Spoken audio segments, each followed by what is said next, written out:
Welcome. Tonight, we begin a slow and thoughtful journey about money and the psychology around it.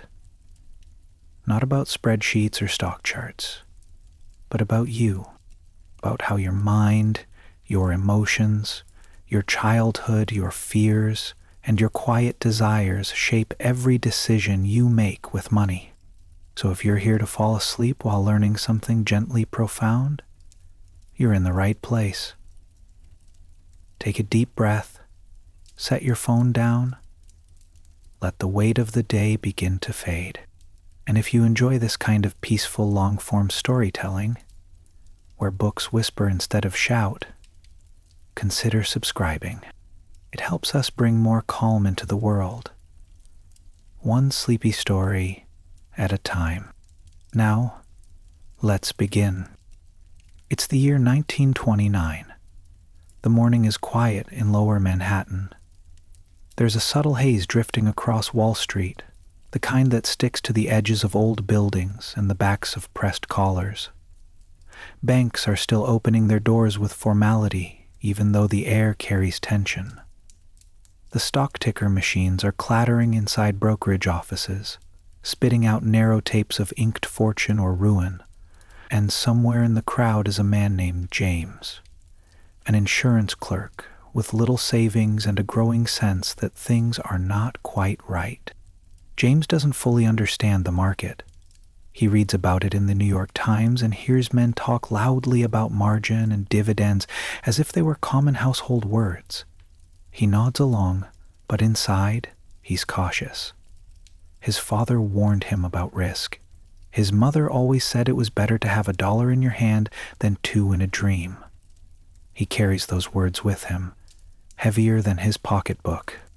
That same week, across the country in San Francisco, a young woman named Louise is borrowing money to invest. Her neighbor tipped her off about a rising rail stock. She's excited. To her, the world has never been safer. Business is booming. Her parents came west during better times, escaping farmland failure and the Dust Bowl. They believed in bold moves. Her father once sold their only mule to start a grocery store, and it worked. Louise believes that fortune favors the brave, and so she borrows, hoping to double her money. 2 people, 1 market, but 2 completely different decisions. And neither one of them is crazy. The first story of money is not about numbers. It's about memory.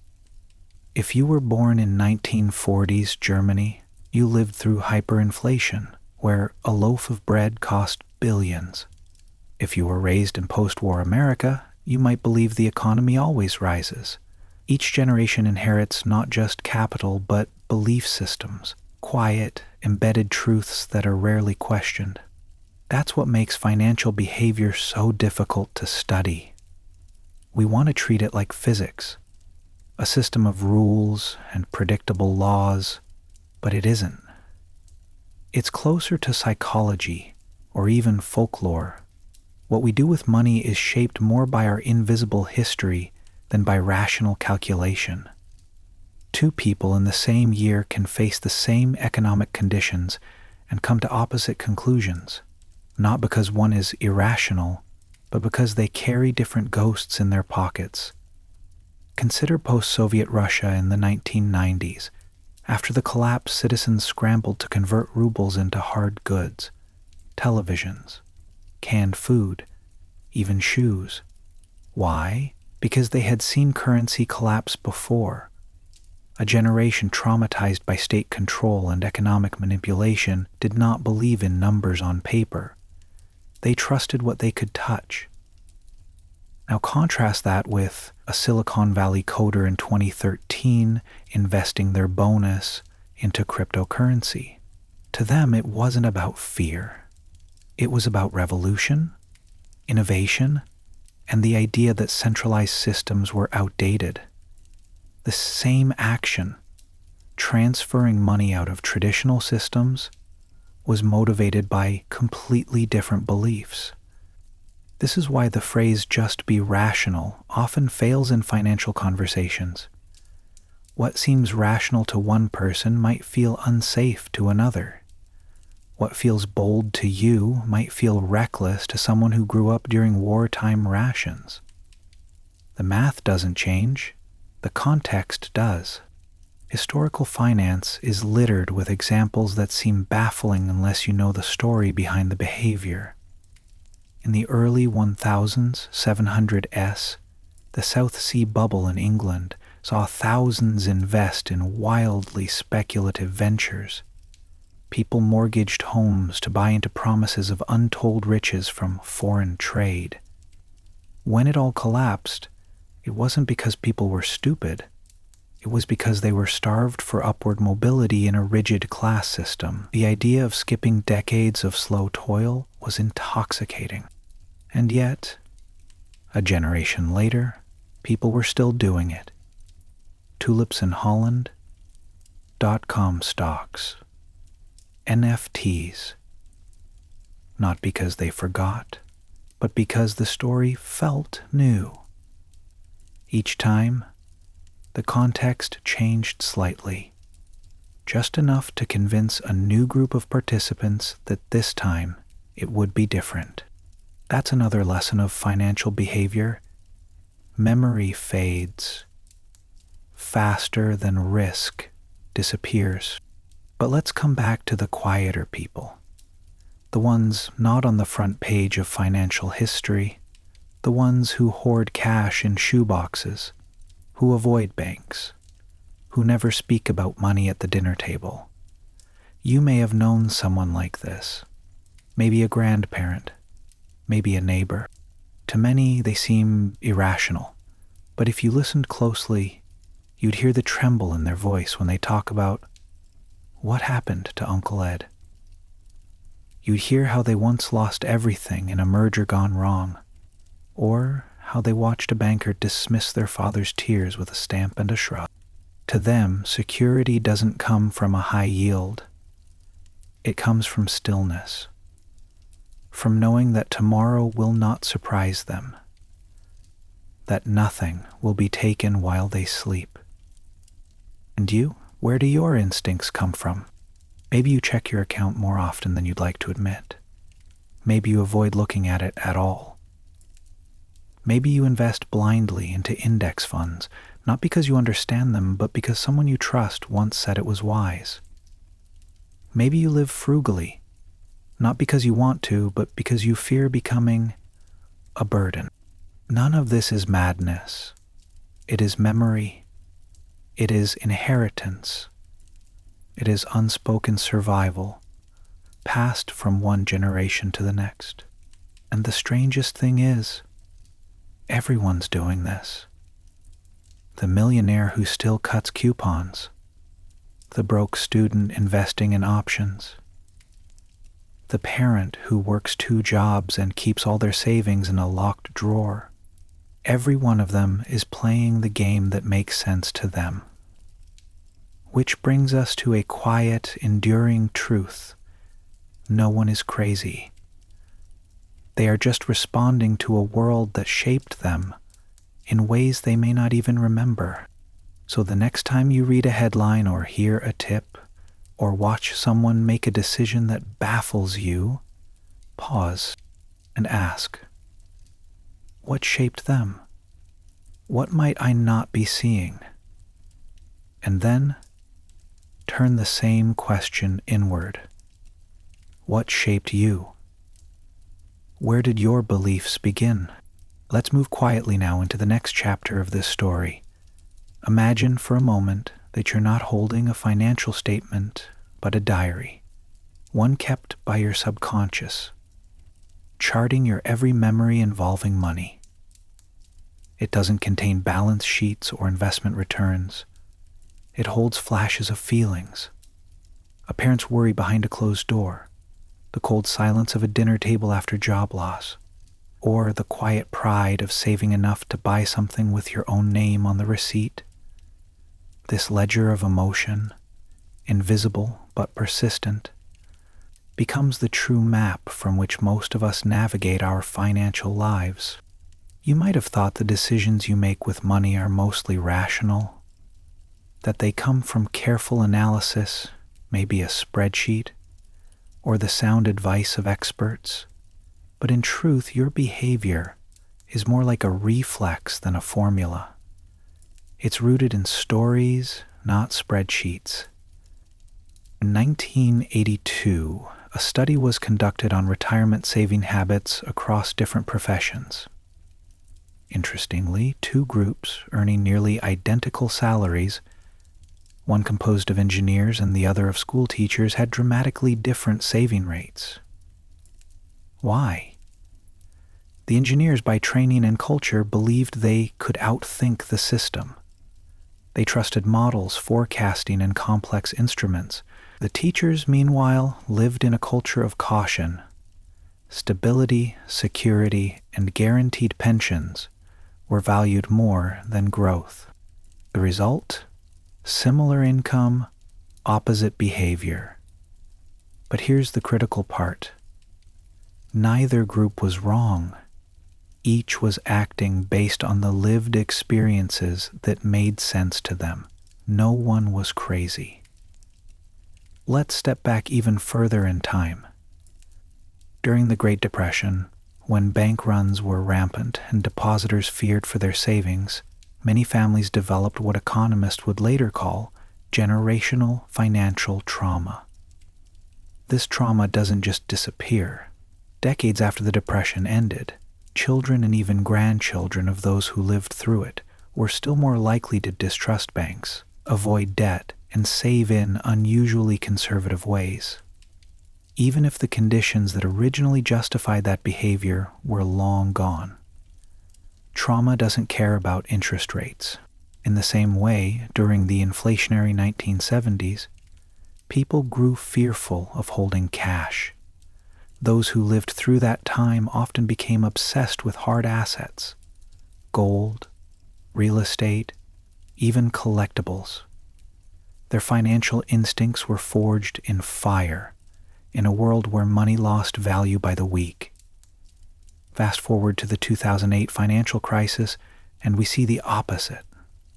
People watched the value of their homes collapse. For them, real estate became suspicious, even dangerous.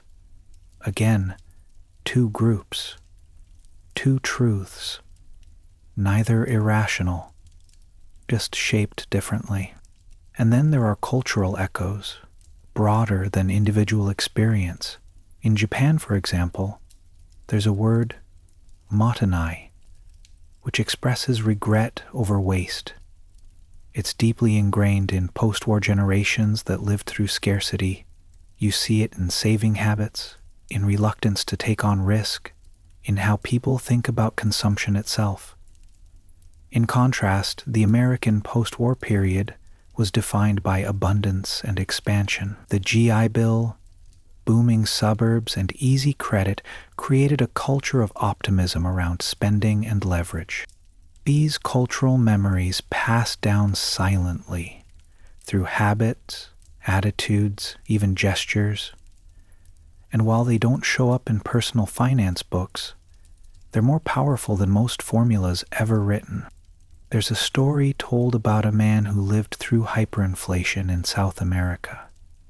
Every Friday he would cash his paycheck and run to the store to spend it, immediately on anything he could find, food, light bulbs, even shoes he didn't need. To anyone watching, it seemed erratic, but in his mind it was perfectly rational. Money lost value by the hour. A full refrigerator was worth more than a full wallet. This same man later moved to Europe and continued the same behavior for years. Despite now living in a stable economy, he couldn't bring himself to hold cash for long. He said it made him anxious, as if it would melt in his hands. That anxiety wasn't based on the current system, it was based on the memory of a collapsed one. And so again, no one's crazy. They're just reacting to a story you can't see. Even at the highest levels of finance, where models and algorithms rule the day, this principle still holds. In 1998, a hedge fund named Long-Term Capital Management collapsed spectacularly. It was run by Nobel Prize-winning economists. They built models of unprecedented complexity, designed to predict how markets should behave, but markets didn't behave that way. They behaved like humans, with fear, panic, herd mentality, with memories of past collapses and guesses about future pain. The models couldn't capture that because they didn't account for the emotional weight of money. The failure wasn't intellectual, it was behavioral. Even in your own life, you've likely made financial choices that, in hindsight, didn't align with the numbers. Maybe you paid off a mortgage early, even though you could have invested the money. Maybe you kept too much cash, or sold too soon, or didn't invest at all. And still, you were probably doing the best you could with the map you had. Behavioral finance isn't about right or wrong. It's about context, about recognizing that personal history is just as influential as personal finance. Now pause with me. Take a quiet moment and consider. If someone reviewed your financial life like a history book, what stories would explain your choices? What fears shaped your caution? What memories encouraged your risks? What small, boring moments quietly pushed you to act the way you do? Now we arrive at the close of this first story, a soft descent into a reflection not about data, but about understanding. We've wandered through generations, past economic crashes and booms, through cultures and households. And what we've uncovered is simple but deeply important. Money is not spoken in one language, it's spoken in many dialects, formed by geography, history, memory, and personal need. In a sense, we are all financial immigrants. Each of us born into a world we didn't design, inheriting rules we didn't write. But still, we learn to navigate, some with caution, some with boldness, all with the hope of stability and peace. Let's return to our earlier metaphor, that of a personal ledger, not of numbers, but of emotions. If you could turn the pages of someone else's financial story, what would you find? You might see a woman in her 70s who still keeps her savings under the mattress. You'd learn that when she was a girl, her family lost their farm because the local bank collapsed. No spreadsheet can untangle that knot. You might meet a man who spends with abandon, always upgrading, always reaching. His friends think he's careless, but buried deep inside him is a childhood of never having new shoes, of being embarrassed in front of classmates, of associating money with worth and visibility. Or the quiet investor, someone who doesn't talk about money, doesn't flash it, doesn't chase it. They live simply. They save. Their coworkers assume they're poor, but they've built a fortune. Why? Because they grew up watching their parents lose everything. They swore they would never need to ask for help. These aren't rare examples. They are everywhere. They are your neighbor, your cousin, your friend. Maybe you. No one is immune to the past. Understanding this unlocks something subtle but powerful. It allows for empathy in a domain where judgment is common. Instead of labeling others as irresponsible, greedy, stingy, or delusional, you begin to ask, what shaped them? And perhaps more importantly, you begin to ask that of yourself.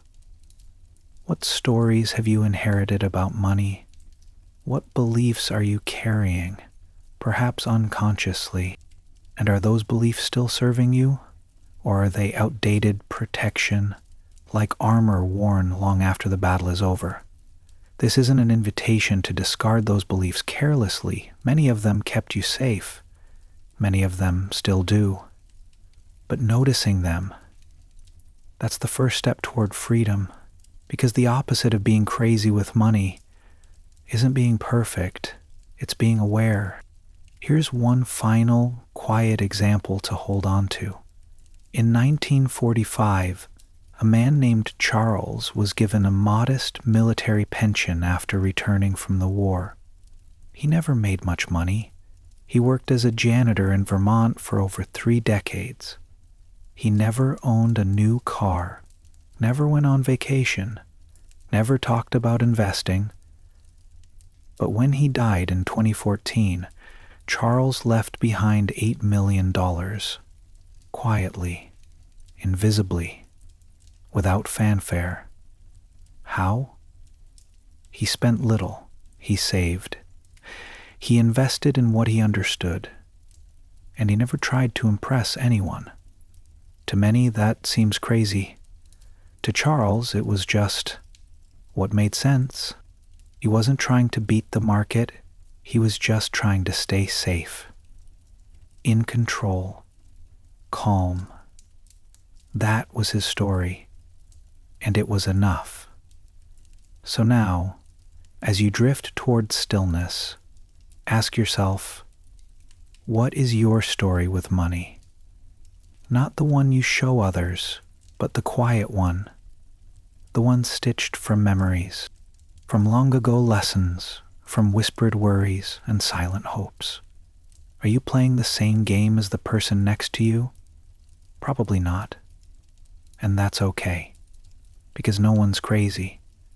They're just trying to make peace with a world they didn't design, using tools they didn't choose, guided by stories they didn't realize they were carrying. And in that, there is both humility and freedom. Let's go back not just in years, but in probabilities. It's 1954.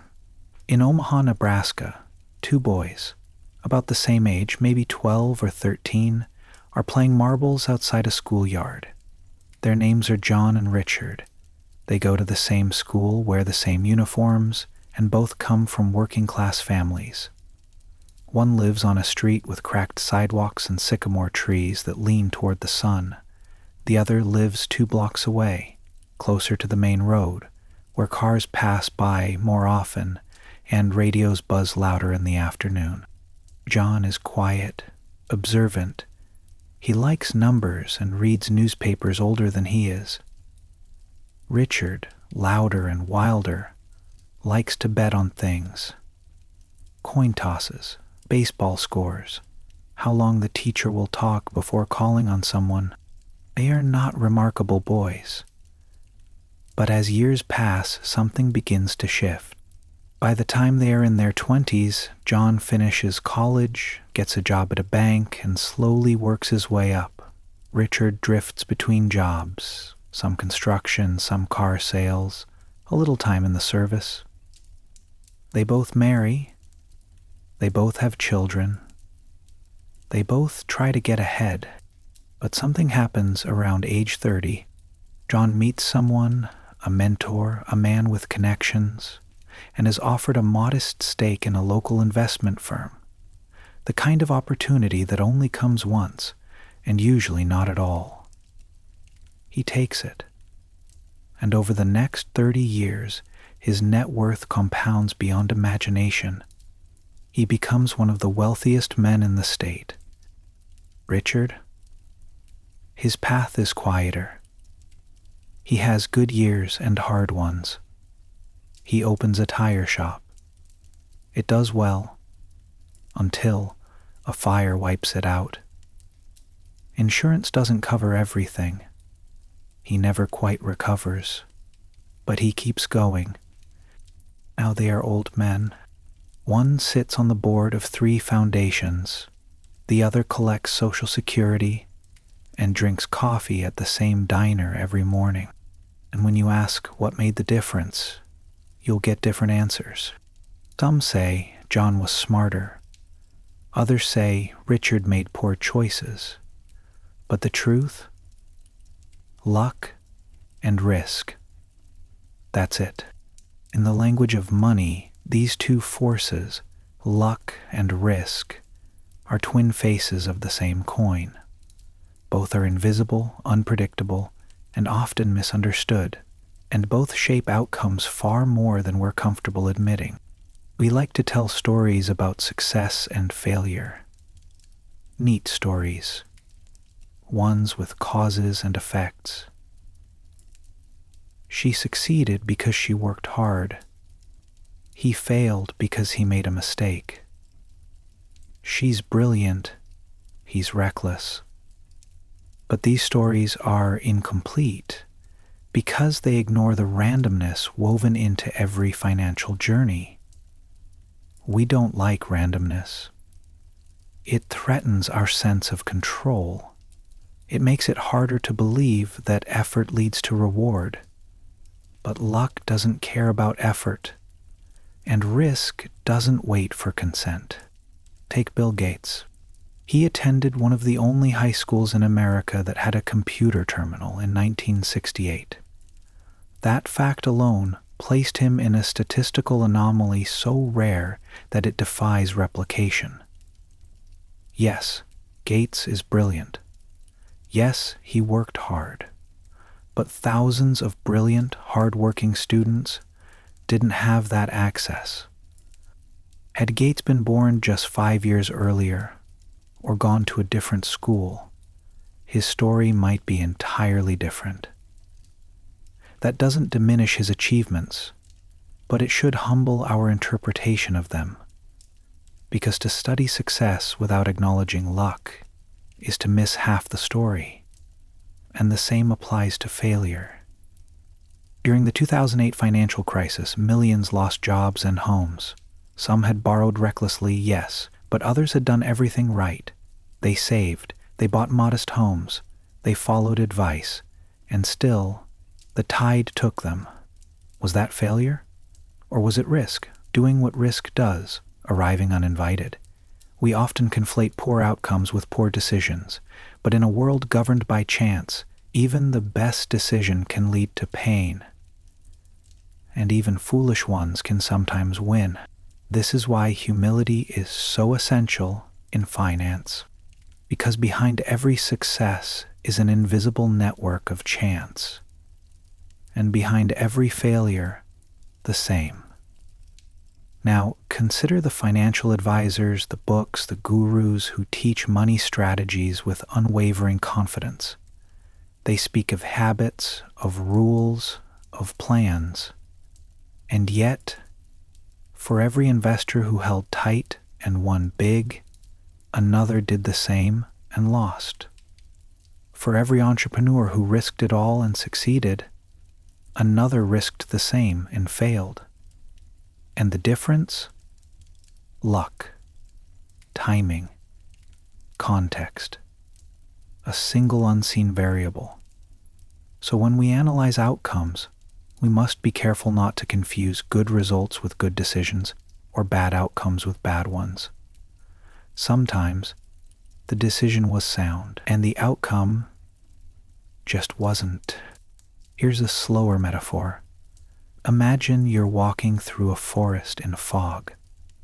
You can only see a few steps ahead. You choose a path not because it's perfect, but because it seems safest, clearest.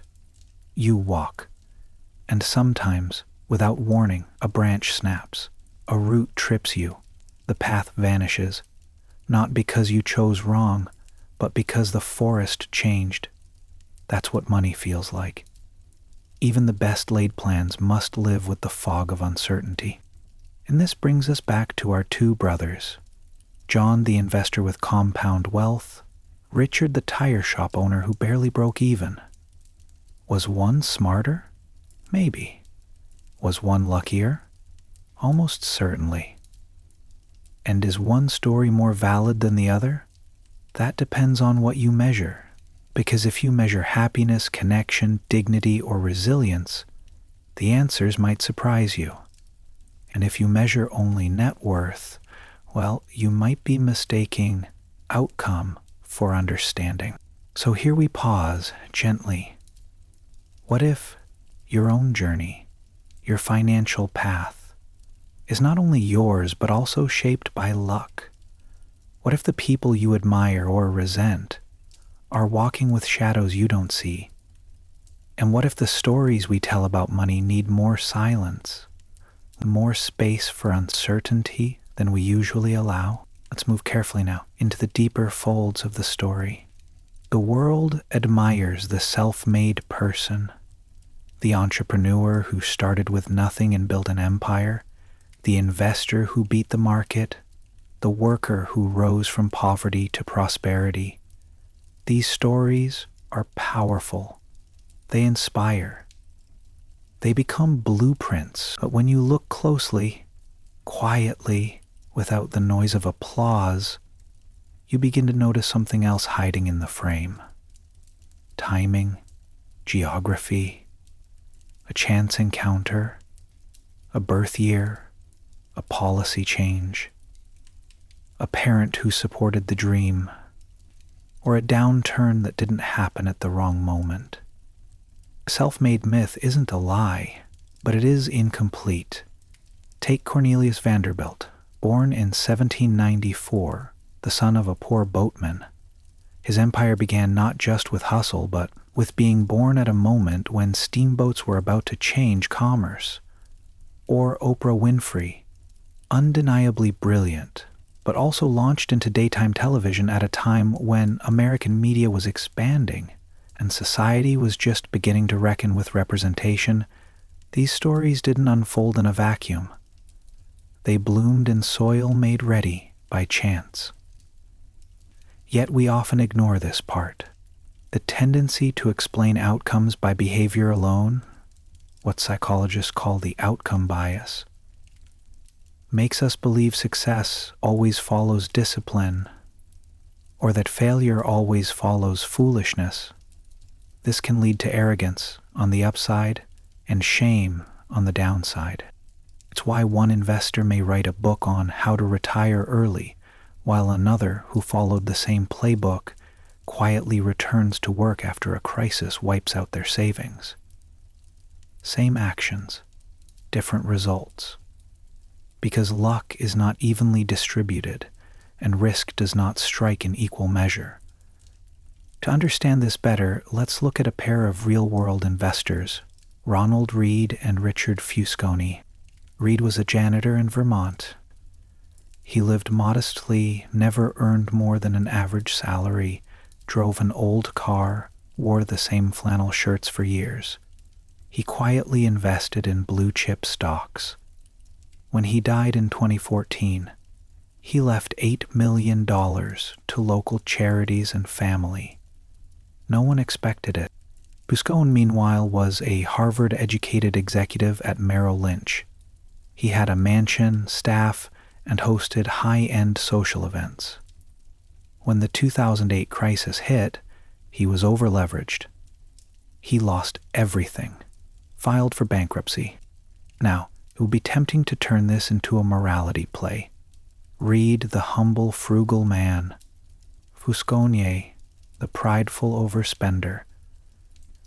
But that's too easy. The deeper truth? One man was lucky in timing and temperament. The other was unlucky in exposure and leverage. If the market had moved a little differently, if a few years had gone another way, their stories might have swapped. That's the thing with luck and risk. You often don't see them until the dust settles. Now step back for a moment. Look at your own life, not just financially, but broadly. Which of your successes came from effort? Likely many. But which came from a fortunate moment, a generous stranger, a well-timed job opening, a chance meeting? And what about your failures? Were they entirely your fault, or did something shift? Quietly, unfairly, beyond your control? It doesn't diminish your agency to ask these questions. It expands your understanding. Because when we acknowledge luck and risk, we don't give up accountability, we gain humility. Let's walk briefly through history. In the 1990s, thousands of tech entrepreneurs flooded Silicon Valley. Many had similar skills, drive, and ambition, but only a few emerged as household names. Some because they were better, many because they were earlier, or better connected, or simply happened to be working on the right idea at the right moment with the right funding. And the ones who didn't make it, often no less talented, but risk arrived first. This is true not just in finance, but in war, in politics, in careers. There are presidents who won elections because of a single news story that broke a day before the vote. Generals remembered for victory because the weather turned in their favor. Scientists celebrated for discoveries whose groundwork was laid by others just before them.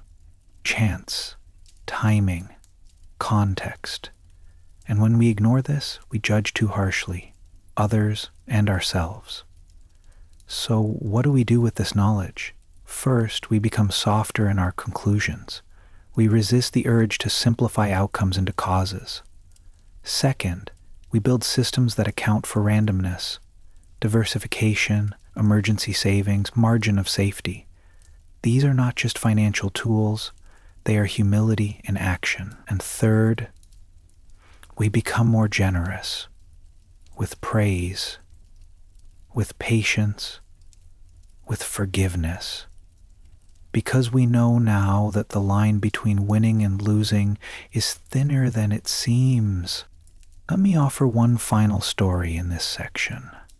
In 1912, two men boarded ships across the Atlantic. One bought a second-class ticket on the Titanic. The other boarded a slower, less glamorous vessel, the Caronia, departing the day before. Both were bound for New York. Both had dreams, but one never arrived. Not because of effort, not because of virtue, but because of risk, because of the iceberg that no one saw in time.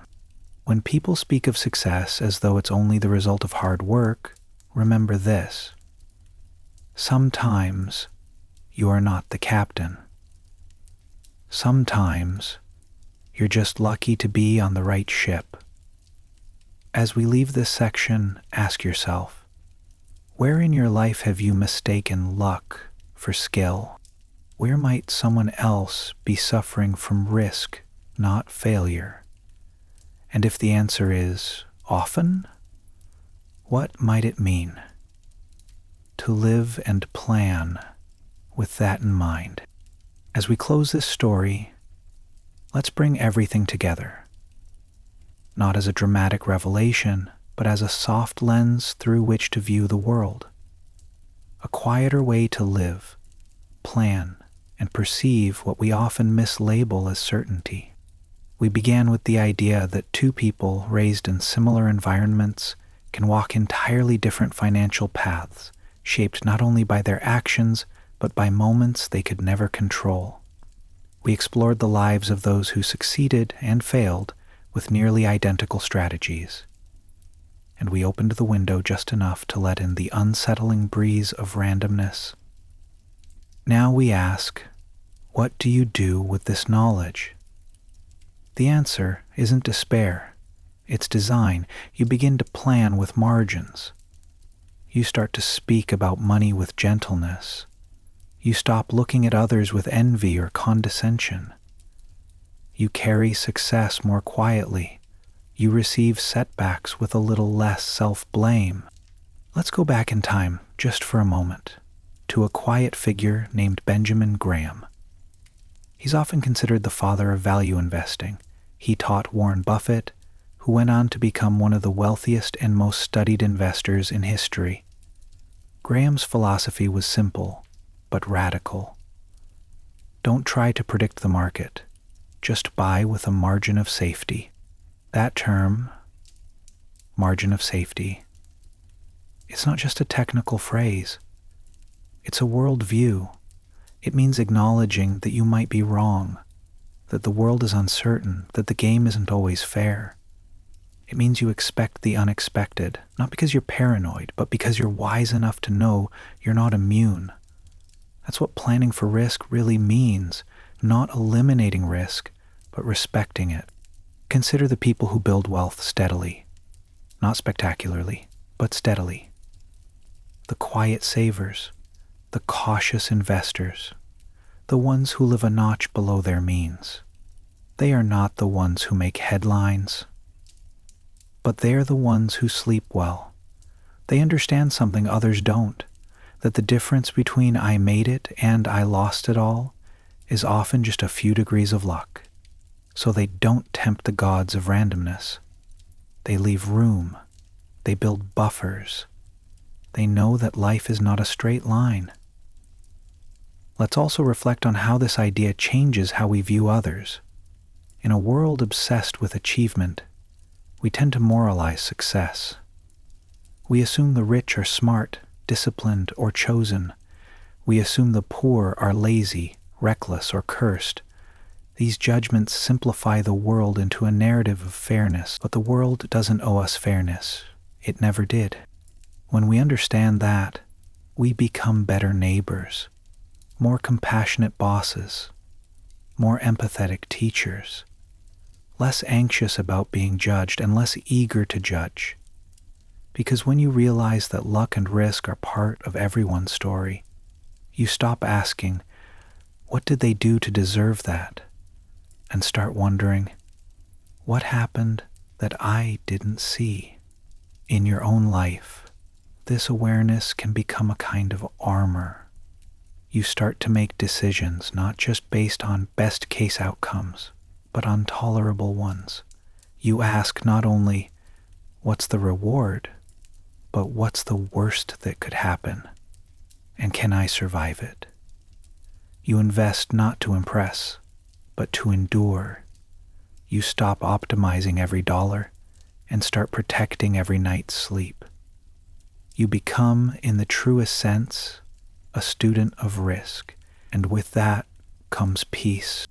Let me offer one final story, quieter, softer, of a man named Hiroshi, a Japanese shop owner who ran a small electronics store in Osaka.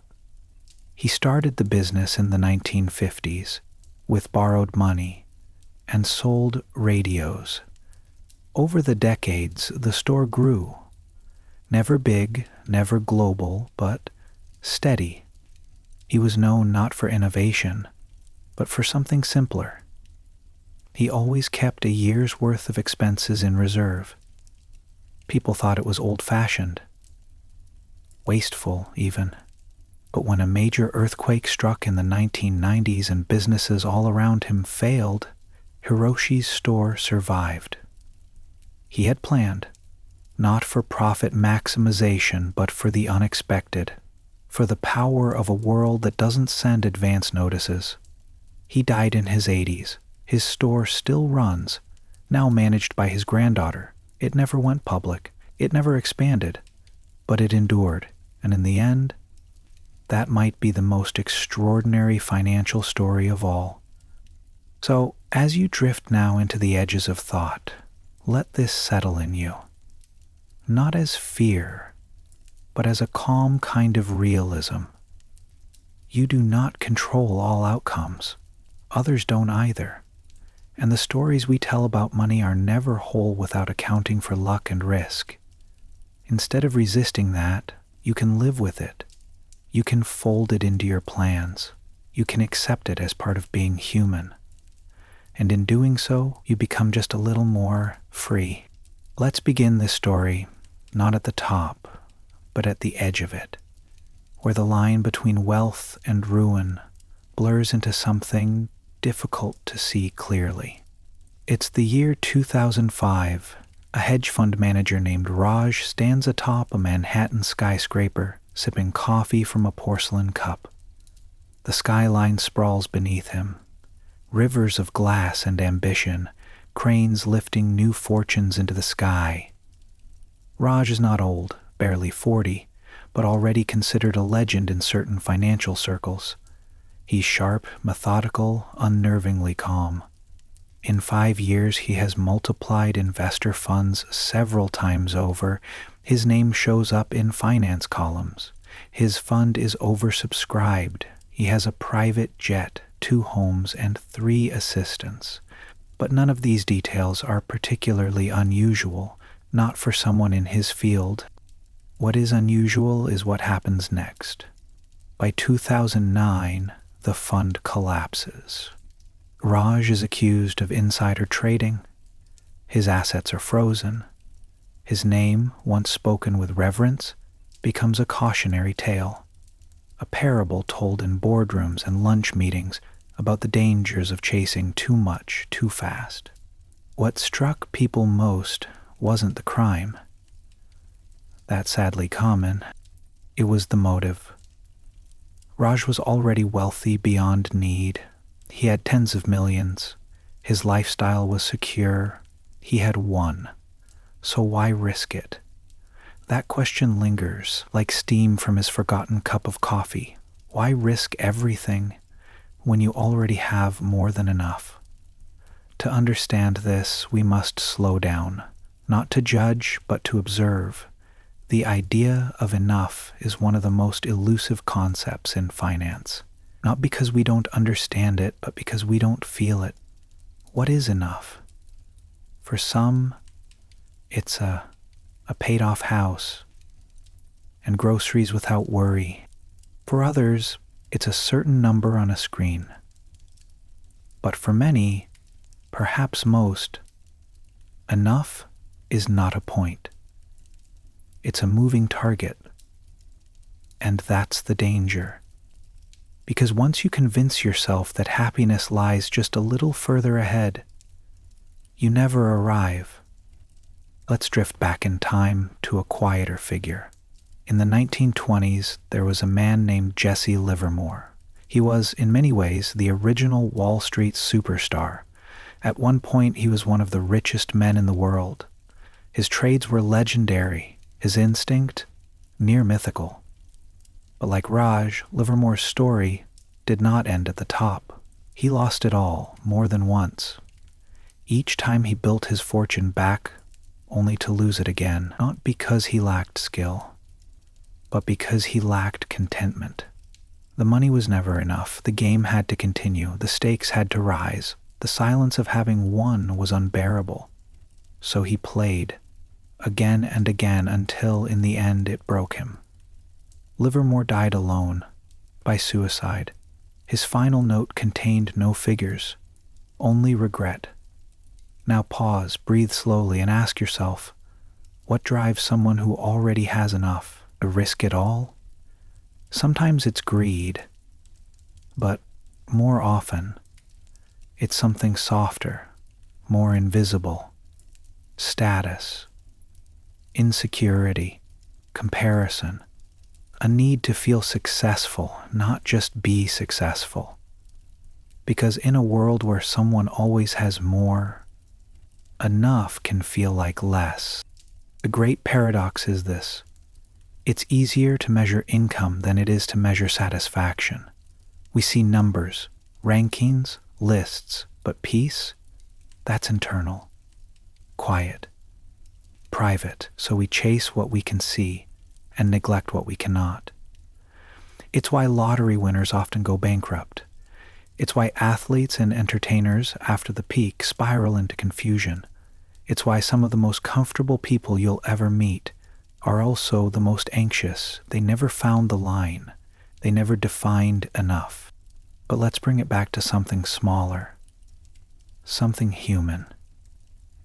You don't need to be a millionaire to wrestle with this. It happens in the moment you get a raise and feel no different. When you buy something expensive and the joy evaporates within days. When your goals are achieved, but you quickly set new ones without pause. It's the treadmill, the hedonic adaptation, the quiet, constant whisper, there's more. You could have more. Why stop here? And the problem isn't ambition, it's aimlessness. Because if you don't define enough, you will always feel like you haven't reached it. Let me share one final image for this section. There's a fable told of a fisherman in a small village. He catches just enough fish each day to feed his family. In the afternoons he naps. In the evenings he plays music and sips tea by the water. One day, a businessman visits and says, "You should catch more fish, sell them, buy more boats, build a company." The fisherman asks, "And then what?" "You'll be rich, retire early, spend your days napping, playing music, and sipping tea." The fisherman smiles and returns to his boat. So ask yourself, what does enough look like for you? Not in theory, but in feeling. Would you recognize it if you arrived? Or would you keep walking, eyes on a prize that never stops moving? Let's ease back into the story now, not with urgency, but with a slow breath. Close your eyes and imagine a race. It has no track, no starting pistol, no finish line. Runners come and go, all at different speeds. Some are sprinting, some are walking, some barely look like they're trying, but everyone is glancing sideways, watching, measuring, comparing. That race is life with money when enough is undefined. This invisible race is not about need, it's about perception. You may have a home, a car, food, and time, but someone else has more house, more car, more freedom, and so your satisfaction evaporates. Why? Because you've changed the game without realizing it. What used to feel like enough is now not even close. And this phenomenon is deeply rooted in human behavior. In the 1940s, a study known as the relative income hypothesis proposed something simple but profound, that people's happiness wasn't based on how much they had, but how much they had compared to those around them. A man making $50,000 in a town where most make $30,000 feels successful. The same man, with the same income, in a town where most make $200,000 feels poor. Nothing changed except the context. Money, in this way, behaves less like a measure of resources and more like a mirror. And the problem with mirrors is that they can reflect what you lack more clearly than what you have. Now, let's return to our hedge fund manager, Raj, the man who lost everything, even though he had more than enough. In the months leading up to his fall, Raj reportedly doubled his exposure to risk. Not because he needed to, but because other funds, competitors, friends, even former students were posting higher returns.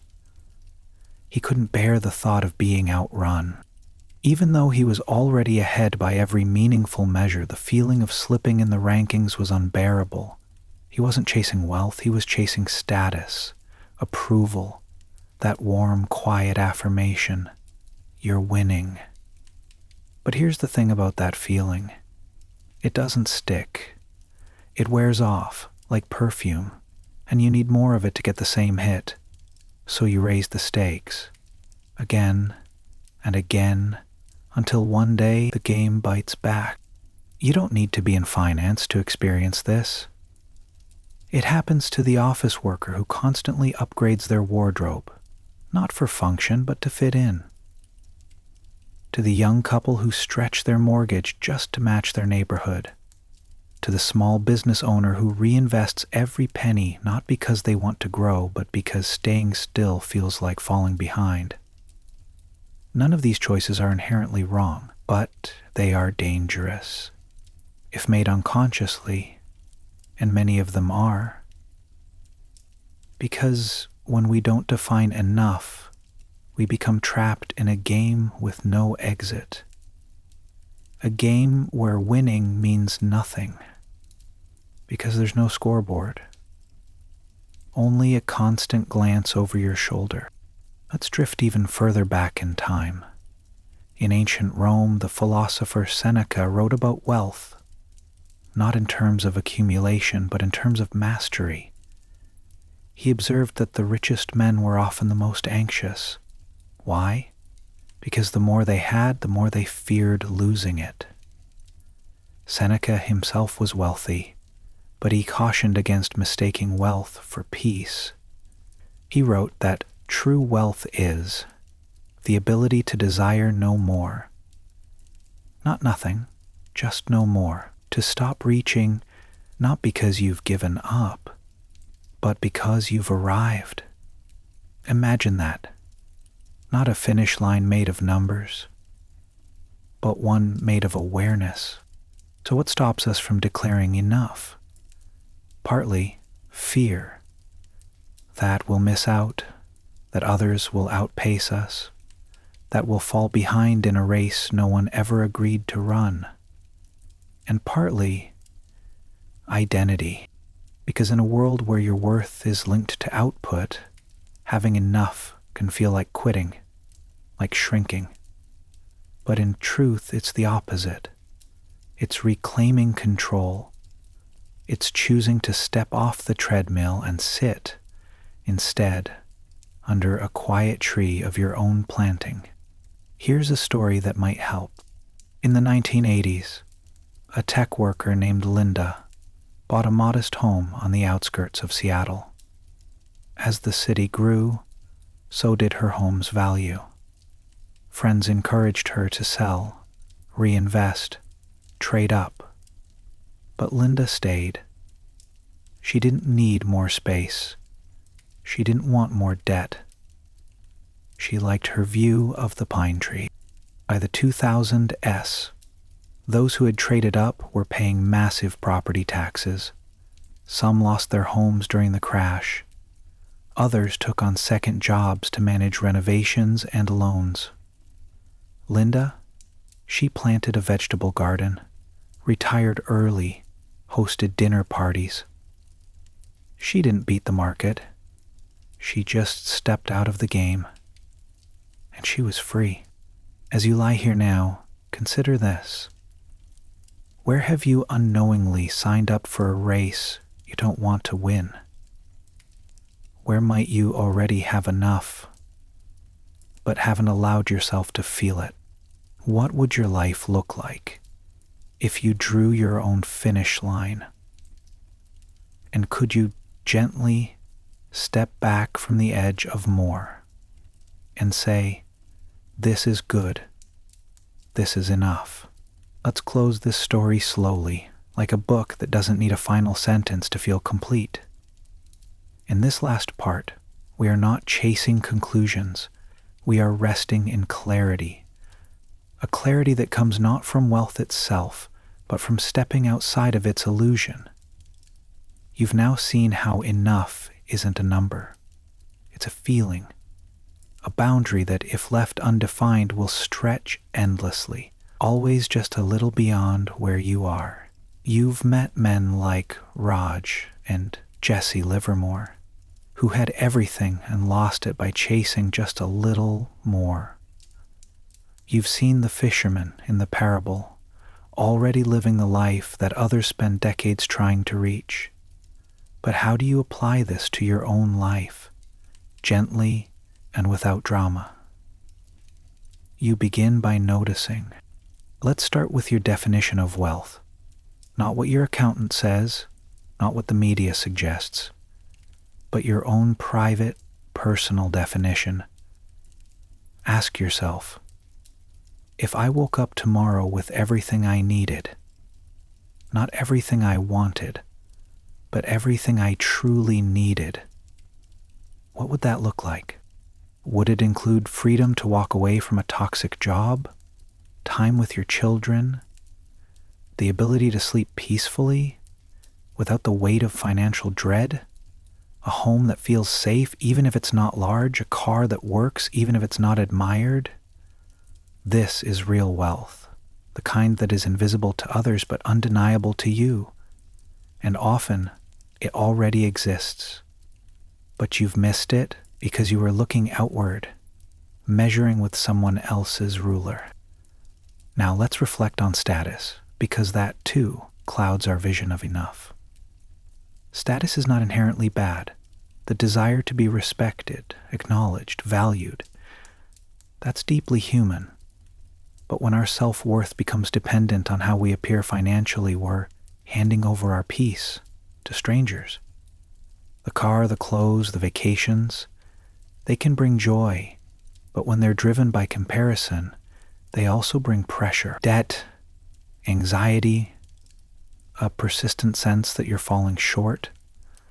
Ironically, the people we try to impress are usually too busy thinking about their own impressions to notice ours.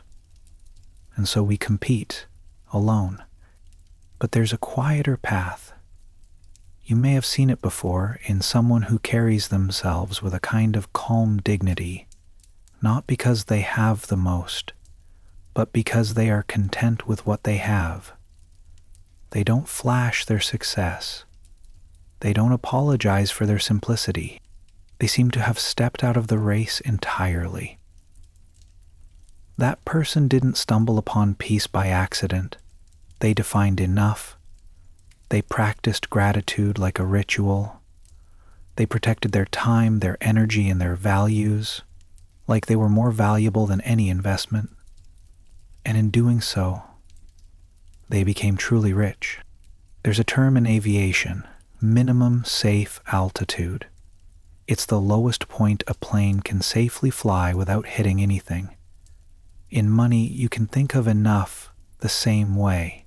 It's your minimum safe peace level. It's where your life is good, not extravagant but protected, not thrilling but steady, not Instagrammable but sustainable.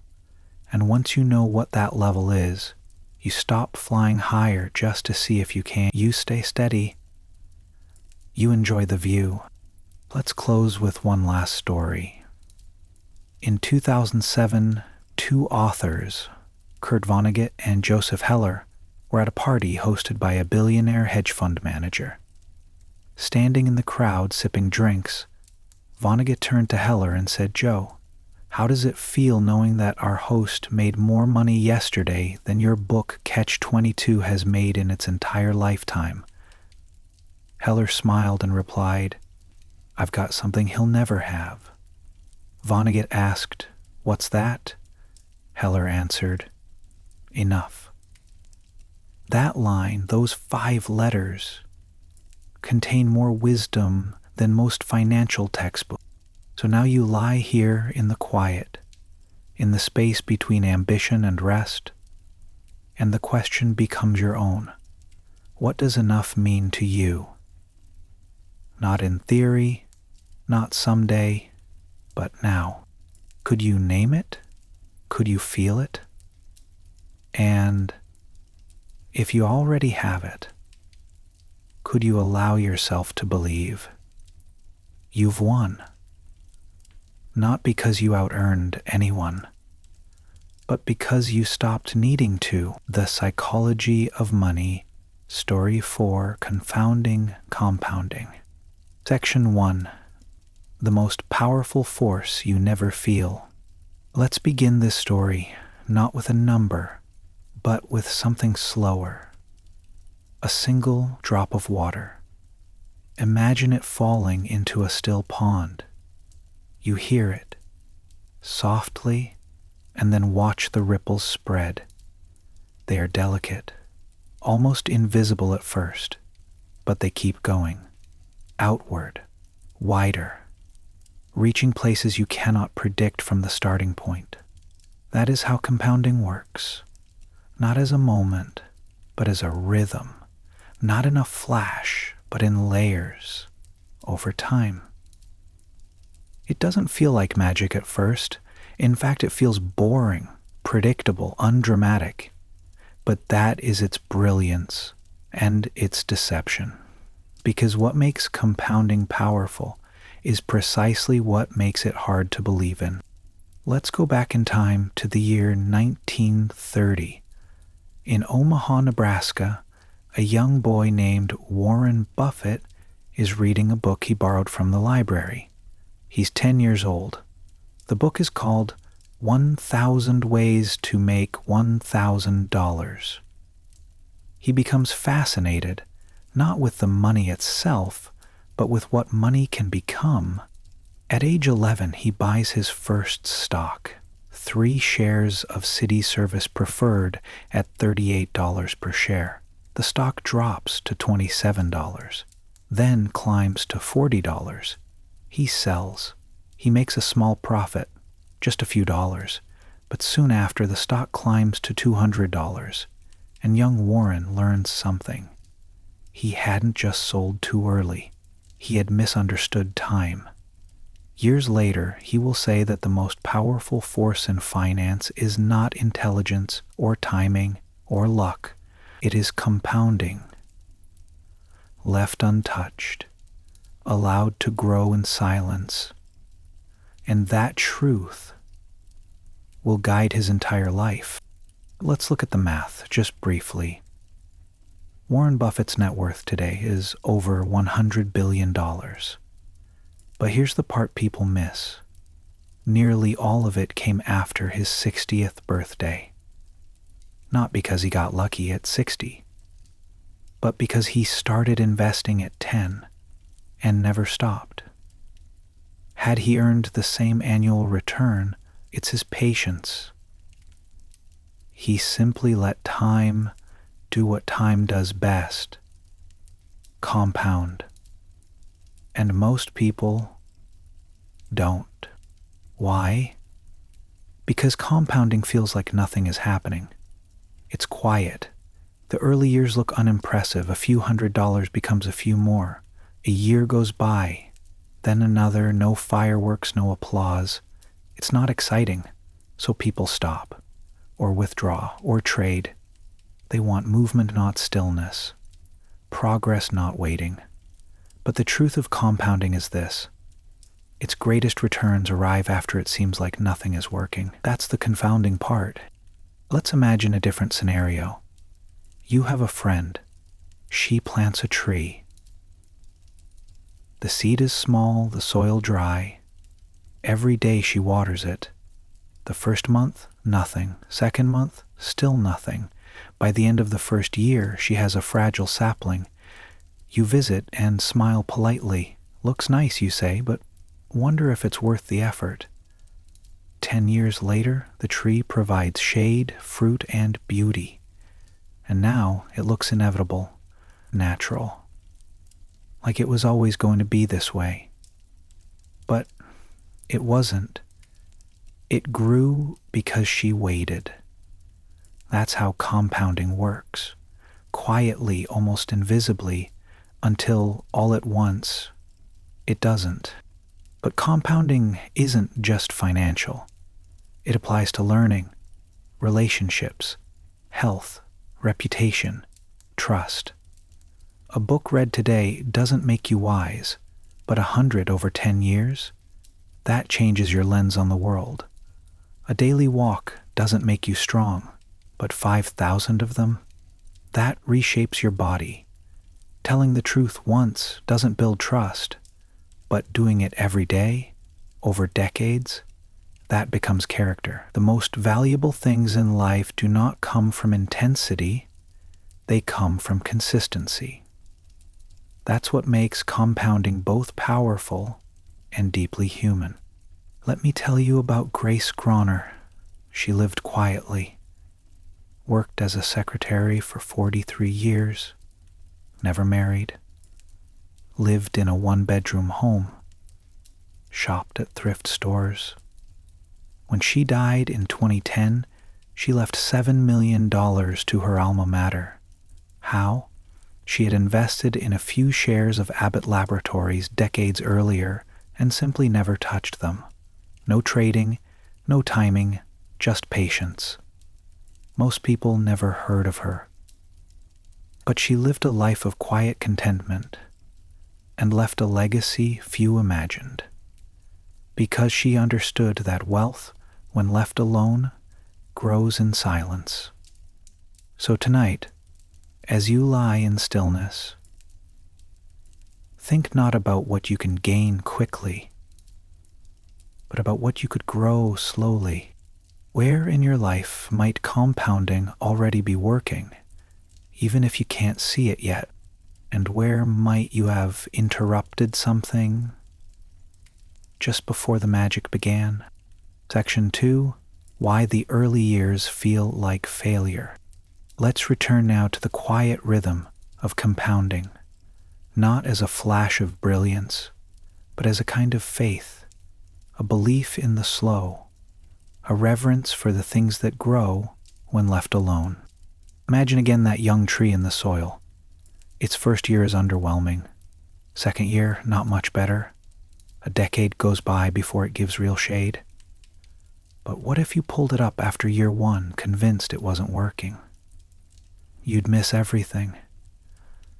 And that's exactly how most people treat their investments, their habits, their goals. They confuse delay with failure, because compounding in its early years feels like standing still. This isn't just a flaw in finance. It's a flaw in human perception. Our brains are wired to expect linear results. One input, one output.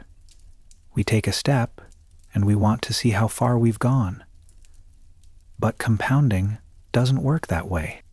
Its math is exponential, but its experience is deceptively flat. The biggest gains come at the end, not the beginning. The slope only steepens after years of dull, quiet patience. And that's the problem. Because the early stage, when you're saving, building, studying, investing, doesn't feel like progress. It feels like inertia. Let's consider an example. Suppose you invest $1,000, earning 10% a year. In year 1, you earn $100. Nice, but modest. In year 2, your total is $1,210. You earn $110. Still not dramatic. By year 5, your investment is worth $1,610. By year 10, $2,590. By year 30, nearly $17,500. That's the magic of exponential growth. But here's what's sobering. More than half of that growth, over $9,000, comes after year 25, which means if you stop at year 20, you leave the miracle unfinished. The miracle lives at the end. This is why so few people truly benefit from compounding. It requires patience measured in decades. It requires not interrupting the process just because it feels slow. It requires you to believe in growth you cannot yet see. Most people don't quit because things are hard. They quit because things are slow. But slow is not the same as broken. Let's explore a real-world story. Theodore Johnson worked for UPS. He never earned more than $14,000 a year. But he had a rule: always save 20% of his income. He invested steadily without fanfare. Over time, his investments compounded. When he died, he was worth $70 million. Not because he won the lottery, not because he took huge risks, because he never interrupted the curve. That's the part most people miss. It wasn't brilliance. It was endurance. This applies outside of money, too. Think about writing. The first page of a book is not impressive. It may feel awkward, clumsy, but one page becomes 2, 2 becomes 10, 100, 1,000, and one day a book exists. But if you stop after page 5, you'll never see what was possible.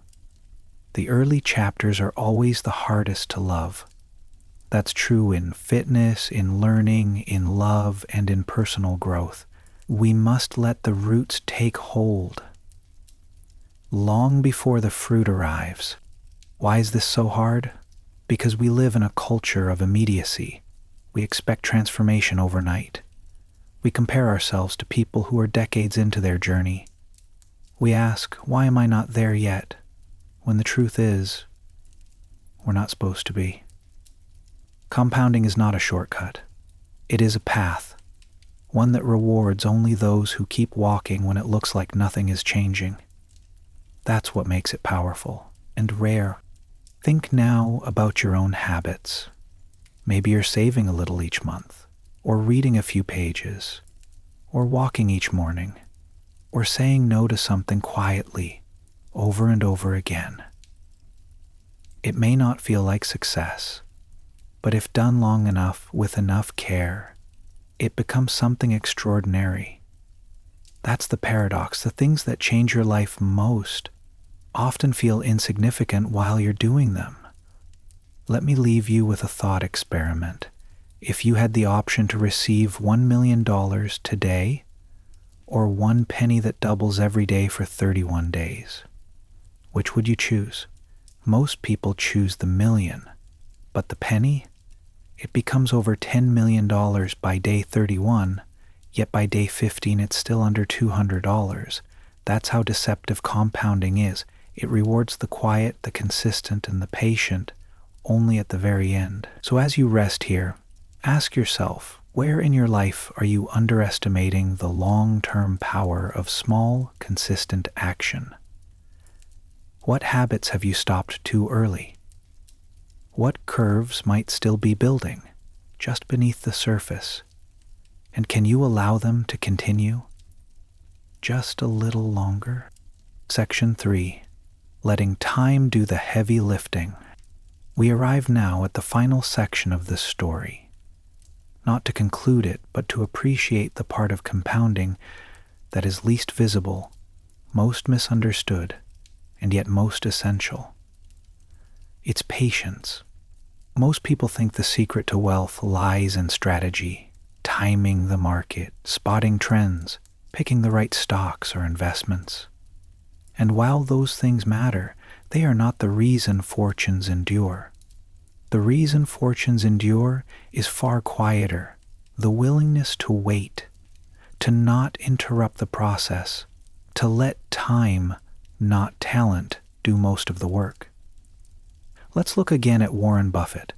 By the time he was 30, he was doing well, wealthy by most standards, but not extraordinary. What's remarkable is not that he generated good returns, it's that he did so consistently for over 75 years.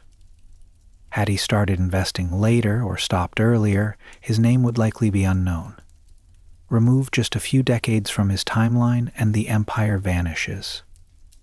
That's the overlooked truth. Compounding does not reward brilliance in short bursts. It rewards endurance over the long arc of time, and most people don't plan for that arc. They plan for results, for speed, for validation, but not for stillness. Let's explore this with a softer lens. Think about the way a glacier moves. Imperceptibly slow, but with force that carves entire landscapes. It doesn't race. It doesn't shout. But over centuries it shapes mountains, forms lakes, defines coastlines. That's how compounding works in your life. Its movements are almost boring, but its power is unmatched. This idea can reshape how you view success. It shifts the question from how fast can I grow to how long can I stay in the game. Because staying in the game is often more valuable than playing it perfectly. The investor who earns 8% for 40 years will outperform the one who earns 15% for 10 years and then stops. The writer who produces one good piece every month for 10 years will build a deeper body of work than the one who writes in bursts and disappears. The person who saves modestly for 30 years will often surpass the one who saves aggressively but burns out. Consistency greater than intensity. Longevity greater than speed. This is a mindset that changes everything. It frees you from the pressure to maximize every moment. It lets you forgive yourself for not doing everything at once. It invites you to ask, what if the most powerful thing I can do is nothing? Nothing dramatic, nothing immediate, just continue. This also applies to relationships. Trust compounds. So does love. So does kindness. The parent who reads one story every night is creating something permanent. The friend who shows up again and again is building something unshakable. We often undervalue these slow efforts because we can't quantify them easily, but over time, they shape everything. Just like interest, just like learning, just like peace. Let's return to Grace Groner, the secretary who left millions behind. Her story, while extraordinary, is not mystical. She didn't make one brilliant move. She just never stopped making small ones. And that's what most people overlook. The road to lasting wealth, financial or otherwise, is not paved in secrets. It's paved in simple acts, repeated over and over, in the same direction, even when no one is watching, and it's a watch especially then. So now, as this story draws to a close, you might ask, where in your life have you been searching for speed when what you needed was time? What parts of your life have you abandoned too early because you didn't see immediate results? And what if you re-entered those places not with pressure, but with patience? What could grow if you simply let it? Let compounding remind you, you don't have to win fast. You don't even have to win big. You just have to keep going. Let time work for you. Let silence work for you. Let stillness grow into strength. Because the most powerful force in wealth isn't wealth itself. It's the quiet momentum that builds when you give something, anything, your care and your time. The Psychology of Money. Story 5. Getting Wealthy versus Staying Wealthy. Section 1. The two very different skills no one teaches you. There's a subtle truth about money that rarely gets taught in books or classrooms, but sits quietly behind every financial rise and fall. The skills required to get wealthy are not the same as the ones required to stay wealthy. They are not even close. And often, the very traits that fuel the first, ambition, risk-taking, hunger, are the ones that quietly sabotage the second. Let's begin with the story of a man named Rick Guerin. In the 1970s and 80s, Rick was one of the three investors regularly mentioned alongside Warren Buffett and Charlie Munger. He was part of the same circle. Brilliant, fast, aggressive, and for a while his returns rivaled Buffett's. But while Warren and Charlie's names became legendary, Rick quietly disappeared from the conversation. Why? The answer is instructive. Guerin had borrowed heavily to accelerate his investments, amplifying his returns, yes, but also amplifying his risk.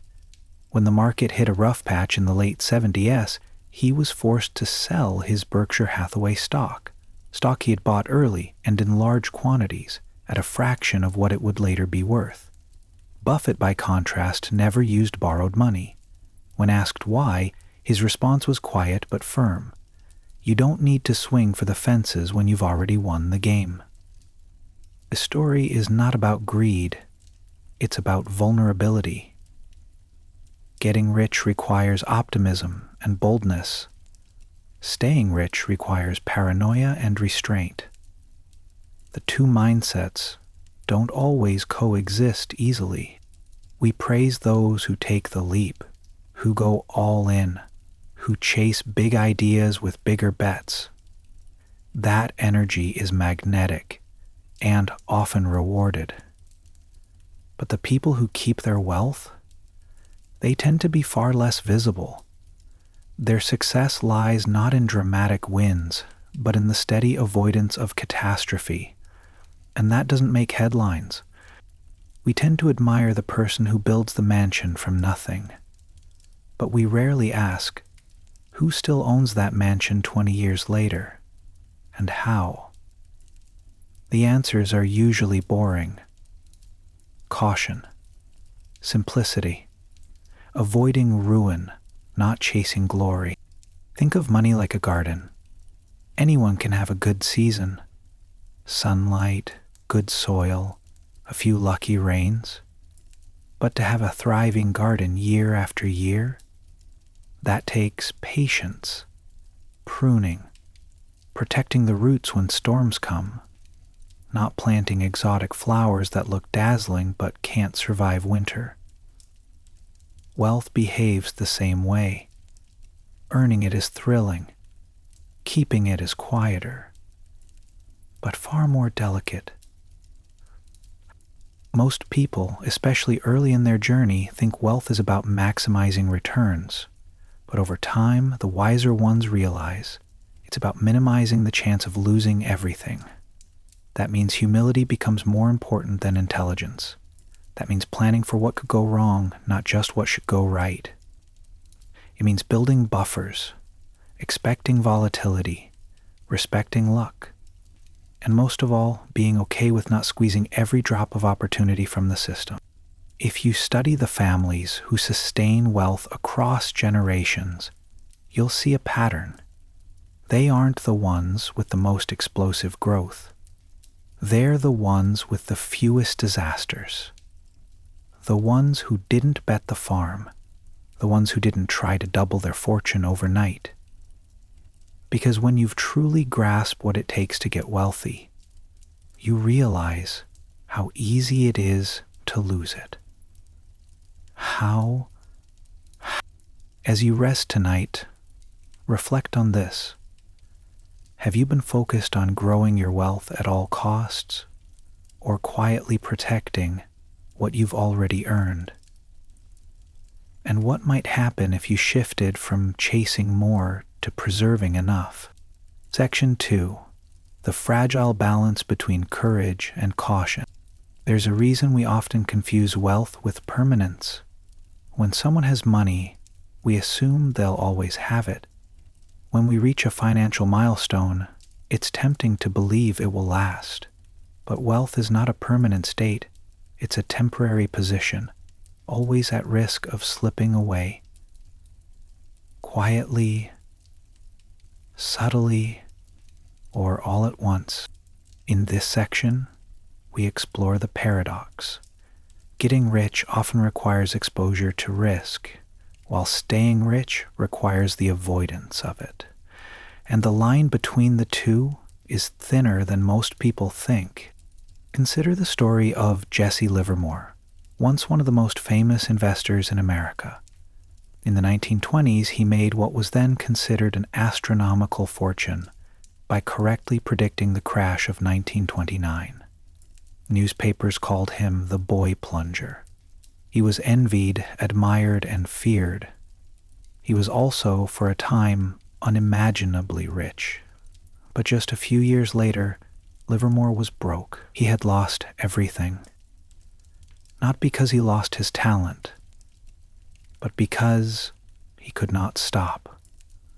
The very instincts that helped him make a fortune were the same ones that drove him to lose it. He kept reaching, kept betting, kept believing he could do it again. He didn't pause to protect. He didn't scale back.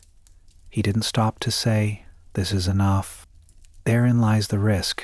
When your identity is tied to growth, you'll keep risking what you have for what you don't need. Now contrast this with someone like Benjamin Graham, Warren Buffett's mentor and the author of The Intelligent Investor. Graham made his fortune slowly, carefully, and never felt the need to chase outsized returns. He lived in the quiet middle, where risk was managed, gains were modest, and safety came first. His wealth lasted not because he reached higher than others, but because he fell less. In financial survival, the most important skill isn't maximizing the upside, it's staying in the game long enough for the upside to matter. The market will rise, fall, and rise again. But you can't benefit from the long term if you're wiped out in the short term. That's why loss avoidance matters more than gain optimization. It's not exciting, but it's essential. Even in personal finance, this applies. Take the example of a couple who built a successful business. They lived modestly, reinvested profits, saved diligently. But once the business started earning more, they decided to scale aggressively. They took out loans, leased office space, hired a larger team. When a downturn hit, revenue dropped, but expenses stayed high. Within 2 years, they were underwater, not because they weren't smart, but because they ignored the one rule that wealthy people quietly follow. Never put yourself in a position where losing everything is possible. We live in a culture that celebrates the meteoric rise, but compounding only works when you avoid interruption. And nothing interrupts compounding like ruin. That's why wealthy families pass on caution more often than financial advice, not because they're scared, but because they've seen how quickly things can change. A recession, a lawsuit, a medical emergency, a market correction. These aren't anomalies, they're certainties if you live long enough. So the real question isn't, how can you grow faster? It's how can you ensure you never have to start over? It means having a cash buffer. It means keeping your lifestyle a notch below your income. It means resisting the urge to make every dollar work at maximum capacity. It means understanding that resilience is more important than return. As you lie here, ask yourself quietly, what parts of my financial life depend too much on everything going right? And how might I build a little more slack, just in case? Section 3. The visible traits of those who keep their wealth. As we bring this story to a close, it's time to look not at strategies or tactics, but at temperament, at the quiet, invisible traits shared by those who don't just achieve wealth, but manage to keep it over time. We often think of wealth in terms of knowledge, how much you understand about markets, investments, or business. But in truth, the people who preserve their wealth over decades tend to share 3 qualities. None of them are technical. They are emotional, humility, frugality, and a healthy dose of fear. Let's begin with humility. Humility says, I might be wrong. It says, things could change. It's not self-doubt, it's self-awareness. The world is unpredictable. Economies shift. New technologies emerge. What worked yesterday may not work tomorrow. The humble investor doesn't try to outsmart the future. They simply prepare to survive it. They build in buffers. They don't chase every trend. They accept that luck played a role in their success, and that risk play a role in their downfall. They understand that the moment you believe you're untouchable, you become vulnerable. Then there's frugality, not in the sense of living with less, but in choosing not to inflate your lifestyle just because you can. Frugality is freedom in disguise. It means spending less than you earn, even when you could afford to spend more. It means resisting the pressure to match others. It means that when your income goes up, your peace of mind goes up with it, not your expenses. Frugality keeps you flexible. When the economy tightens, you don't panic. When opportunities arise, you have room to take them. And when uncertainty arrives, as it always does, you aren't forced into desperation. Finally, there is fear. Not paranoia, but a quiet, respectful fear of how easily things can fall apart. The people who stay wealthy are often the ones who live with the memory of loss, or at least the imagination of it. They don't assume tomorrow will look like today. They prepare for worst-case scenarios. Not because they expect them, but because they understand surviving bad times is more valuable than thriving in good ones. The irony is that fear, in this form, doesn't make you anxious. It makes you calm. Because once you've prepared for the downside, you don't need to worry about it. All of these traits, humility, frugality, and fear, don't show up on bank statements. But they are often the reason that bank statements don't vanish. You'll rarely hear stories about these kinds of people. They don't seek the spotlight. They don't make big, risky plays, but they endure. Quietly. They raise families, fund retirements, support communities, and they rarely make the news. Not because they're unremarkable, but because they are stable. And in a world addicted to volatility, stability is the most underrated kind of wealth. There's an old saying in finance: if you stay in the game long enough, compounding will do the work for you. But the key is that first phrase: stay in the game. Not for a year, not for 5, but for as long as possible. And that means avoiding the kinds of risks that could remove you from the board entirely. So as you rest tonight, you might ask yourself, not what more can I do, but how long can I last? What systems have I built that are resilient? What habits protect me, not just reward me? Because getting rich may be about hustle, but staying rich is about wisdom. And wisdom, more often than not, looks like doing less, holding back, saying no, taking smaller steps, walking away. That kind of restraint may not feel heroic, but in the end, it's what keeps the foundations intact. When everything around you is shifting. The Psychology of Money, Story 6, Tails, You Win. Section 1. The Uneven Nature of Success. Let's begin this story by stepping away from the idea that all things are created equal. In school, in theory, in textbooks, success often looks linear. One step leads to another. Each effort brings proportionate reward. But in real life, especially in money, the world is not linear. It's lopsided, uneven, skewed, and sometimes wildly unfair. One of the most misunderstood truths about wealth, business, and outcomes is this: the biggest gains come from a tiny fraction of events. What statisticians call a tail event. A rare, unpredictable outcome with massive consequences. A moonshot, a breakout, a single trade, decision, or discovery that outweighs hundreds of others. In finance, this shows up constantly. Let's take a simple example. Over the past century, the U.S. stock market has delivered strong long-term returns. But those returns were not spread evenly across all years or all companies.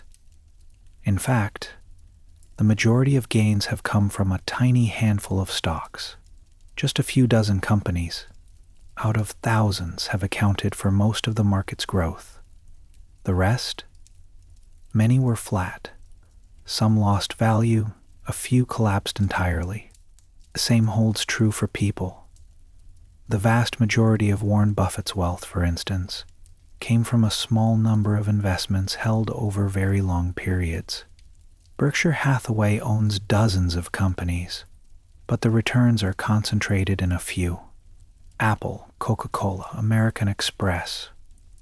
These are tail events. They don't just outperform, they explode. And they do all the heavy lifting. Most investors never see this clearly. They expect consistency. They think every choice should yield results. But compounding is not democratic. It rewards outliers. And outliers, by definition, are rare. This pattern exists outside of finance, too. In literature, the majority of book sales come from a tiny percentage of titles. In Hollywood, a few blockbuster movies fund dozens of flops. In music, one hit song pays for an entire label's operations. And in business, a handful of ideas outshine all the rest. Jeff Bezos once said that Amazon makes hundreds of small decisions each year, but just a few account for nearly all of the company's success. The creation of Prime, the launch of AWS. Each one was a tail event, rare, hard to predict, and massively impactful. This understanding changes how we interpret results. Most people chase consistency. They think every action should succeed, every effort should pay off. But those who succeed over the long term know the truth. You only need to be right a few times. And when you are, it can cover for a lot of other things that didn't work. The key isn't perfection. It's persistence. It's staying in the game long enough to catch one of those rare waves when it comes. Because most of the time, things won't work. That's hard to accept. Especially if you're the kind of person who likes control, who plans carefully, who believes that effort and outcome should be aligned. But the world doesn't always work that way. And understanding that isn't pessimism. It's preparation. So what does this mean for you? It means you can forgive yourself for the things that didn't work. The job you left. The investment that went nowhere. The idea that didn't catch on. If you're still trying, still showing up, still planting seeds, then you're still in position to catch a tail.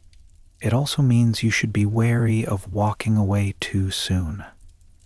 Many people quit just before the curve turns. They give up after a string of failures, not realizing that success was never evenly distributed to begin with. There's a fable of a miner digging for diamonds. Day after day, he chips away at the earth. But after years of no success, he walks away. What he doesn't know is that just inches from where he stopped, buried just beyond the next swing, was the breakthrough he'd been working toward all along. Tail events don't give warning. They don't arrive on schedule. They don't respond to logic or fairness. They just show up. If you're still there when they do, you win. As you lie here tonight, consider this question quietly. What if your life has already planted the seeds for something extraordinary, but it just hasn't bloomed yet? Would you have the patience to stay? Would you have the humility to accept the silence? Because sometimes it's not about doing more. It's about not leaving too early.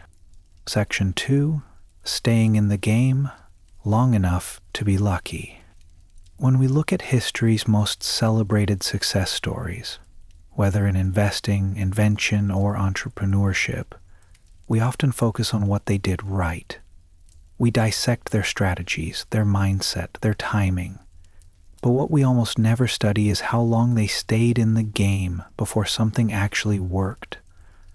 The more closely you examine enduring success, the more you'll find it owes a quiet debt to patience. The real secret isn't always in being first or best.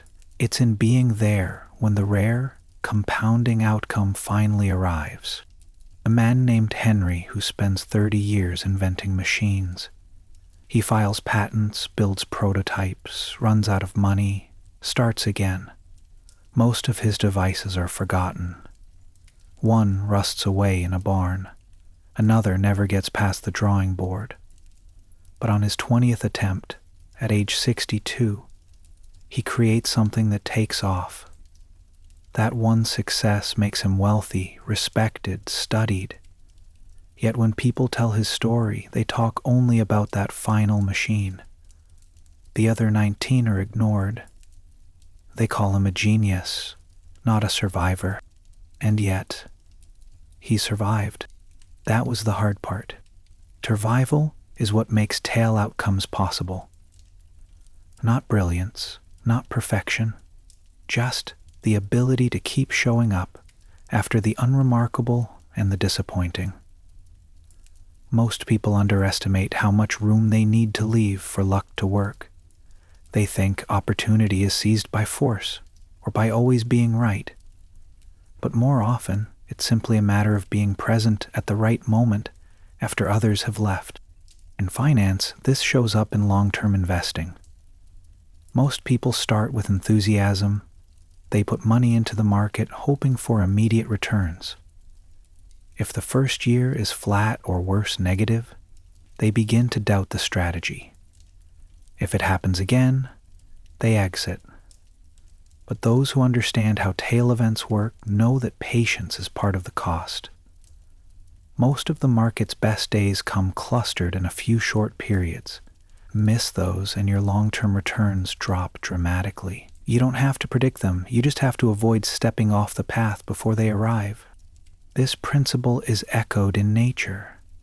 Consider the bamboo plant. For years, it appears not to grow at all, just a short green shoot above the surface. But beneath the soil, it's building a dense network of roots. Then, suddenly, after several quiet years, it grows 90 feet in a few weeks.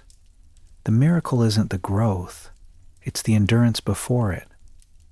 And like that plant, many of the greatest outcomes in life seem to appear all at once, but they're actually built slowly, invisibly, over time. This is why resilience, not brilliance, is often the best predictor of long-term success. It means creating a financial plan that you can stick with even when it's boring. It means designing your life to avoid ruin, so that when the rare opportunity appears, you're still around to benefit from it. And it means resisting the urge to jump constantly from one strategy to another in search of instant payoff, when the truth is, the payoff comes later. It also means understanding that failure, repeated failure, is not always a sign of doing it wrong. In systems governed by tail events, most things won't work, and that's okay. The challenge is not in eliminating failed efforts, but in accepting them as part of the process. Writers, artists, entrepreneurs, even investors, those who succeed over time often produce far more misses than hits, but the hits, when they land, are so outsized that they justify everything else. And this is deeply counterintuitive. We're taught to avoid waste, to optimize, to minimize failure. But in tail-driven systems, what looks like waste is actually the cost of admission. As you lie here quietly reflecting, consider where you've been too quick to abandon something because it didn't work right away. Was the failure final, or was it simply a chapter? Could it be that the payoff you hoped for is still growing, unseen but very much alive? And if so, what might happen if you just gave it more time? Section 3. When a few things make all the difference. In the final part of this story, we return to the humbling truth behind so much of what we admire, that outcomes, in life, business, and investing are wildly unequal. A small number of events account for the overwhelming share of results, and if you miss them, by quitting early, by overreacting, by chasing something else, you miss everything. In Silicon Valley, venture capitalists understand this better than anyone. They invest in dozens of startups, knowing full well that most will fail, some will break even, and one or maybe two might become the next Google. That single winner covers the losses of every other investment, and then some. This isn't an accident, it's the model. They don't expect to be right most of the time. They expect to lose often and win big once in a while, and those rare wins are what matter. This idea extends far beyond startups. Consider careers. A person might spend decades in a profession where nothing extraordinary happens. Then one conversation leads to a new project. One project leads to a promotion. That leads to an idea. That idea turns into a company.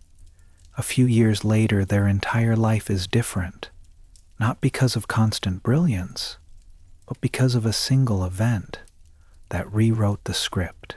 That's a tale, but here's what's most often overlooked. Tale events don't look like tales when they begin. They don't come wrapped in certainty. They're usually wrapped in boredom, confusion, or failure. The first version of Amazon was an online bookstore with no profits. Apple started in a garage with circuit boards. Harry Potter was rejected by a dozen publishers. These are not beginnings that inspire immediate confidence, but time has a way of turning what looks ordinary into something historic. And so we return to the principle. You don't need to be right often. You just need to be right big. But that only happens if you stay in long enough for the rare, explosive outcomes to unfold. This mindset shifts how we approach risk. It makes it easier to tolerate small failures, to accept that most days won't feel significant. It lets us take more shots, knowing that most won't land, but one might. It also helps us stop punishing ourselves when something doesn't work, because in a world driven by tales, not working is normal. A mistake isn't failing. The mistake is quitting before the few things that could change everything have time to appear. And for that you need two things, resilience and faith. Resilience to weather the stretch of uneventful, unimpressive, even discouraging periods. And faith, not in any specific outcome, but in the idea that the future holds more than you can currently see. That one idea, one connection, one investment might carry more weight than 100 others combined. So as you drift now toward rest, consider this final reflection.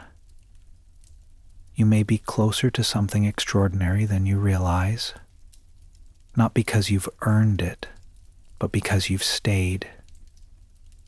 Maybe you're just one decision, one habit, one day away from the moment that tips the scale. And when that day comes, when the tale finally arrives, it may not look like a lightning strike. It may come slowly, even quietly, but if you're there to see it, to receive it, to hold it, it will make all the difference. Because in the world of money and in life, sometimes the few outweigh the many. And when that happens, the balance tilts and the game changes. The Psychology of Money, Story 7, Freedom. Section 1, The Highest Dividend Money Pays. We've spoken of wealth in terms of growth, patience, and protection, but now we turn to something quieter, something less visible, but perhaps the most valuable financial reward of all, freedom. Not freedom in the loud, performative sense, not rebellion or extravagance, but a quieter freedom, the kind that lets you wake up and decide what to do, how to spend your time, where to go, and with whom. The kind of freedom that says, I don't have to if I don't want to. In the end, that might be the truest wealth. Let's begin with something deceptively simple: the power to control your own time. In a world that asks much of us, deadlines, routines, duties, time is rarely ours. Most people spend their days fulfilling obligations: the morning commute, the scheduled meeting, the shift that runs long. For many, time is rented out to others, traded hour by hour for a paycheck. There's nothing wrong with that, it's part of life. But beneath that arrangement lies a simple, aching truth. The more control you have over your time, the richer your life tends to feel. Money, when used wisely, doesn't just buy things, it buys space. Space to pause, to breathe, to choose. To say no without fear. To take a day off not because you're sick, but because you're tired. To spend the morning with your children instead of your inbox. To walk outside when the weather is soft.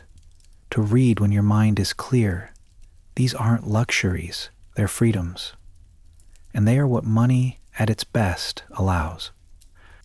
Think for a moment about someone you know who earns a high income but never seems to rest.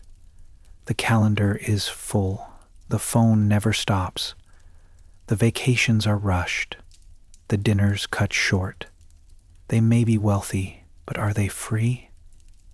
Now think of someone who lives modestly, but slowly. They own their time. They decide their pace. Their wealth isn't loud, but it is felt, like sunlight on a quiet porch. In one of his essays, philosopher Nassim Taleb wrote that the highest form of wealth is the ability to wake up every morning and say, I can do whatever I want today. It's not about excess. It's about control, about sovereignty over your most finite resource, your hours. And this is where many people get trapped. They pursue wealth not for freedom, but for admiration. They seek status, recognition, applause. But those things often come with strings, more obligations, more expectations, more eyes watching.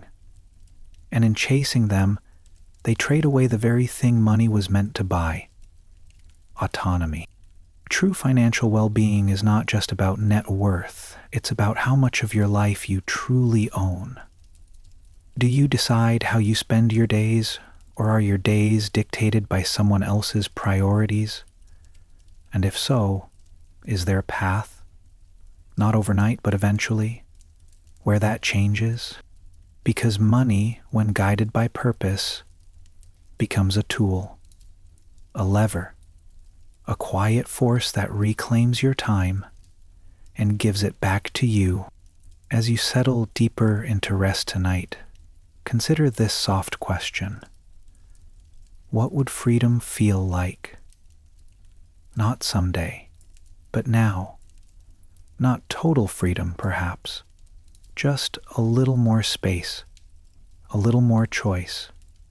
And what could you do, gently, to begin moving in that direction? Section 2. Why people who own their time feel richer than they are. Freedom is hard to measure. It doesn't show up on bank statements. It's not something you can post about or compare easily with others. But those who have it tend to know, because their lives feel different. Their days unfold with less noise. There's less friction, less urgency. They may not be the wealthiest by the numbers, but they often carry themselves with the quiet calm of people who are not being pulled from task to task by invisible strings. Let's imagine two individuals with identical incomes. One of them spends freely, upgrades constantly, and works overtime to maintain a lifestyle of increasing expectations. The other keeps things modest, drives a simpler car, doesn't dine out as often, but in exchange, she works fewer hours, chooses her clients, and can take long weekends without permission. Financially, they look similar, but in terms of freedom, they are worlds apart. That second person has what the first does not: slack, room to breathe, time that isn't already spoken for, the ability to step off the gas without everything falling apart. And that room, that space, it creates a life that feels far wealthier than income alone would suggest. This is why people who downsize, who live below their means, who step away from higher-paying jobs for lower-stress alternatives, often don't feel like they've sacrificed anything, because what they've gained is time. And once you've experienced the feeling of owning your day, it's hard to trade that back for more money, more pressure, more noise. Psychologists have studied the link between income and happiness, and the findings are often misunderstood. Yes, happiness increases with income, up to a point. But beyond that, what matters more is how money is used. Those who use it to buy time by outsourcing chores, shortening commutes, or reducing work hours report higher life satisfaction than those who use the same money to buy more things. It makes sense when you think about it. A new gadget might give you a brief thrill, but having a free afternoon to walk, nap, call a friend, or simply exist without a schedule, that offers something deeper. It offers restoration, control, presence. And presence is a kind of wealth we rarely talk about. There's also a powerful psychological shift that comes from knowing you could walk away, even if you don't. The ability to say no to a client, a contract, a job, an event, that ability alone, even unused, changes how you carry yourself. It changes how you sleep. Because when you have options, stress loses its grip. You no longer feel trapped. You feel rooted. So why do so many people overlook this kind of wealth? Partly because it doesn't announce itself. It doesn't glitter. You can't post about it the same way you can about a new car or an exotic trip. But it shows up in the way someone moves through the world. The calm tone in their voice. The flexibility in their day. The lack of panic when plans change. These are the signs of someone who has chosen time over tension. And even if they don't call it freedom, that's what it is. As you lie here tonight, ask yourself, do you feel like your time belongs to you, or is it mostly promised away? And if the answer is the latter, is there one small step you could take? Not to escape everything, but to reclaim a little more space, because every hour you protect becomes a thread in the fabric of freedom. And freedom, once woven, becomes the richest kind of comfort. Section 3. Designing a life where you own the clock. As we come to the final part of this story, we shift from theory to something more practical, yet still gentle. If freedom is one of the highest dividends money pays, then the question becomes, how do we build toward it? How do we shape a life where time becomes our own again, little by little, choice by choice? The answer is not found in sudden leaps. It's rarely the result of quitting a job overnight or moving to a distant cabin in the woods. Most lasting change begins with smaller, slower acts. And often, it starts with the simple decision to stop filling every moment, to stop treating time as something that must always be optimized. True financial freedom is not about doing nothing. It's about the ability to choose what not to do. That might mean setting aside a few hours a week that are unstructured and off limits to outside demands. It might mean building up savings, not to spend on things, but to serve as a buffer that gives you choices. It might mean declining opportunities that promise money but cost too much time. It might even mean recalibrating your goals so that enough becomes a destination you recognize, not a moving target you chase forever. Many people think they are working toward freedom, but they're actually just increasing their obligations. Each raise comes with a larger mortgage, each promotion demands more hours, each upgrade brings a new bill, and without noticing, they find themselves locked into a lifestyle that owns them. The way out isn't to stop earning, it's to stop spending everything you earn, to create a gap, not just between income and expenses, but between energy and exhaustion, between I have to and I choose to.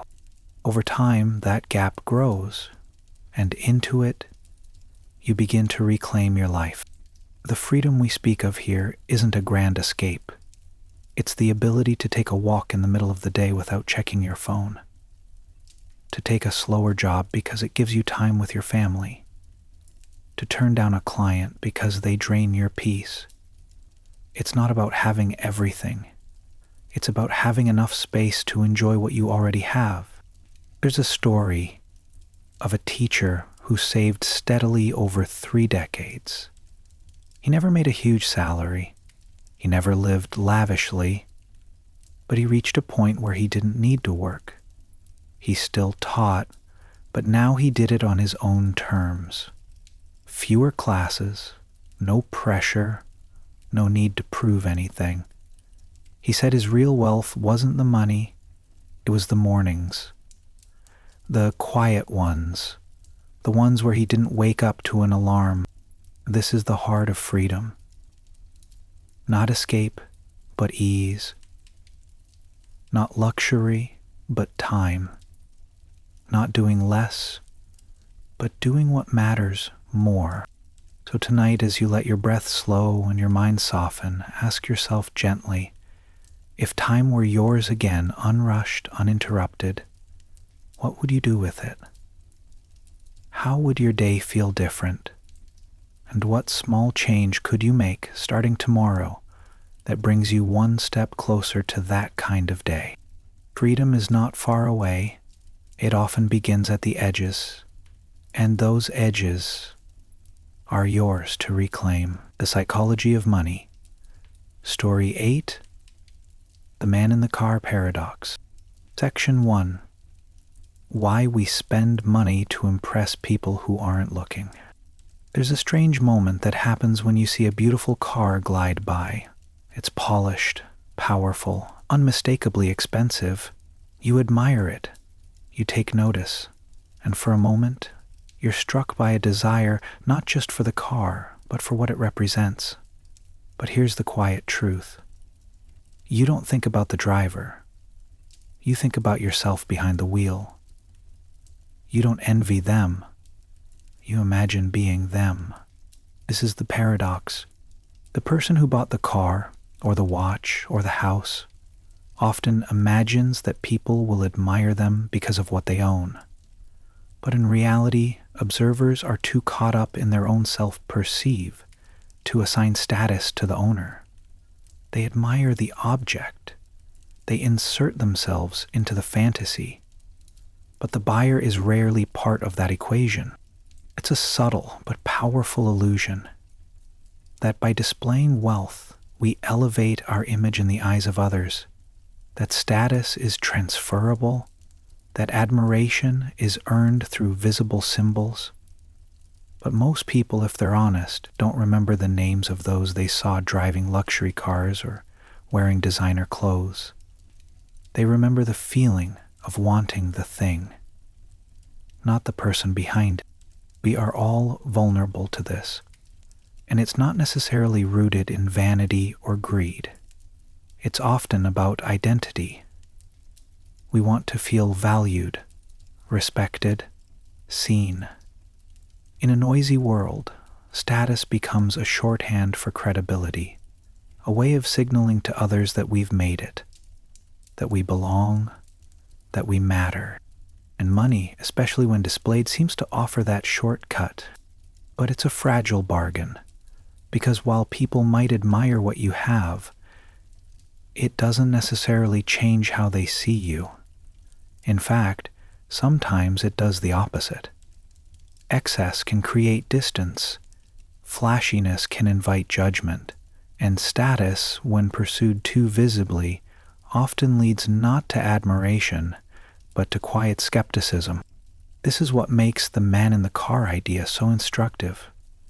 The very act of trying to impress others with what you own is often invisible to them, or misunderstood entirely. And yet, we build so many of our financial choices around this desire. Why do we choose the car that stretches the budget, the wedding with hundreds of guests, the renovation we can't quite afford? Often it's not about utility or comfort. It's about perception, about what we hope others will think when they see it. But most people aren't watching. And even if they are, they're too busy projecting their own hopes onto what they see to give us the credit we think we're earning. The result is a kind of emptiness, a chase that never ends. Because even after you get the thing, there's always something shinier, someone richer, something else to signal. The applause we crave is faint, if it exists at all, and yet the cost we pay, emotionally, financially, is real. So as you lie here now, begin to ask yourself, not with guilt, but with curiosity, how many of my financial choices are about creating an image? And if no one was watching, if admiration vanished, would I still want the same things? Because freedom, as we've seen, often lies not in what we own, but in what we stop needing to display. Section 2. The quiet cost of trying to look rich. Let's continue by looking at what happens when the desire to appear wealthy quietly shapes our financial lives. It doesn't usually begin with ego. It begins with something softer, a wish to be respected, a desire to fit in, to feel significant. And in a world that rarely slows down long enough to get to know who we really are, we often try to signal our value with what people can see. This leads us to spend money not just on things we want, but on things we want to be seen having. The designer bag, the premium car, the home in the right neighborhood. None of these are inherently bad. But when their primary purpose is to signal status, we're no longer buying objects. We're buying image. And image has a steep price. There's a difference between wealth and the appearance of wealth. Wealth is what you keep. It's savings, investments, freedom, time. The appearance of wealth is often what you spend to create a perception. And paradoxically, the more you try to look rich, the harder it becomes to be rich. Because that image has to be constantly maintained. Every upgrade resets the standard. Every display invites comparison, and every comparison keeps you tethered to someone else's expectations. Imagine a man who makes a good salary and buys a luxury car. His neighbors nod with approval. Co-workers compliment him. He feels proud at first, but now the car payment is part of his budget. The insurance is higher. He parks carefully, worried about scratches. He's already thinking about what comes next, the next model, the bigger house, the lifestyle to match. He doesn't feel richer. He feels obligated.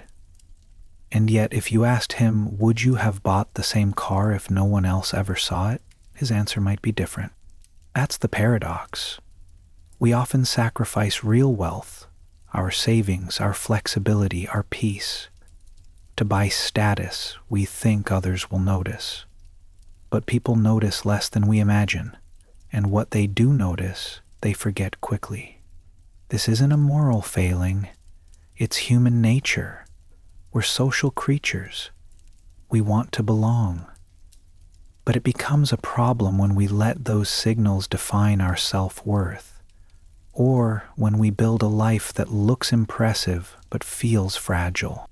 We can also apply this lesson more broadly. Sometimes we don't buy expensive things, but we still signal. We post certain photos, we wear brands, more for others than ourselves. We structure our routines to suggest busyness, importance, success, and all of this consumes energy. Because we're not just living, we're performing, and the performance is rarely as fulfilling as the life we quietly crave.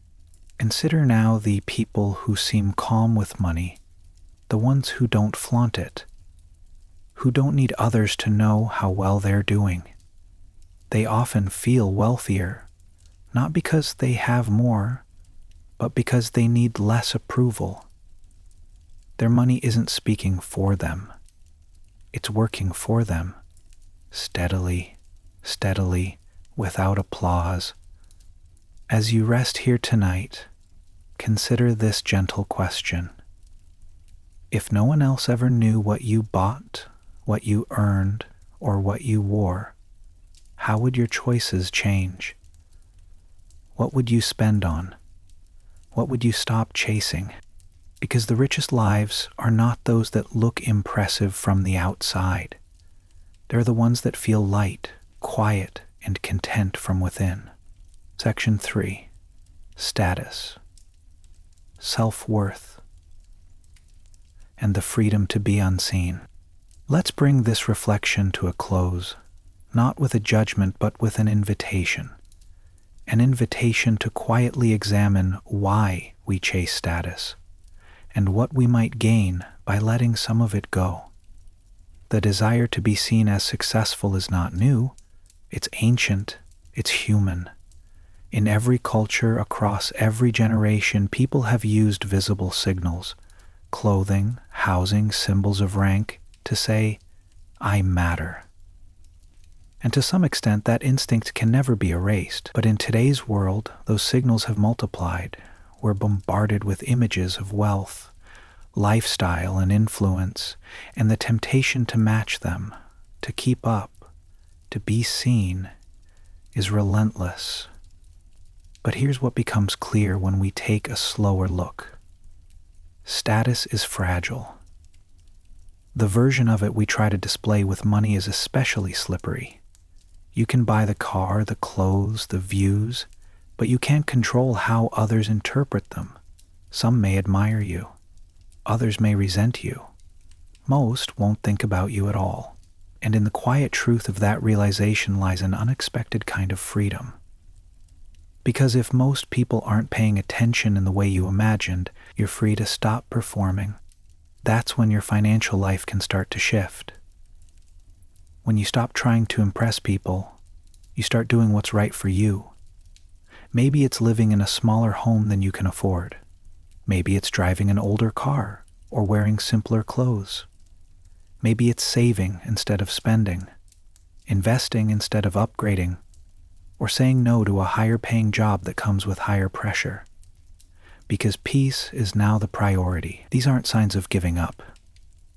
They're signs of taking back control. There's a quiet dignity in walking your own financial path, even if it's not flashy. Especially if it's not flashy. Because the irony of status is that the people who have the most of it, the truly confident, the genuinely secure, rarely feel the need to show it. They've decoupled their self-worth from appearances. They let their values, not their purchases, speak for them. Think of someone you know who carries that kind of presence. Maybe a teacher, a neighbor, a mentor. They don't need applause. They don't compete, they don't posture, and yet they're often the most respected people in the room. Not for what they own, but for how they live. That's the kind of wealth this story points to. Not wealth that shines, wealth that settles, that gives you the freedom to be exactly who you are, even if no one notices, especially if no one notices. So as you drift now toward rest, ask yourself gently, what would my life feel like if I stopped trying to be seen a certain way? What space would open up, mentally, financially, emotionally, if I stopped buying things to prove something? And what might I do with that space once it was mine again? Because sometimes the most meaningful kind of wealth is the freedom to go unseen and to still feel complete. The Psychology of Money. Story 9. Wealth is what you don't see. Section 1. The invisible nature of real riches. We live in a world of surfaces. We see clothes, homes, cars, vacations. We scroll through curated lives, polished and bright.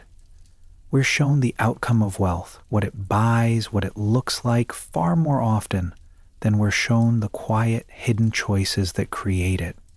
And so, without realizing it, many come to believe that wealth is what's visible, that to be wealthy is to look wealthy, that the things money buys are signs of its presence. But in truth, wealth is almost always what you can't see. It's the unspent dollar, the trip not taken, the car not purchased. It's the decision to delay pleasure, to build something quieter but sturdier beneath the surface. Wealth, in its truest form, is hidden. Imagine you pass a stranger on the street. She steps out of a luxury vehicle dressed in designer clothes, phone glowing with the latest tech. It's tempting to assume she's rich. But all you really know is that she once had money and spent it. What you can't see is what she didn't buy. How much she saved, whether she's free from debt, whether her lifestyle is supported by income or by exhaustion, credit, and pressure. This is the tension. We mistake spending for wealth because spending is visible. But actual wealth, what creates long-term stability, comfort, freedom, lives in what's not spent. It exists in bank accounts, retirement funds, quiet investments, and even in time saved by making different choices. These things aren't flashy. They don't announce themselves. And that's precisely why they're so easily overlooked. People often aim to be rich in the way they've been taught to see it. So they upgrade, extend, consume. They build a life around what can be admired. But the cost is high, financially and emotionally, because the more we spend to appear wealthy, the less we may actually have. This isn't a message of restriction. It's an invitation to see differently, to notice that wealth, like health or trust, is not something you always recognize in others, but something you deeply feel when you possess it yourself. There's a certain lightness that comes from having reserves, from knowing you don't have to say yes to everything, from knowing you're prepared. That's real wealth. But it doesn't make noise, it doesn't sparkle, it doesn't advertise. It waits patiently in the background, silently doing its work. As you relax into this quiet moment, consider this reflection. How much of your idea of wealth is shaped by what you see? And what if the richest people you know aren't the ones who look like it? Section 2. the difference between being rich and being wealthy. Let us now explore a quiet distinction, one that hides in plain sight. The difference between being rich and being wealthy. The words are often used interchangeably, but they represent two entirely different realities. Richness is loud. It is visible. It often comes with lifestyle, display, and performance. Wealth, by contrast, is silent, the freedom you don't feel compelled to explain. A person can earn a high income and still be one poor decision away from crisis. That is, being rich, money flowing in, and money flowing out just as quickly. Someone else might earn modestly but save steadily. They may have a growing investment account, little debt, and choices. That's wealth, quiet, invisible, but powerful. What separates the two is not earnings. It's behavior. Think of it like a tree. The flashy car, the new clothes, the upgraded kitchen, these are branches, easy to see, easy to admire. But the roots are savings, planning, sacrifice. These don't get talked about. They aren't impressive at parties, but they are what keep everything above ground alive. Without roots, the branches eventually fall. There's a story about a janitor who passed away, leaving behind millions in savings. He lived simply, never talked about money, but he invested steadily over decades. No one knew. He didn't look rich, he looked ordinary. But his habits, his decisions, they were extraordinary, and they created real wealth. Contrast that with the professional athlete who earned tens of millions and lost it all. Lavish lifestyle, poor advice, too many yeses. Everyone saw the mansions and the cars. No one saw the debts accumulating underneath. That's the illusion. Being rich looks like strength, but without careful choices, it's hollow. This distinction matters because most people chase being rich without realizing they're doing it. They see the symbols and want them, but symbols aren't substance, and the chase can become a trap, earning more to spend more, to appear more, all while security and peace remain just out of reach. Wealth isn't just about what you have. It's about what you keep, and more importantly, what you can walk away from. A wealthy person can take a year off without stress. A rich person might need to keep working just to support the image. So how do we shift toward the invisible? By rethinking what it means to succeed. By letting go of the need to be seen doing well, and instead feeling well. Stable, resourced, whole. And when we begin to internalize this difference, something softens. The pressure to impress fades. The joy of enough returns. We spend less energy chasing and more time simply being. As you rest now, reflect gently. Are you building branches or roots? Are you cultivating the quiet strength that doesn't show but lasts? Because real wealth is what others don't see, but you feel it deeply every day. Section 3. Learning to value what's hidden. We come now to the softest part of this story. The part that doesn't dazzle, but sinks in slowly. The part where we begin to rewire how we think about wealth, success, and what truly makes us feel secure. Most people are not taught to value what's invisible. From a young age, we're shown trophies, report cards, career titles, signs of progress and prosperity that are easy to point to, easy to compare. The unspoken lesson is, what can be seen must be what matters most. But invisible things are often the most powerful. a home filled with warmth and trust, a calendar with blank space, a bank account with more in it than you need, a mind that sleeps without worry. These don't sparkle, but they endure. And they are what money, when handled quietly and wisely, can help support. There's no magazine cover for someone who bought a used car and invested the difference. No viral video about the woman who rented a smaller apartment to save for her future. No applause for the couple who chose a simpler wedding so they could begin married life without debt. And yet, these are the choices that over time build a life that feels rich, not just in assets, but in calm. You may never know how many people around you are truly wealthy, because their wealth doesn't ask to be seen. It's tucked away in decisions, in habits, in patience, in not needing to prove anything to anyone. And when you begin to value what's hidden, something inside you shifts. You become less interested in chasing applause and more interested in building foundation. You start asking different questions.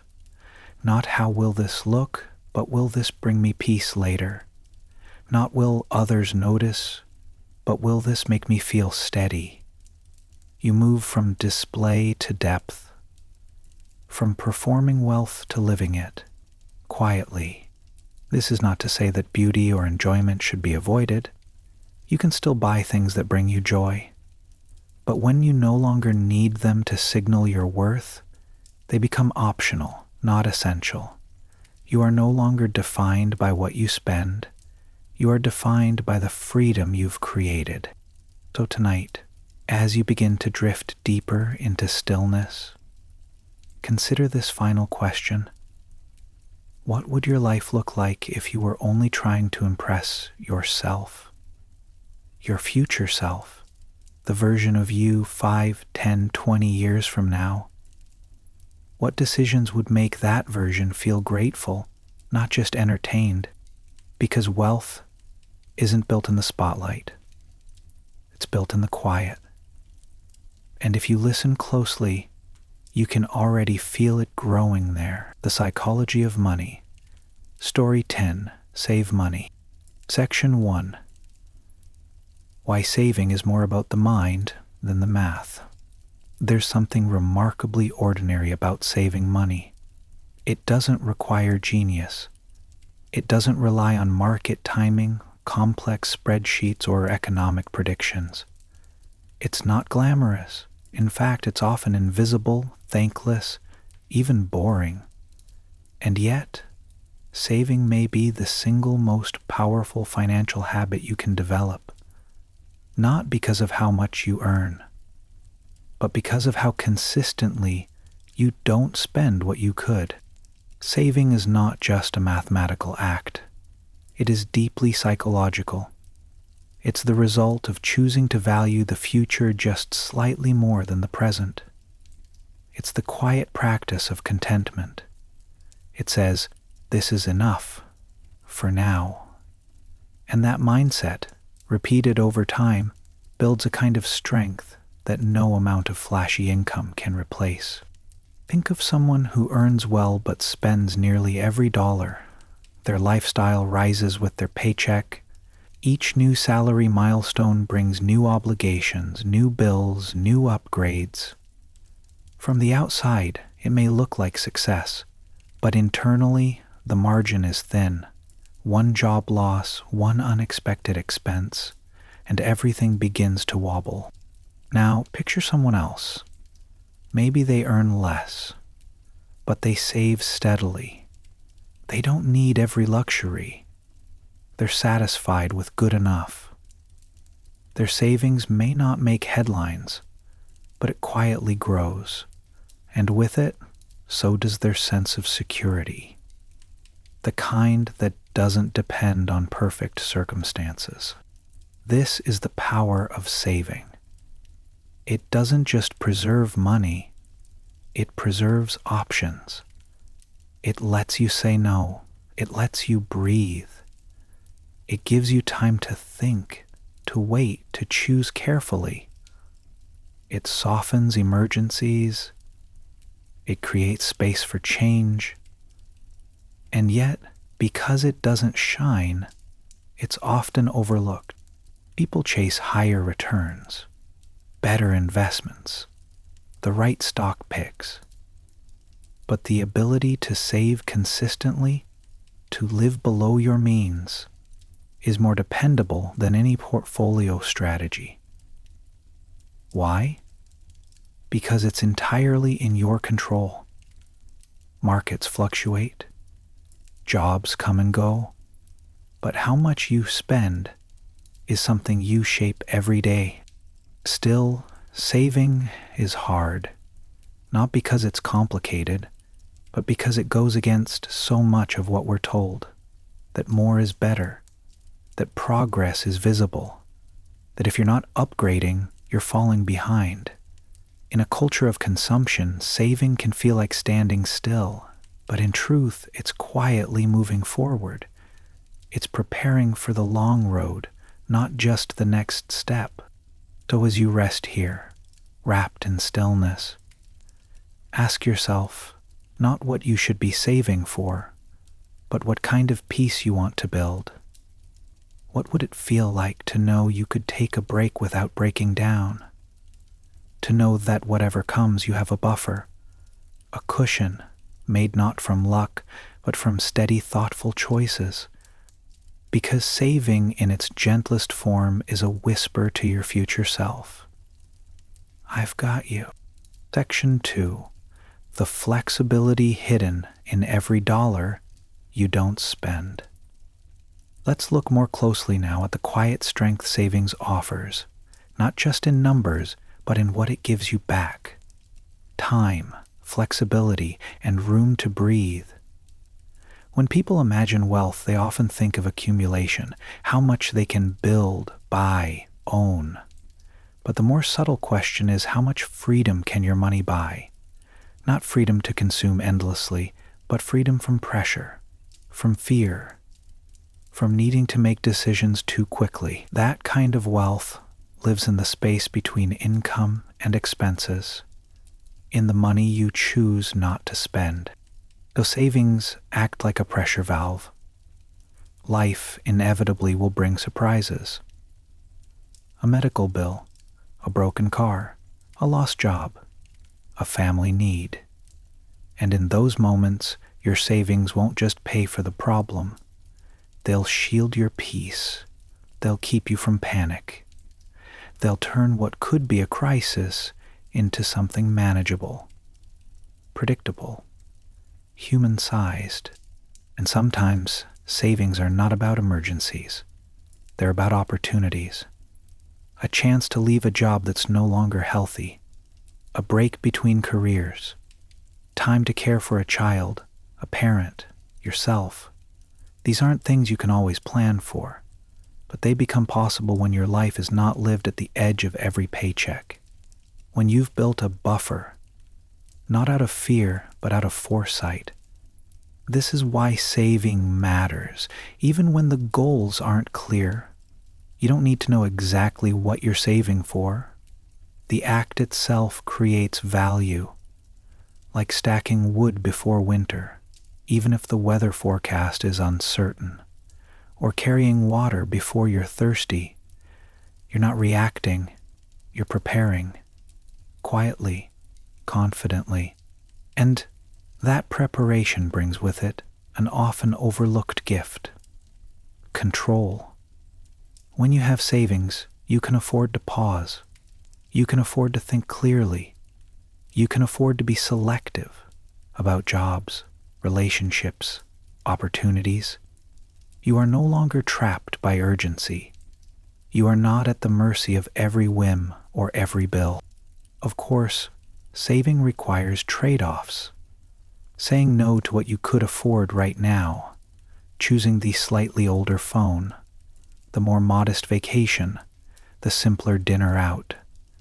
It may feel like a small loss, but what you gain in return is far larger. an invisible strength that accumulates quietly with each unspent dollar, not just in your bank account, but in your sense of self. Because the real benefit of saving is not the money itself, it's what the money represents. Proof that you can delay comfort for the sake of something bigger.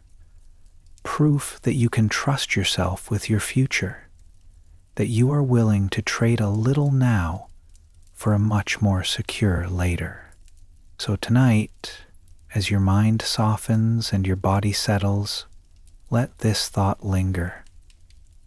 What possibilities would open up in your life if you saved, not for a thing, not for a trip, but for the freedom to make decisions more slowly, more gently, more on your terms? Because every dollar you save is more than a number.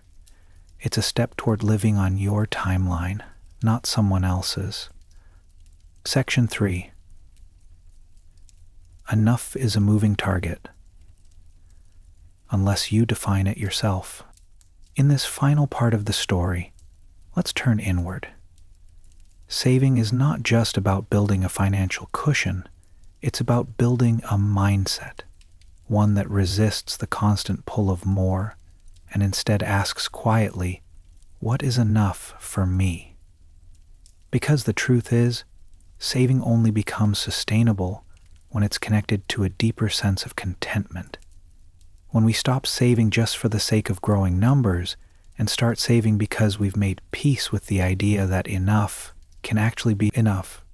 In many ways, modern life whispers the opposite. It tells us we need more income, more upgrades, more milestones to chase. We compare, often unconsciously, to others' highlight reels, a friend's vacation, a colleague's new house, an influencer's lifestyle. These comparisons creep in and blur the line between want and need. And when enough is always somewhere just out of reach, saving begins to feel like deprivation instead of empowerment. But when you define enough for yourself, intentionally, gently, it becomes a boundary that protects you, not a limit that restricts you. You no longer need to match the world's pace.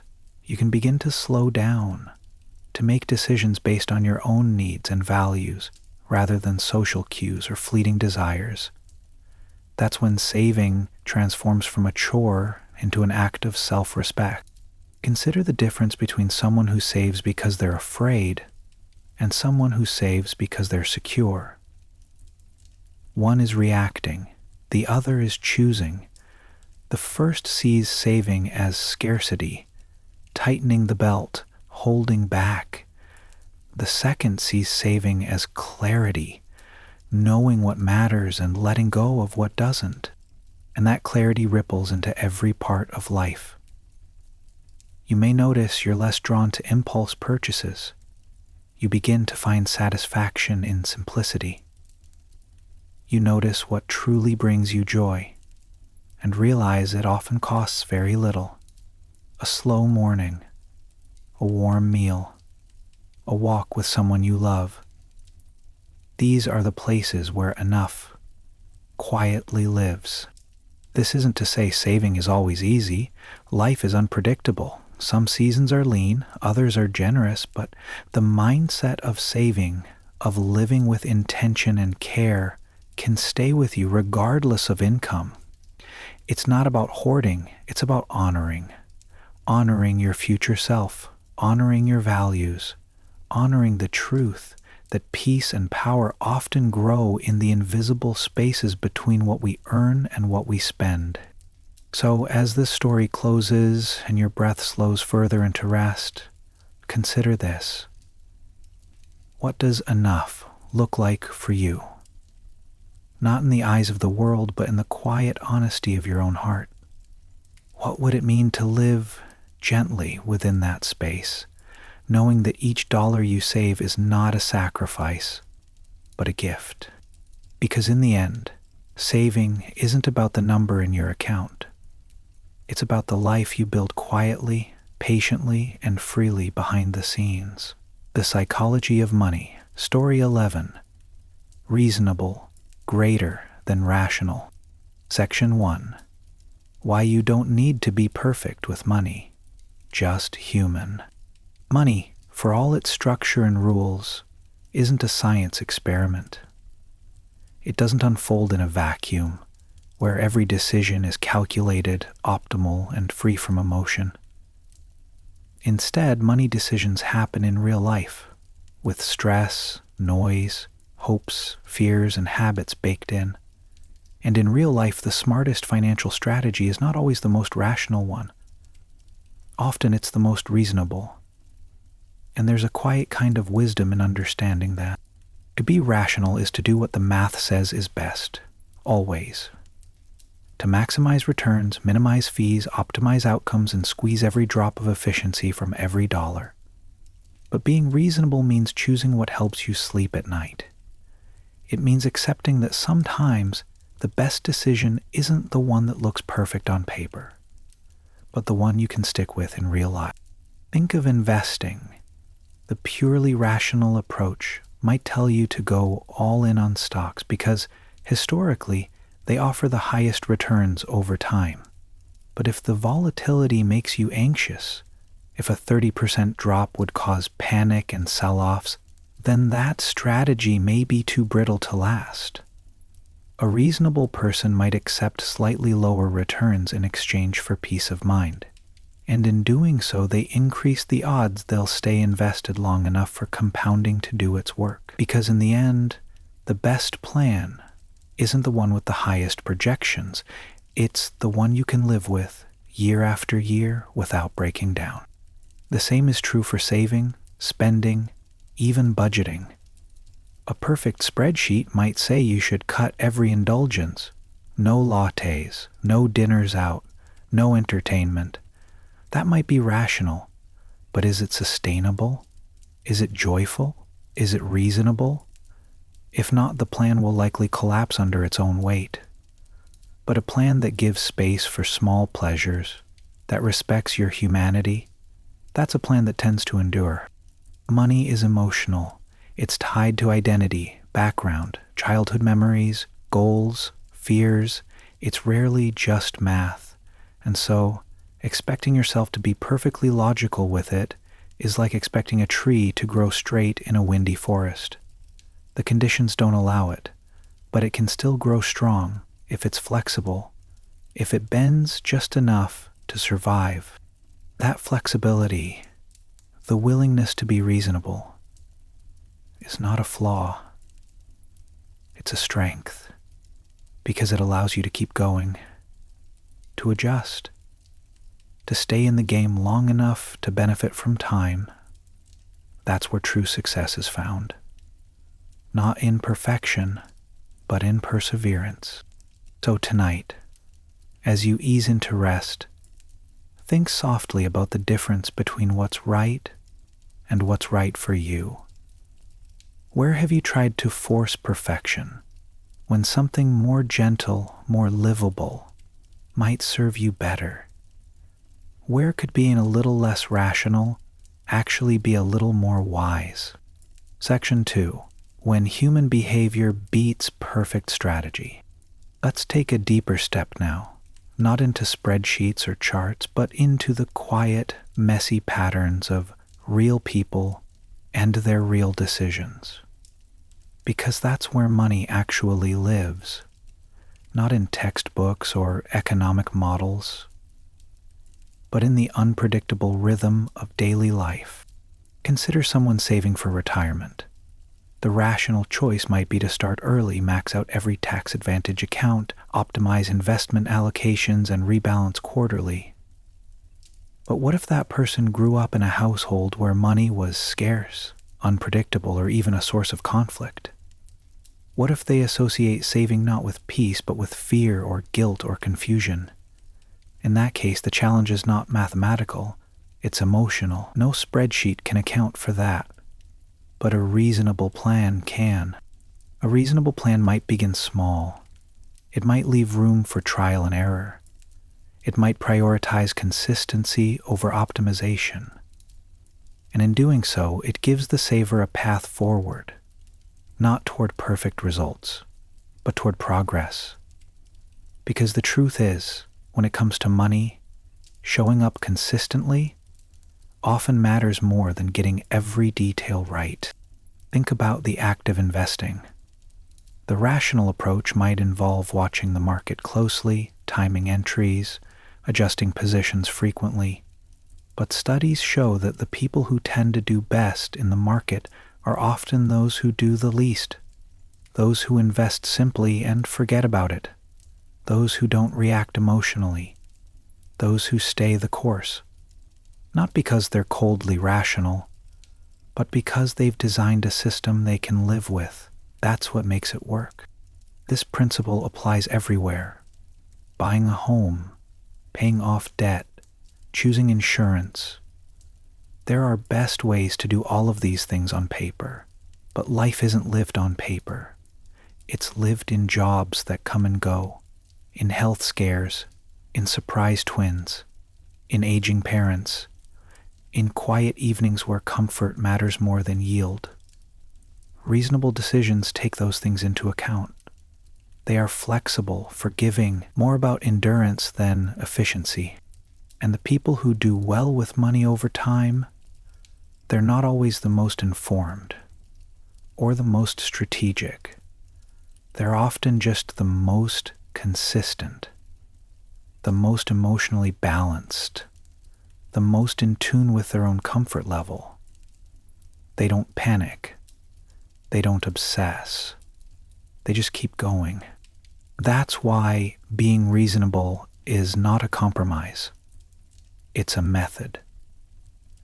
A long-term survival strategy. One that allows you to live with your financial choices not just today, but year after year, through the seasons of change that life inevitably brings. So as your thoughts begin to quiet now, ask yourself this: have you been expecting perfection in a place where gentler persistence might serve you better?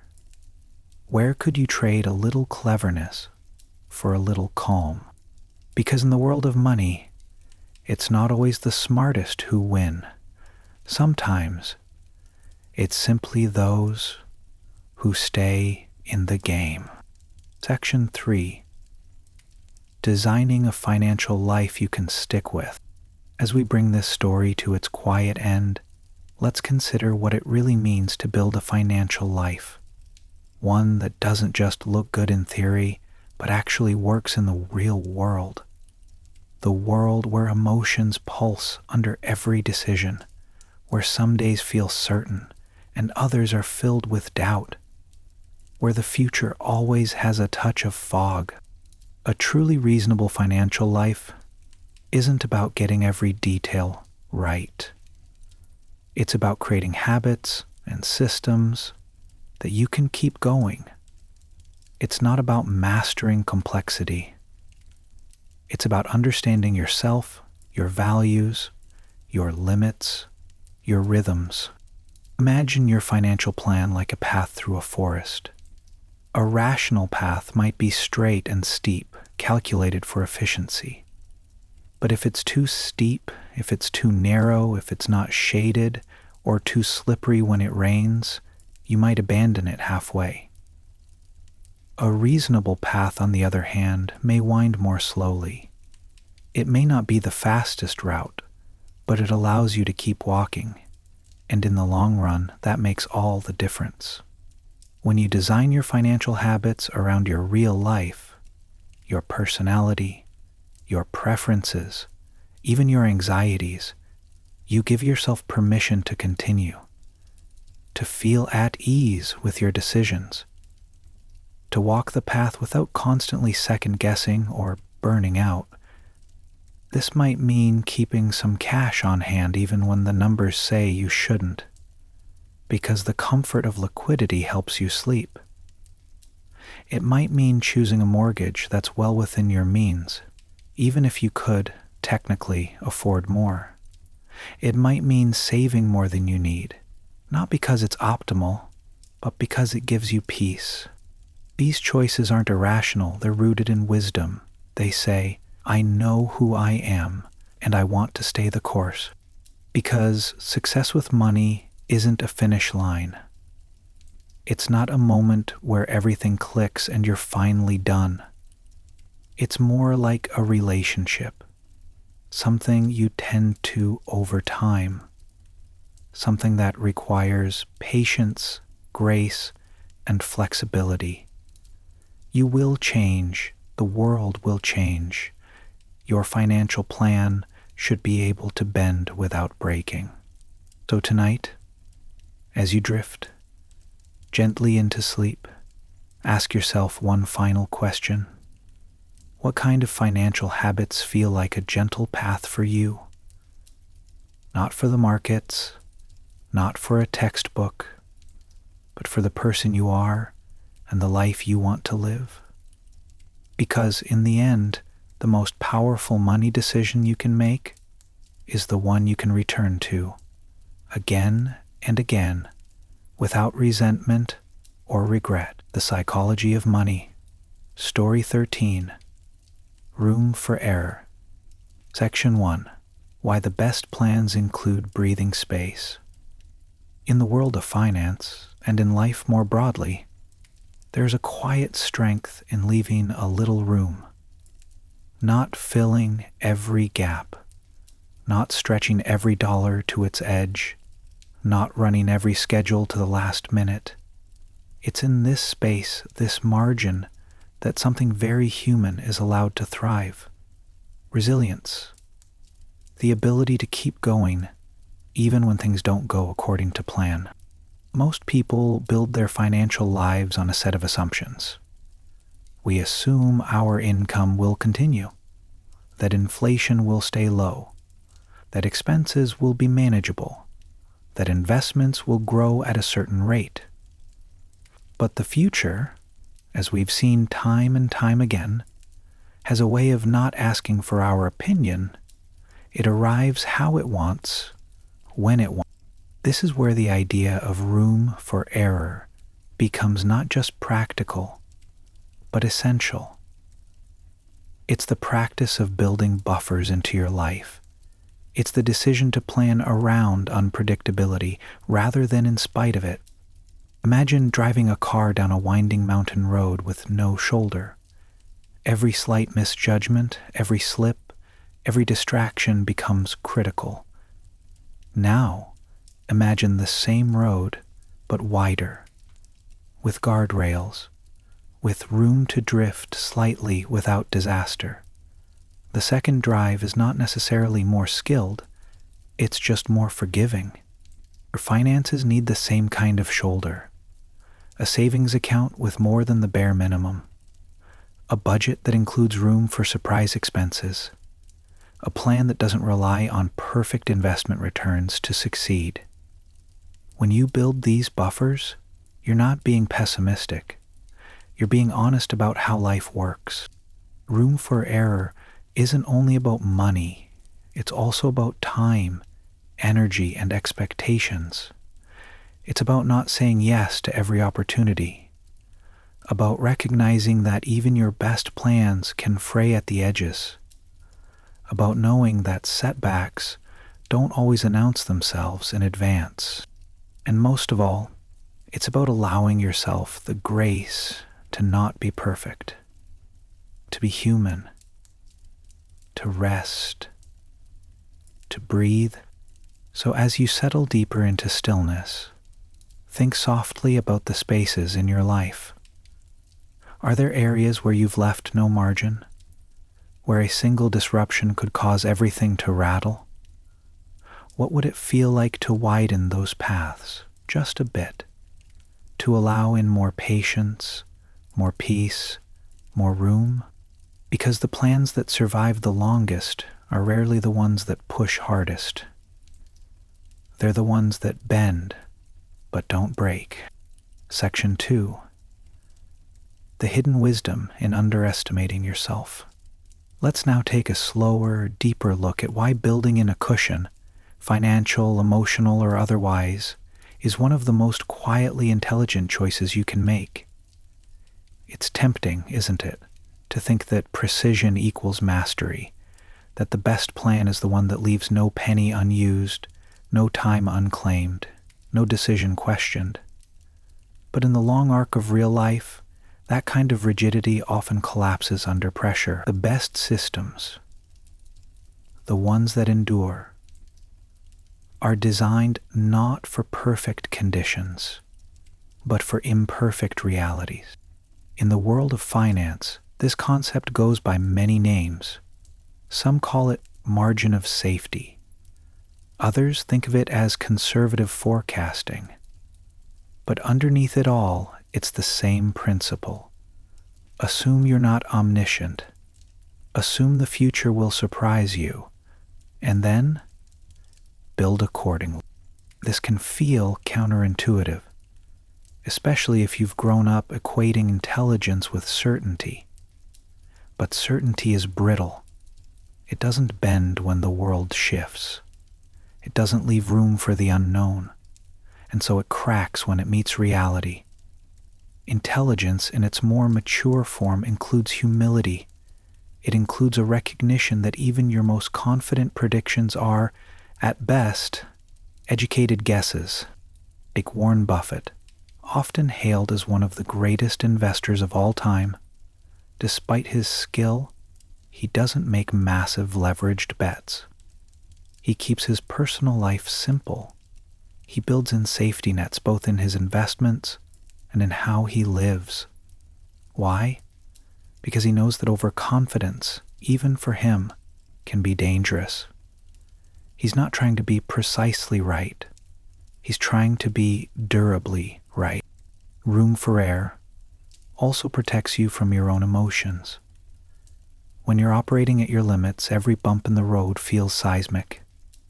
A missed paycheck, a surprise bill, a market dip, it all becomes a crisis. But when you've left breathing room, those same events become manageable. Annoying perhaps, but not catastrophic. You're less likely to panic, less likely to make a short-sighted decision, more likely to ride it out with grace. This applies to more than just money. Think about how you plan your days. If every minute is scheduled, a single delay, a flat tire, a sick child, a forgotten task can derail the whole thing. But if your calendar has a bit of slack, you can adapt. You can breathe. You can recover. Room for error is not a luxury for the rich or the cautious. It is a practical necessity for anyone who wants to survive and thrive across decades of unpredictable life. It's not about living small. It's about living sustainably. Some people resist this mindset because it feels like settling, like aiming low. But here's the truth. Building a plan that allows for failure is not a sign of weakness. It's a sign of strength, because it means you're building not for the best case scenario, but for the one that's most likely. And in doing so, you increase the odds that you'll still be standing when others are scrambling to catch up. This is especially important in long-term endeavors, like investing, starting a business, raising a family. The longer the timeline, the more opportunities there are for surprise. And so, the more critical it becomes to include buffers. Not just financial ones, but emotional and relational ones too. You might ask, what if things go better than expected? What if I save too much, wait too long, or live too cautiously? That's possible. But it's rarely harmful. Having too much saved, or too much space in your schedule, or too few obligations, these are not problems. They are gifts. They create options, and options are one of the most underrated forms of wealth. So tonight, as your mind softens and the world around you fades, let this thought rest gently beside you. What parts of your life have been planned with too much confidence? What might change if you assumed the future will be messier, slower, or stranger than expected, and you designed for that? Because real confidence doesn't come from assuming you'll never fall. It comes from knowing that if you do, you've already built a place to land. Section 3. Why longevity is the ultimate financial advantage. Let's ease into the final part of this lesson with a gentle truth. In money and in life, the ability to stay in the game matters more than almost anything else. Through all the noise and motion, all the ambition and uncertainty, one principle tends to rise above the rest: survival. Not as a flashy strategy, but as a quiet, steady virtue. The longer you remain on the path, the more opportunities you give yourself to benefit from luck, from compounding, from second chances, and room for error is what makes that longevity possible. Imagine a bridge built to the precise weight of daily traffic. It might stand until a heavier than expected load pushes it past the edge. But now imagine a bridge built with extra capacity, meant to carry more than it ever reasonably expects. It doesn't just stand, it endures. That's the difference margin makes. It protects you not only from what you expect, but from what you never saw coming. When we talk about longevity in personal finance, we're really talking about your ability to keep going through the full spectrum of life's seasons. Times of ease and strain, of joy and fear, of stability and upheaval. Markets rise and fall, jobs come and go, trends change. But if you've left yourself room, financially, emotionally, structurally, you'll still be standing. That's the foundation on which real wealth is built, quietly, over time.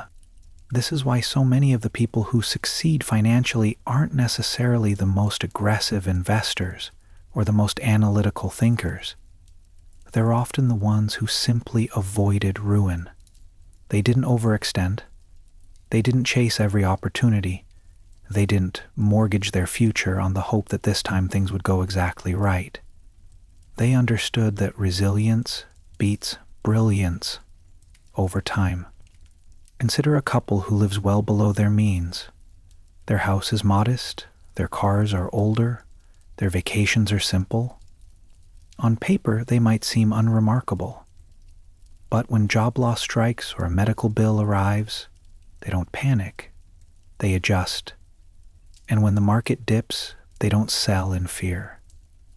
They wait. Their success over time isn't due to luck or even skill. It's due to margin, the quiet room they left around their decision. This approach isn't just wise, it's gentle. It asks less of you. It creates fewer sharp edges. It lets you sleep at night, and that kind of peace is, in itself, a kind of wealth. We often glorify those who take big risks and win. But we hear less about the silent victories of those who simply stayed the course, who didn't get wiped out, who didn't have to start over, who built slowly and never needed to rebuild from nothing. That's the power of room for error. It's not flashy, but it lasts. And in a world that changes constantly, that's what matters most. Not being the fastest, the smartest, or even the most accurate, but simply being there long enough to collect the rewards that time and stability bring. So as your thoughts begin to dim and soften, consider this. Where in your life could you create a little more room? Not to shrink your dreams, but to stretch your chances of seeing them through. Not to limit your ambition, but to protect your path.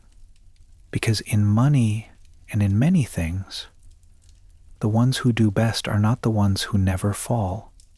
They're the ones who made sure they had space to get back up. The Psychology of Money, Story 14. You'll change. Section 1. The Fallacy of Fixed Goals and Who You Think You'll Be. As we begin this next chapter, let your thoughts drift gently back through time to the version of yourself from 10 years ago. Try to recall what you valued, what you believed, what you hoped for. Think of the things you thought you wanted, what your dream job was, where you pictured living, how you imagined success. Chances are much of it has changed, maybe in small ways, maybe in ways so vast you barely recognize that earlier version of yourself. This is something we don't often account for, especially when making long-term plans. We assume we'll stay the same, that our desires will hold, that our goals will remain fixed, that the person making decisions today will still be steering the ship many years from now. But this belief that we'll always want what we want today is quietly, deeply flawed. In psychology, this is known as the end of history illusion. The idea that while we recognize how much we've changed in the past, we somehow imagine we won't change much going forward. We tell ourselves that we've reached a stable point in our identity, when in fact we remain in motion, always evolving, always rewriting. And this has powerful implications for money. You see, when we set long-term financial goals, we tend to anchor them to our current selves. We plan as if our tastes, our priorities, our ambitions will remain constant. But the future version of you may want something entirely different. A career you haven't discovered yet, a lifestyle you never thought you'd desire, a family situation you couldn't possibly have predicted. And when that time comes, it's not that you were wrong back then, simply that you changed. That's why flexibility is so valuable in financial planning. Saving broadly instead of narrowly, avoiding rigid timelines, leaving options open. It's about recognizing that you're not just saving for a house or retirement. You're saving for possibility, for a future that may look very different than what you're imagining right now. This is especially important when it comes to spending. Many people spend extravagantly today on things their future self won't care about. A car that no longer excites. A career that was built on someone else's definition of success. We get locked into patterns of consumption that reflect past identities, not present values. But the wiser path is one that accepts this evolution, that understands the person making today's financial decisions is a placeholder, a steward, not a prophet, someone doing their best, while also knowing that the road ahead is winding and that the destination may change. It's a humbling truth and a liberating one. So tonight, as you lay your head down and let the world fall quiet, consider gently, who are you planning for? The person you are or the person you may become? And what kind of plan might allow both versions of you to feel safe, seen, and free? Section 2. The Gentle Art of Planning for a Moving Target. Let us now wander further into the quiet truth that so often slips past us in the noise of ambition. You are not finished. Not today, not next year, and not at the peak of your career nor at the start of your retirement. You are still becoming. And the person you'll become years from now may look back on your present goals and feel gratitude, or curiosity, or even confusion. This isn't a failure of judgment, it's a feature of growth. You see, we spend much of our lives chasing clarity, trying to lock down what we want, who we are, what direction we're headed, but clarity, it turns out, is a moving target. And what you deeply crave at 30 may barely whisper to you at 50. A house in the city becomes a longing for stillness. A 6-figure salary fades beneath the desire for time. The high-speed chase of youth becomes the quiet walk of meaning. And yet, our financial systems don't always account for that. Budgets are often built around what excites us now. Retirement plans are framed around goals that sound good on paper, but may not hold emotional weight when the time comes. We think in terms of milestones, buy the home, reach the number, hit the promotion, but rarely do we ask if those milestones still matter to the person we are becoming. That's why the most resilient financial plans are not the most detailed. They're the most adaptable. They don't pretend to know who you'll be. They simply prepare for the truth that you will be someone slightly different. Maybe softer. Maybe braver. Maybe with a different story written behind your eyes. Imagine a garden. You plant with a sense of direction, but not control. You know the soil is rich, but you don't know which seeds will flourish most. So you leave space. You water generously. You allow for surprise. That's how wise money is managed too, not dictated, but nurtured. Saved broadly, not just for needs, but for unknown desires. This is why flexibility becomes a kind of kindness. A plan that locks you into a path may become a prison if your heart outgrows it. But a plan that allows movement, that gives you the room to change your mind, to explore, to turn when life asks, can become a gift your future self quietly thanks you for. It's also why identity-based spending can be so risky. When we spend to reinforce a self-possession, whether it's success, beauty, power, status, we tether our finances to a version of ourselves that may soon fade. And when that identity shifts, as identities do, the debt or obligations we took on remain. The car, the mortgage, the pressure. It's like carving your initials into wet cement before you've finished writing your name. That's not to say we shouldn't dream. Dreaming is essential, but our dreams should be held like paper boats on open water, beautiful, meaningful, and free to float in new directions when the winds change. So as your breath slows tonight and your thoughts soften, ask yourself gently, what would it feel like to plan not just for what you want, but for what you might want someday? Could you allow space for that uncertainty without fear? Because the most lasting peace comes not from having all the answers, but from knowing you've made room for the questions still to come. Section 3. Building a life that welcomes who you'll become. Let us bring this thought to rest, gently, like a candle flickering toward the wick.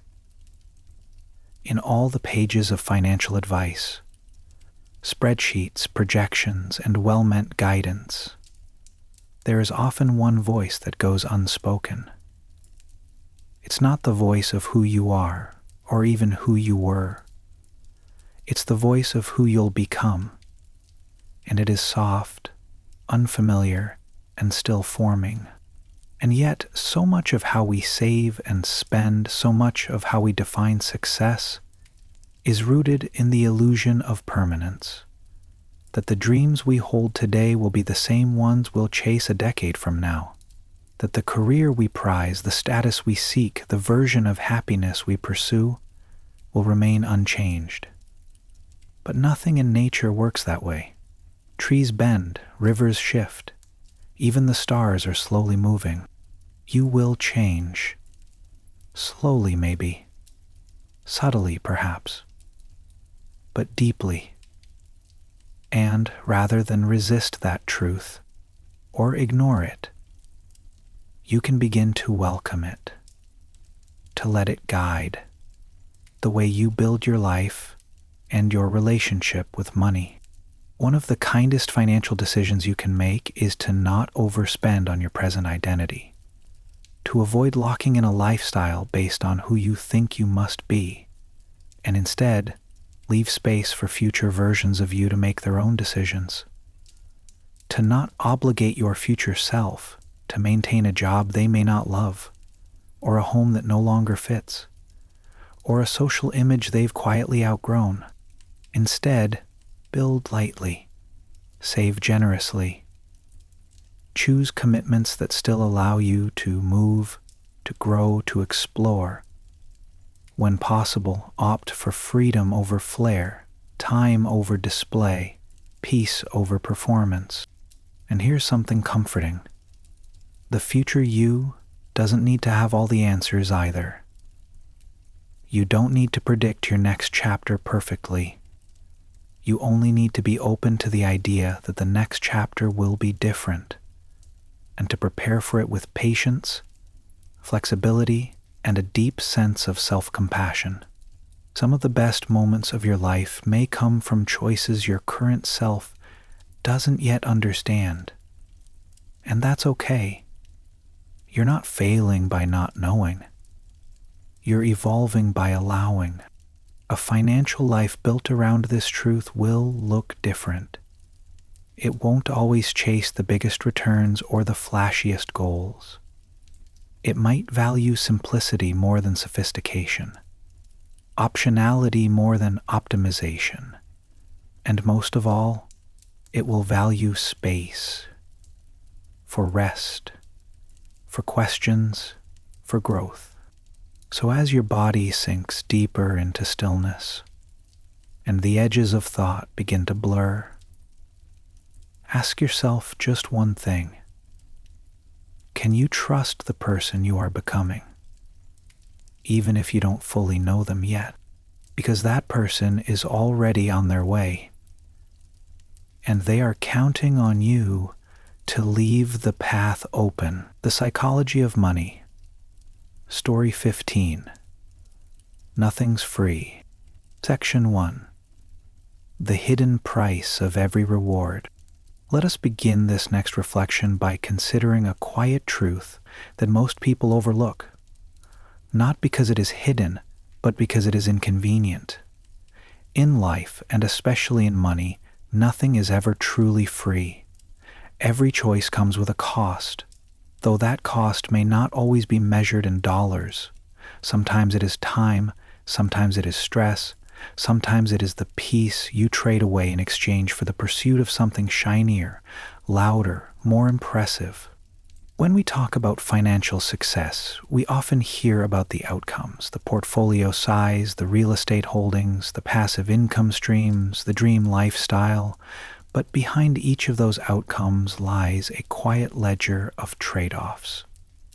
The late nights, the missed weekends, the anxiety that comes with uncertainty, the compromises made, not always visible, but always felt.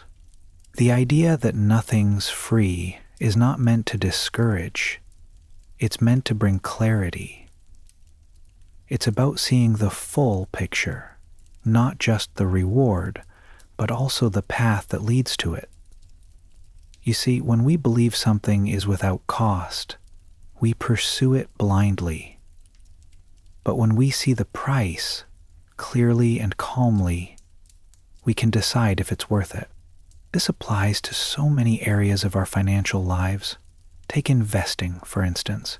High returns are alluring, but they come at a price: volatility, uncertainty, the emotional toll of watching your money fluctuate, the patience required to endure long stretches of stagnation or loss, the courage to keep going when everyone else is selling. These are the hidden fees of reward, not in percentage points, but in psychological resilience. Or consider owning a home. It brings security, equity, and pride, but it also brings maintenance, taxes, insurance, and the quiet mental weight of permanence. It might mean passing up flexibility. It might mean tying yourself to a single place, a single set of obligations, a single routine. For some, that trade is beautiful. For others, it's confining. What matters is that it's a trade, not a gift. Even something as seemingly innocent as a good deal can carry unseen costs. The discounted car that ends up in the repair shop, the low-rate mortgage that locks you into inflexible terms, the free time that slowly vanishes under the weight of commitments made in exchange for comfort. But perhaps the most invisible cost of all is attention. Every financial choice you make claims a piece of your mental energy. Your subscriptions, your bank accounts, your investments, your side hustles, your worries. even if the costs are small, the burden of management grows quietly, like dust settling in corners. That's why simplicity is underrated, because complexity, though it may seem sophisticated, is rarely free.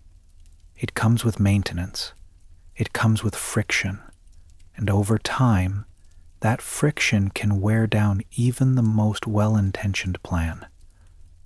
So tonight, as your thoughts begin to drift, consider softly, where in your life might you be paying a hidden price? What in your financial world feels heavier than it should? And what might it feel like to choose less, but lighter? Because peace too has a price, and it is often paid in the things you choose to let go of. Section 2, the emotional tax hidden in every choice. Let us wander deeper now, past numbers and spreadsheets, into the part of finance few people speak about in hushed tones or bedtime reflections, the emotional costs of the life we build. Because money isn't just a number on a screen. It's a mirror, and everything you pursue financially, every job you take, investment you make, lifestyle you aspire to, carries not only a price tag, but a feeling. Sometimes that feeling is pride, sometimes it's pressure, sometimes it's a strange, quiet anxiety that follows you through moments that are supposed to feel like having made it. This is the part of the price that's easiest to overlook. You see, every financial decision has layers. There's the surface cost, the dollars spent, the hours worked, but beneath that is something quieter, the psychological toll. And because it isn't as visible as a transaction receipt or an interest rate, we often forget it's there. Yet it accumulates. Think of the executive who earns more money than they ever imagined, but dreads every Monday, feels chained to their phone, and hasn't truly relaxed in years. Or the homeowner whose sprawling house offers space, beauty, and admiration, but also a weight of responsibility, repairs, and a mortgage that never seems to shrink. The cost is not in dollars alone. It's in sleepless nights, frayed nerves, the creeping feeling that joy is slipping through the cracks. Even wealth itself can come with an invisible price. The more you accumulate, the more you have to protect, to manage, to worry over. It is not that wealth is bad, far from it, but its benefits, like all things, are balanced by burdens. And to pretend otherwise is to ignore half the story. This is why so many wealthy people continue to feel poor in spirit, not because they lack, but because the price of what they've built has never been named. The maintenance of image, the quiet pressure to keep up, the discomfort of being envied or misunderstood or disconnected. And it's not just the wealthy. Even small financial goals can come with emotional fees.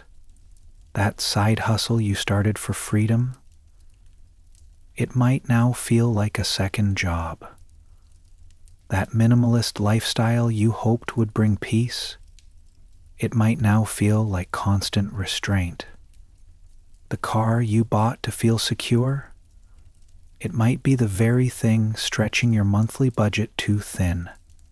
When we don't account for these emotional taxes, we risk building a life that looks good, but doesn't feel good. That's why one of the most powerful forms of wisdom is asking, not, can I afford this? But will this feel light? Will this nourish my time, my spirit, my space? We are taught to maximize, to chase more, but there is quiet dignity in optimization that includes how you sleep at night, how calm your mornings are, how free you feel to change directions. This isn't to say all costs are bad. Some burdens are worth carrying. Some jobs, though demanding, fuel a deeper purpose. Some risks, though nerve-wracking, expand who we are. The key is awareness. To look clearly at what you're exchanging, to be honest about the toll, and decide, gently, thoughtfully, whether it's one you're willing to pay. So tonight, as your breath slows and the room grows dim, let this question rest with you. In the life you are building, what are you paying for without realizing it? And if you named that cost, really named it, would the purchase still feel worthwhile? Section 3. Choosing which price you're willing to pay. Let us now draw this reflection to a close, not with urgency, but with patience. Like closing a book slowly, letting the final page settle with a whisper. The lesson here is not that we should avoid all costs. That's impossible. Life at every turn asks for something in return. There are no free lunches, no fully painless victories, no paths paved without trade-offs. But we do have a choice, perhaps the most underrated financial power of all. The ability to choose which costs we will bear and which we will gently set down. Not every burden must be carried, not every price must be paid. There is a quiet strength in saying no. Not because you cannot afford something, but because you've weighed the emotional toll and decided it's too high. There is dignity in choosing a slower road if the faster one leads through too much noise. There is peace in giving up the chase for more if enough feels like a better fit for your soul. You see, freedom, true freedom, isn't just having more money. It's having fewer invisible debts, fewer regrets, fewer decisions that leave a lingering aftertaste of unease. It's waking up in the life you built and feeling aligned, not just successful but whole. But to build such a life requires thought. It requires pause. It requires asking yourself the kinds of questions we are rarely taught to ask. What kind of quiet do I want in my future? What kind of weight can I carry for years and still feel light? What's the value of not just financial returns, but of emotional returns? And perhaps most of all, is this worth it? Not just in what it gives me, but in what it takes away. Because everything takes something. A career may take time with loved ones. A purchase may take tomorrow's flexibility. A dream may take patience, or sleep, or the willingness to feel uncertain. Even doing nothing has a cost. Missed opportunity, potential untapped. So you don't get to live a life free of trade-offs, but you do get to shape those trade-offs. You get to tilt the scale in your favor, to spend less than you earn so you buy not just things, but peace. To choose investments that may grow slowly but let you sleep soundly. To live in a way that your future self won't have to unravel what you rushed to build. There is a quiet beauty in that kind of intentionality. In the end, money is not the pursuit of more. It's the tool that gives you the ability to design a life with meaning. And meaning almost always is built through subtraction, through choosing the few things worth paying for and letting go of the rest. So as your thoughts fade and your breathing softens, let this truth rest beside you like a warm blanket. Nothing is free, but not everything is worth the cost. And your real power lies not in avoiding price tags, but in choosing which ones you pay, with care, with slowness, and with a heart turned gently toward the life you want to live. The Psychology of Money. Story 16, You and Me. Section 1. Why People See Money So Differently. Let's begin this quiet reflection by imagining two people standing in the same room, looking at the same dollar bill. To one of them, that bill is a tool, something to grow, to leverage, to multiply. To the other, it is security, a shield against hardship, a symbol of safety. Same bill, same currency, but two entirely different stories. This is the heart of this next lesson. When it comes to money, there is no single shared perspective. Each of us carries our own map, drawn not from textbooks, but from our memories, our childhoods, our fears, and our longings. And because those maps are all different, it's no wonder we often find ourselves confused by the financial choices others make, or even the ones we make. Money, after all, is not just numbers. It's emotion, it's history, it's family, it's culture. And those layers, though invisible, shape how we save, how we spend, and how we judge others for doing the same. Some people grow up in scarcity. To them, money feels fragile, something that can disappear at any moment. So they cling to it, or fear it, or spend it quickly before it's gone. Others grow up in abundance. To them, money feels endless, or at least renewable. They may take more risks, invest with confidence, or delay gratification with ease. Neither view is wrong, they are simply shaped by experience. Think of the child who grew up watching their parents argue over bills. To them, money might feel heavy, emotionally charged. Even if they earn well later in life, the echo of that tension might still linger.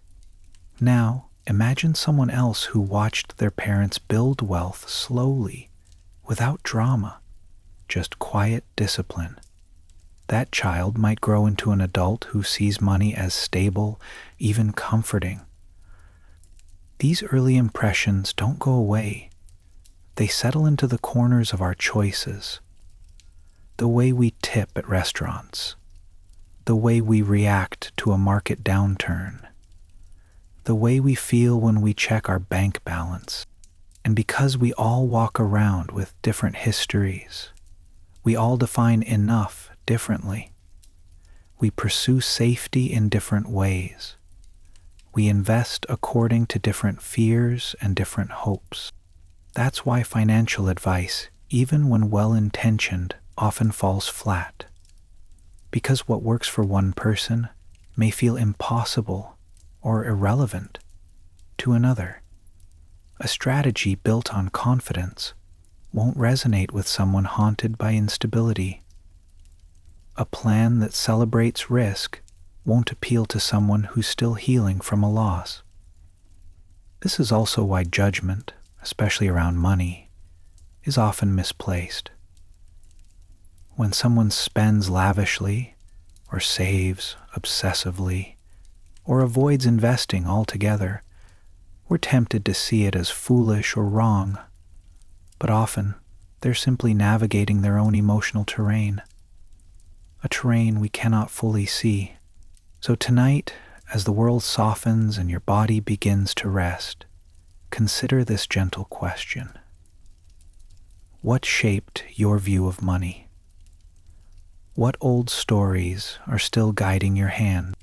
And could it be that understanding those stories, not erasing them, but recognizing them, is the first step to making peace with the way you relate to money?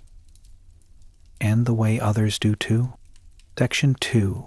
How our personal histories create financial mismatches.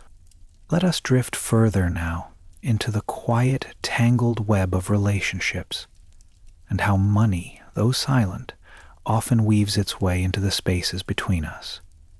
If each of us carries a personal invisible script about money, then any shared life, between friends, between partners, between families, becomes a negotiation between overlapping and sometimes clashing stories.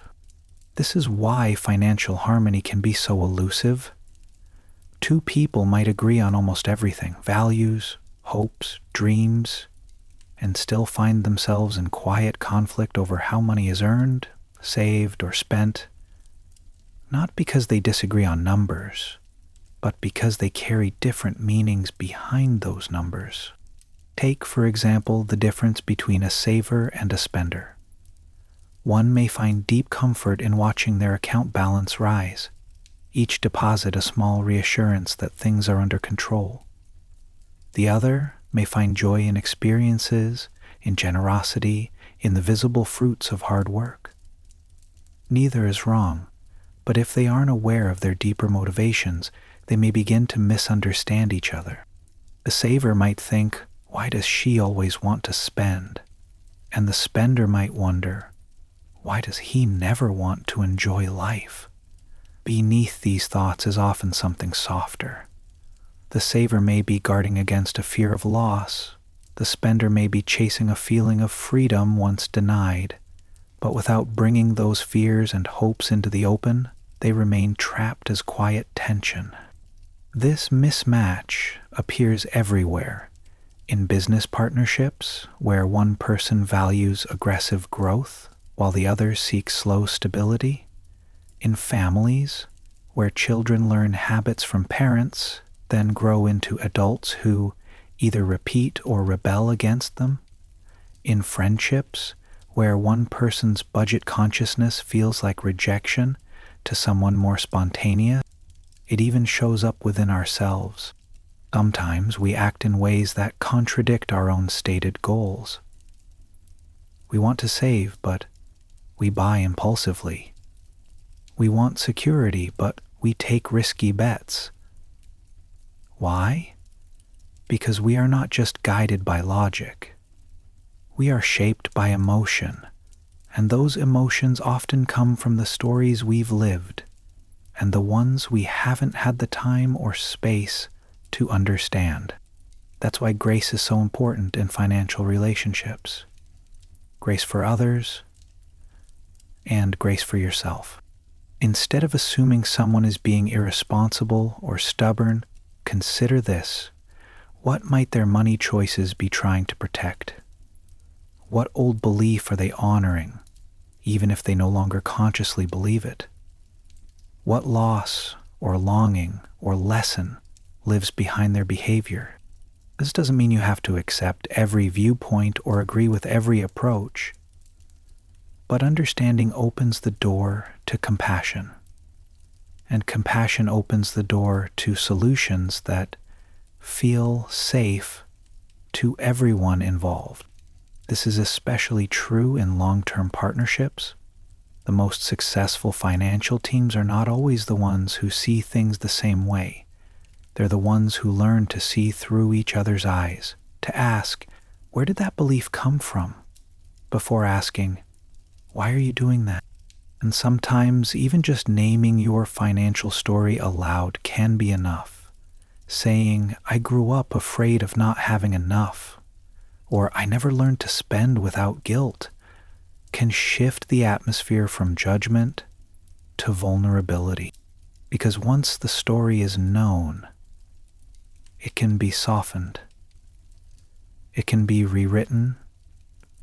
It can become a shared page, not a private burden. So as your thoughts begin to stretch and fade, consider this. What financial story are you bringing into your relationships? And what would happen if you explored that story, not to change who you are, but to understand who you've been? Section 3. Building financial harmony in a world of different stories. Let us close this reflection by stepping into something gentler, more hopeful, because while we've spent time exploring the differences in how people see money, the mismatched beliefs, the personal scripts, the quiet tensions, there is also a quiet grace in the realization that these differences don't have to divide us. In fact, when met with care, they can bring us closer together. You see, financial harmony isn't about sameness. It's not about agreeing on every line item or holding the same risk tolerance or mirroring each other's spending habits. Harmony, like in music, is about blending different tones into something that sounds whole. And just as one note alone is not a melody, a financial life lived in isolation, without understanding, without listening, can feel incomplete. That's why the most sustainable financial relationships are rooted in curiosity, not control, not correction, but a soft willingness to ask, "Tell me about how you learned that," or "What does this decision mean to you?"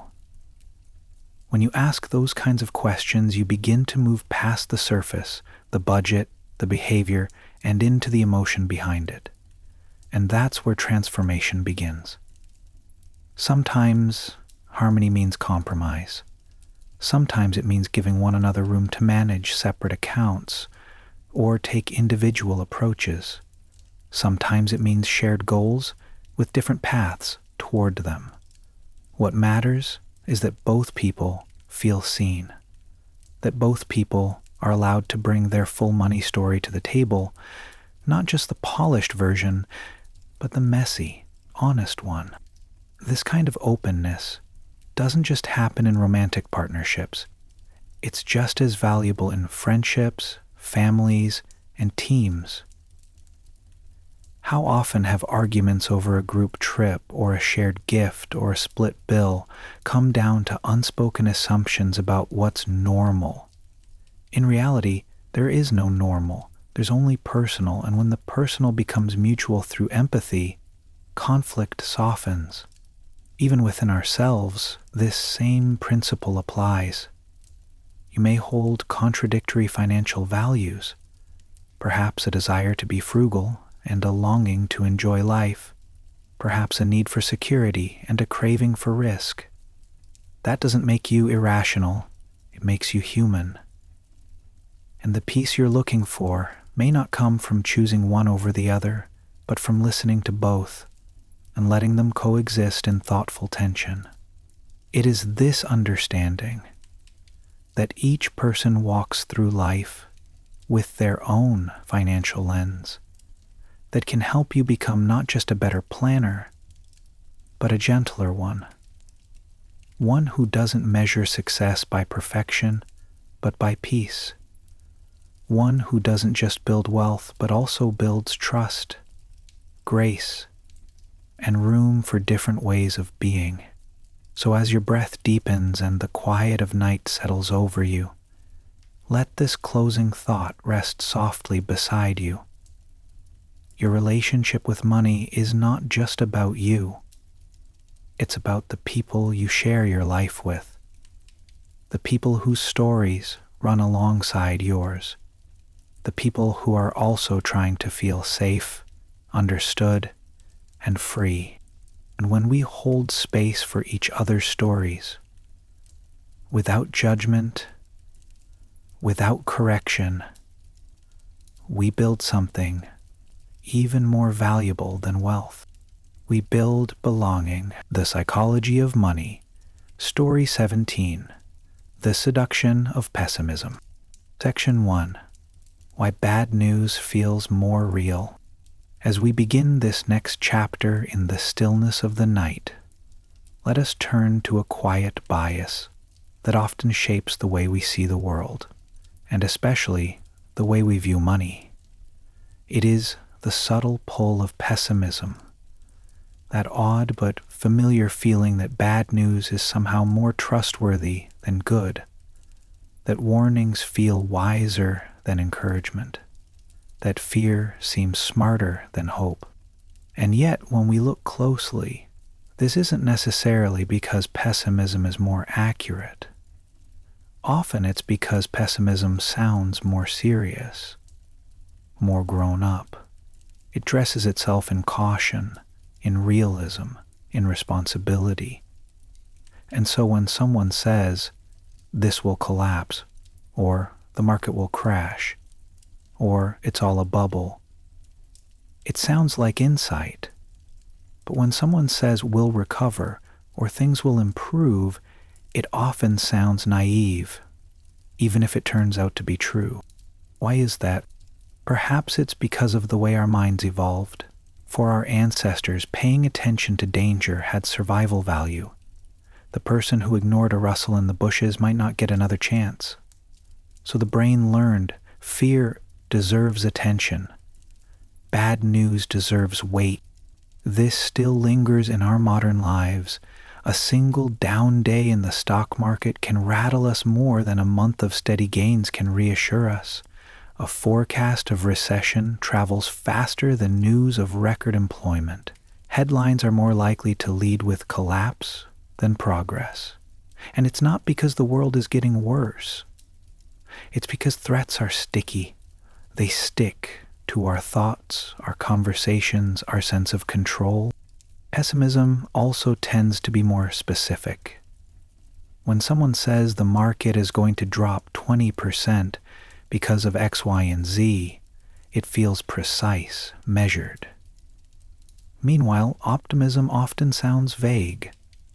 Things will work out is harder to defend, even though historically markets do recover.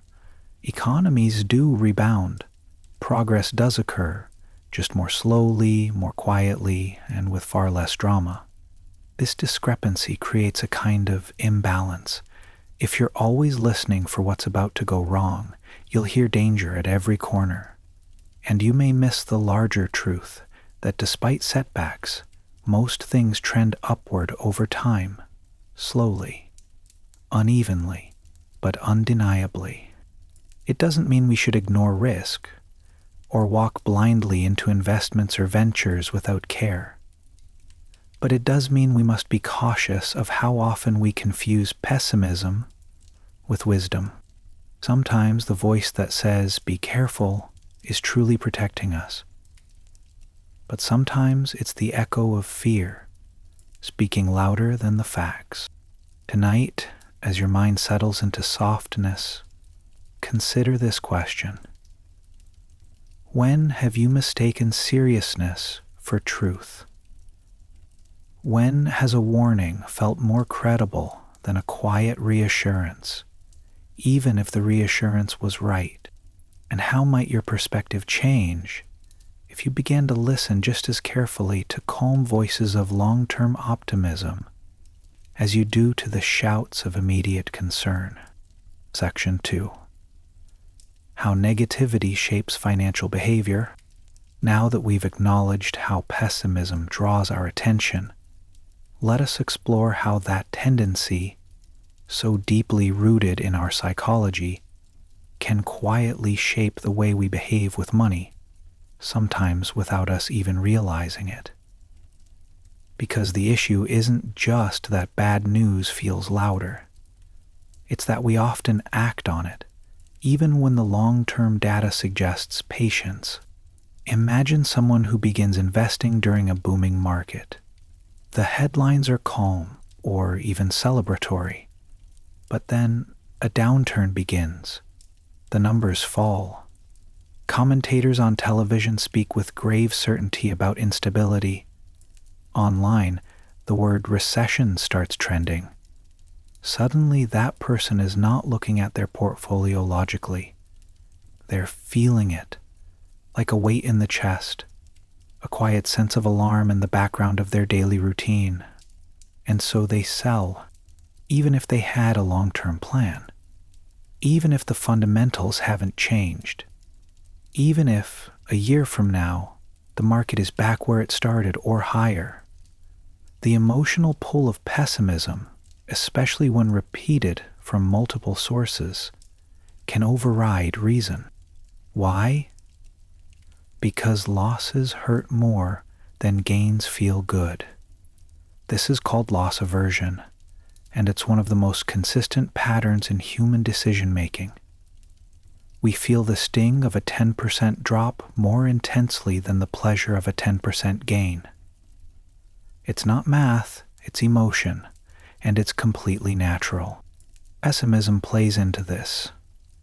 It tells us that safety lies in action, specifically getting out, selling, pausing, stepping back. It whispers that waiting is foolish, that optimism is for the lucky, that the smart thing to do is to retreat, protect, reduce risk. Now, and sometimes that's true. Sometimes pulling back is the right move.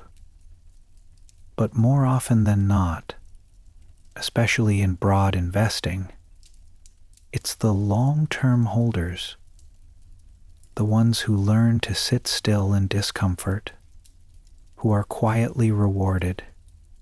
But it isn't just about investing. Pessimism also shows up in how we think about careers. It's why someone might not start a business because of all the things that could go wrong. It's why someone might not negotiate their salary because they fear rejection more than they hope for gain.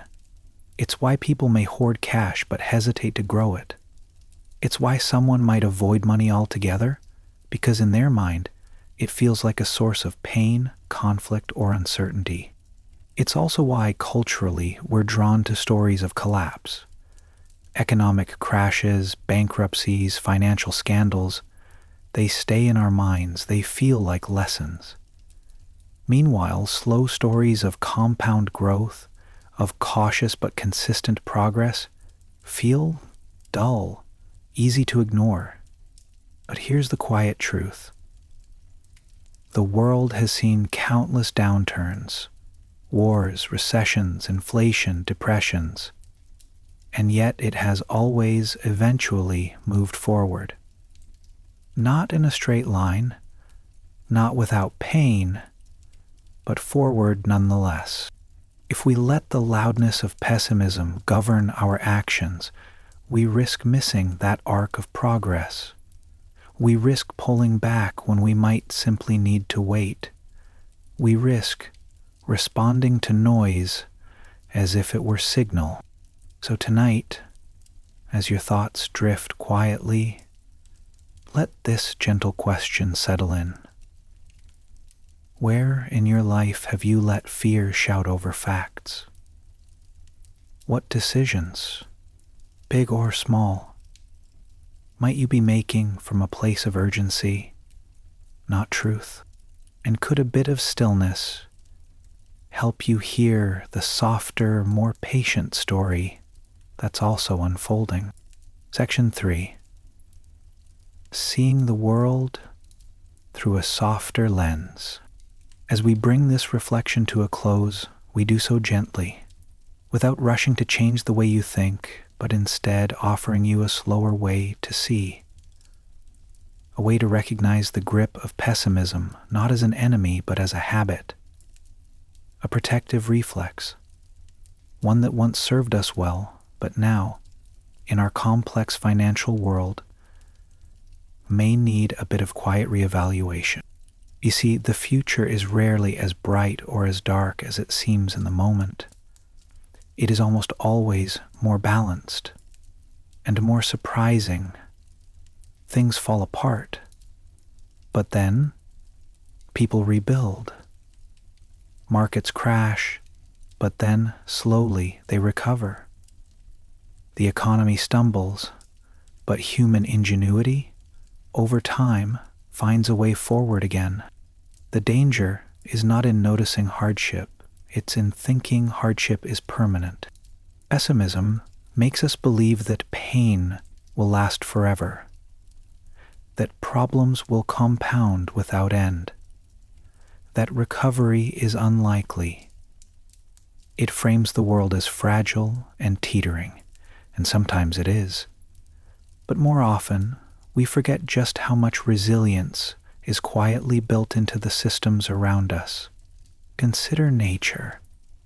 Forests burn, but seeds lie waiting in the ash. Floods come, but the land absorbs and heals. Even in the dead of winter, beneath the frost, life is preparing to return. The world is not just vulnerable, it is regenerative. And so are we. This mindset that things can improve even after setbacks is not naive. It's not blind optimism. It's simply a recognition that recovery is the norm, not the exception. Even in your personal financial life, think back. How many times have you worried over money only to find a path forward you didn't expect? How many decisions once felt like the end, only to become a beginning? The seduction of pessimism is strong because it's emotional. But if you slow down, listen longer, you might hear another voice beneath it, a quieter, steadier one that says, "You've been here before. You made it through, and chances are, you will again." This doesn't mean we stop preparing for risk. It doesn't mean we stop being thoughtful or cautious. It means we allow for the full story to unfold. Not just the downturn, but the upturn too. We give patience its proper weight. So as you lie here now, with your breath soft and your mind floating gently, let this reflection linger. Optimism isn't always loud. Sometimes it's quiet. Sometimes it's slow. Sometimes it's just the decision to stay the course, even when it feels uncertain. And if you can hold both truths, that risk is real and so is recovery, you begin to see money and life with steadier eyes. The world is not as fragile as it often appears, and neither are you. The Psychology of Money. Story 18.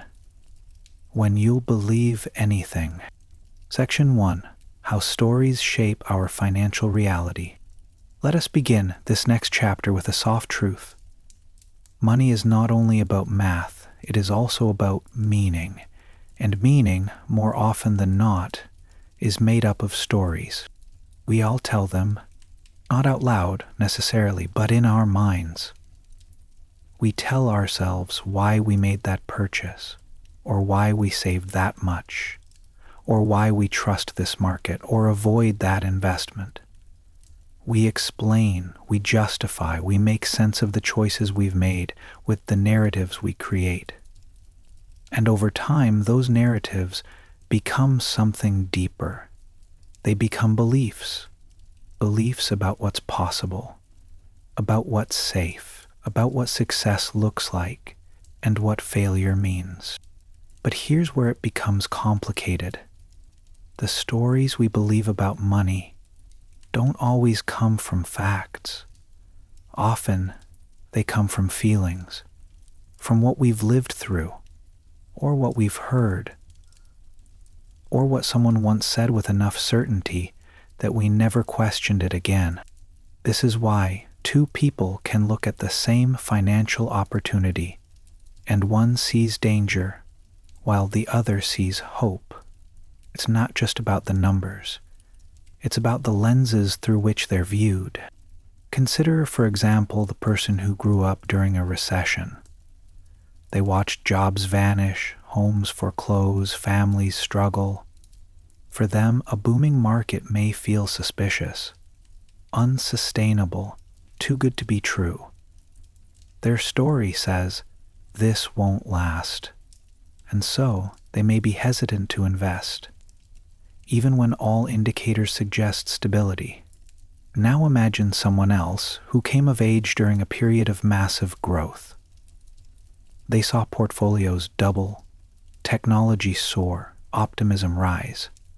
For them, the market feels like a ladder, something that always moves upward if you just hold on. Their story says, it'll bounce back. So they may be more comfortable with risk. Both people are responding to experience, not cold clinical logic, but warm, lived memory, the kind that shapes belief in ways we don't always see. And it's not just individual experience, it's cultural too. Where you grew up, who raised you, the language that was used around money, the fears you heard in your home, the dreams you were taught to chase or avoid. These things stay with us, sometimes louder than data, sometimes longer than evidence. This is why the financial world is full of contradictions. People believe in gold, others believe in crypto. Some trust real estate, others trust index funds. Some panic at inflation, others shrug. It's not because one group is right and the other is wrong. It's because each has a different story, and each story feels true. Our brains crave coherence. They like things to make sense. So when we don't fully understand something complex, like interest rates or stock valuations or global markets, we often fill in the gaps with story, with metaphor, with emotional logic. Sometimes this helps us. It allows us to take action, to stay committed, to believe in a better future.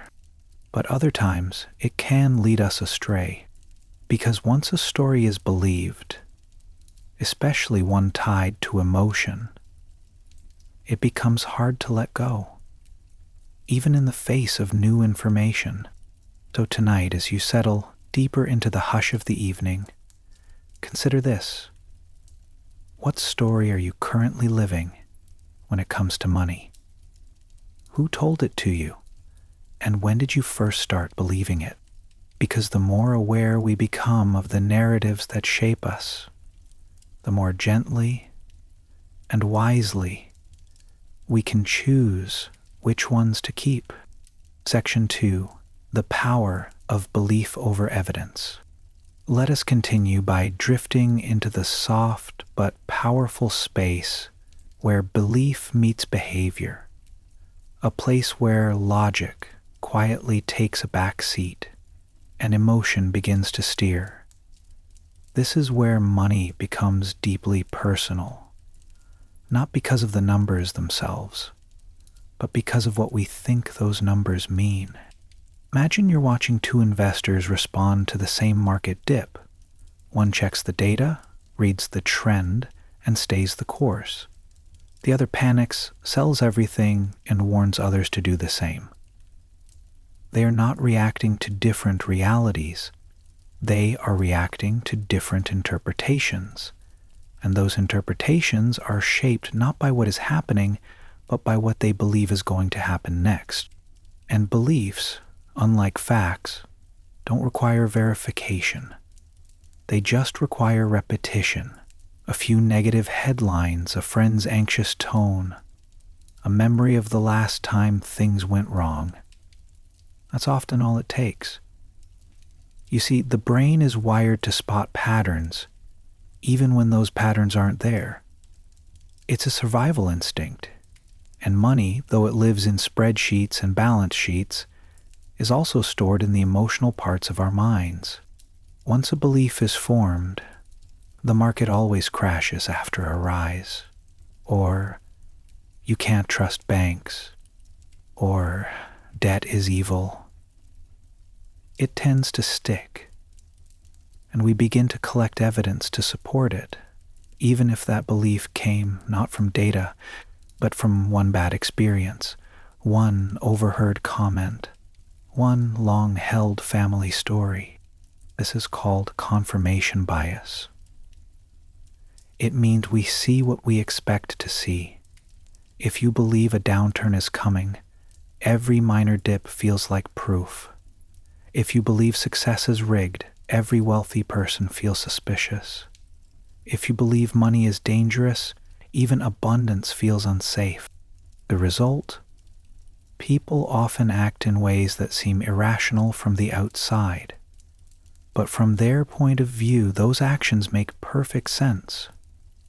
They're protecting themselves from a danger they truly believe exists, even if it isn't visible to others. Nowhere is this clearer than in financial bubbles.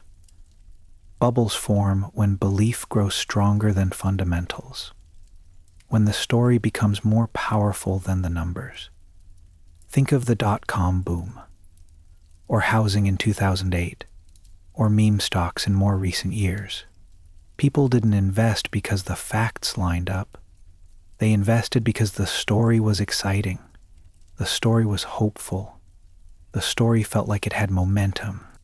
And when enough people believe the same story at once, it creates its own reality, at least for a while. The same is true in reverse. In panics, stories spiral downward. One person sells, then another, not always because of deep insight, but because fear becomes contagious. The story becomes everyone else is leaving, I should too. That's the strange thing about money. It is both real and imagined. There are real assets, real income, real losses, but they move to the rhythm of collective belief. What people think will happen, what people fear might happen, what people hope will happen. This is why financial history repeats itself even when the data is available. Because the data is not always what people are reacting to. They're reacting to their interpretation of it. They're reacting to stories. So as your breathing deepens and the day continues its slow fade, let this question rest quietly beside you. What beliefs are guiding your financial choices? Not just the ones you say out loud, but the quiet, private ones that live in the back of your mind. And when was the last time you gently questioned them, not to disprove them, but simply to see if they're still serving you? Section 3, Gently Rewriting the Story. As we come to the close of this chapter, let's move gently into the space where belief becomes flexible. Not broken, not replaced in haste, but softened, like leather stretched by time. Because if belief is what shapes our relationship with money, then the key to growth is not more data, but more awareness. You see, most of us don't even realize the stories we've accepted as truth. They run quietly in the background. We don't sit down and decide, I believe rich people are greedy, or investing is gambling, or I'll never have enough. These thoughts often come from somewhere earlier, maybe from childhood or from a moment of loss, or from watching someone else stumble. They settle in without fanfare and eventually feel like facts. But facts can be checked. Beliefs must be examined. And the best way to examine a belief is not by attacking it, but by sitting with it, by asking gentle questions. Is this always true? Where did this idea come from? What was happening in my life when I began to think this way? And what might it look like to believe something a little softer and a little more hopeful? Let's imagine a belief. I'm just bad with money. It sounds final. It feels heavy. But where did it start? Maybe it came from a mistake made years ago. Maybe it was inherited, not in DNA, but in words, heard over and over from someone else. If you trace that belief back, you might discover that it isn't really you at all. It's an old story, stuck on repeat. And once you see that, something opens. Not because you've fixed anything, not because you've suddenly become a financial expert, but because you've made space between the story and the self. You've allowed room for a different version, one that says, I'm learning, or I've made mistakes, but I'm still here, or even just, maybe there's more to this than I thought. And that is enough to begin. You see, we believe things because they once helped us. Even fear can be a form of protection. But what helped you survive might not help you grow. What kept you safe at one point might now be keeping you stuck. And that is why we rewrite, not to erase the past, not to pretend we've never been afraid, but to honor where we've been and still step forward with softer eyes. In practical terms, this might mean revisiting your assumptions before making a financial decision. It might mean noticing when you're reacting to a feeling, not a fact. It might mean talking openly with others about where your money stories came from, because when spoken aloud, these stories often lose their sharpness. They become human, understandable, even changeable. And sometimes, simply knowing that you're acting from a story is enough. Awareness brings freedom. You don't have to abandon your beliefs, but you can hold them more loosely. You can give them room to evolve, as you do. So tonight, as your thoughts drift across the quiet space between wakefulness and sleep, let this reflection settle softly into your chest. Your beliefs are not fixed. They are living things. They can grow, they can soften, they can shift. And in that quiet movement lies the freedom to believe something new. The Psychology of Money, Story 19, all together now. Section 1, The Puzzle of Wealth. It's not just one thing. As we begin this final reflection, think of money not as a single object, but as a puzzle made of many pieces shaped by many hands. No one piece defines the whole. No one idea explains it all. It is a mosaic of human behavior, quiet tendencies, hidden fears, and hopes that grow slowly over time. And yet, when we speak about wealth, when we try to teach it, or chase it, or understand it, we often look for a single answer, a rule, a trick, a strategy that explains everything, something like invest early, or save more than you spend, or buy assets, not liabilities. These ideas are not wrong, but they are only fragments of a much larger picture. Because the truth is, wealth is emotional, it is behavioral, it is contextual, it is as much about patience as it is about planning, as much about restraint as it is about boldness. And the hard part is, these qualities often contradict each other. Think about it. Getting wealthy usually requires risk-taking, but staying wealthy requires humility. Growing money requires action, but preserving money often means doing nothing at all. Success asks for confidence, but survival demands caution. One part of you must believe in the future, another part must prepare for what could go wrong. It's not a clear recipe, it's a delicate balance, one that each person must find for themselves, depending on their personality, their values, their past, and their future. And this is where so many people get tripped up. They follow the advice that worked for someone else without realizing that person's puzzle was different. Their circumstances were different, their temperament, their fears, their goals, all different. So what happens? People feel like they've failed, that they're behind, that they're not doing it right, when in fact, they may simply be using the wrong frame of reference. They're trying to copy a strategy that doesn't align with who they are.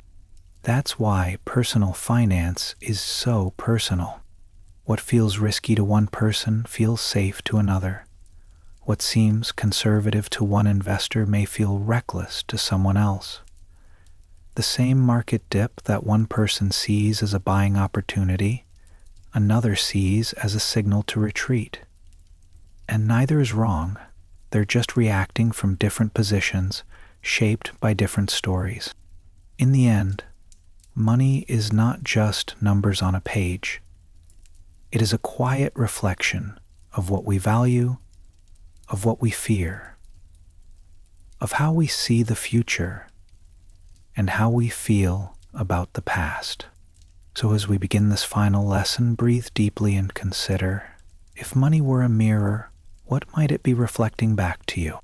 And what if the best way to become truly wealthy was to stop chasing someone else's puzzle and begin assembling your own? Section 2. Wealth is a collection of quiet habits.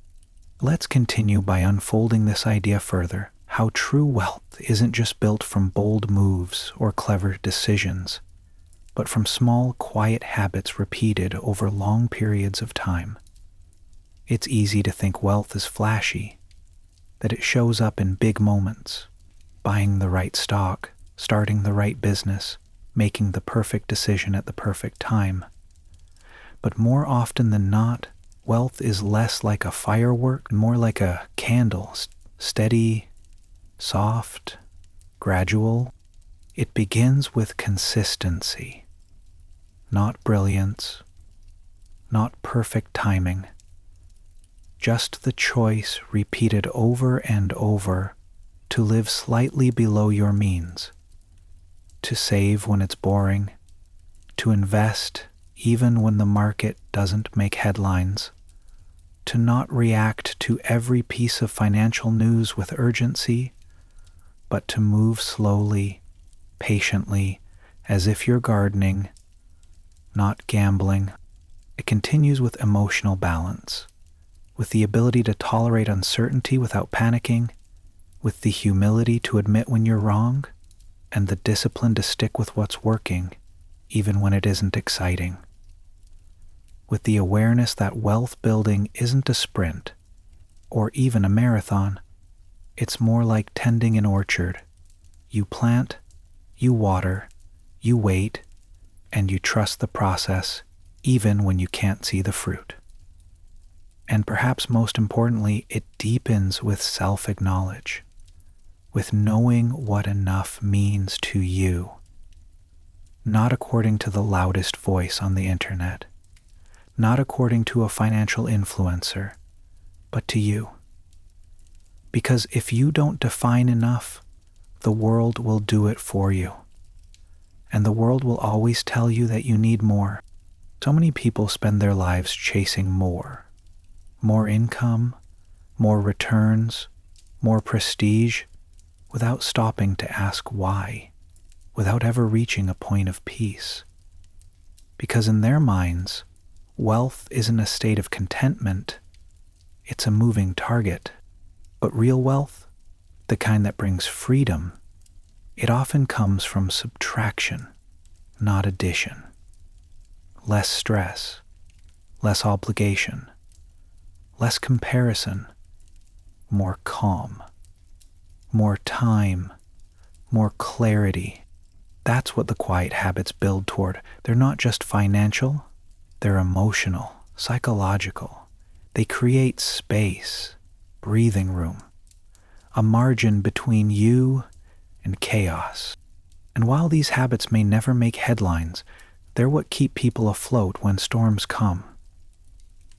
They're what allow someone to retire with dignity, or help a loved one when needed, or sleep soundly at night, knowing that they've built something sturdy, not just impressive.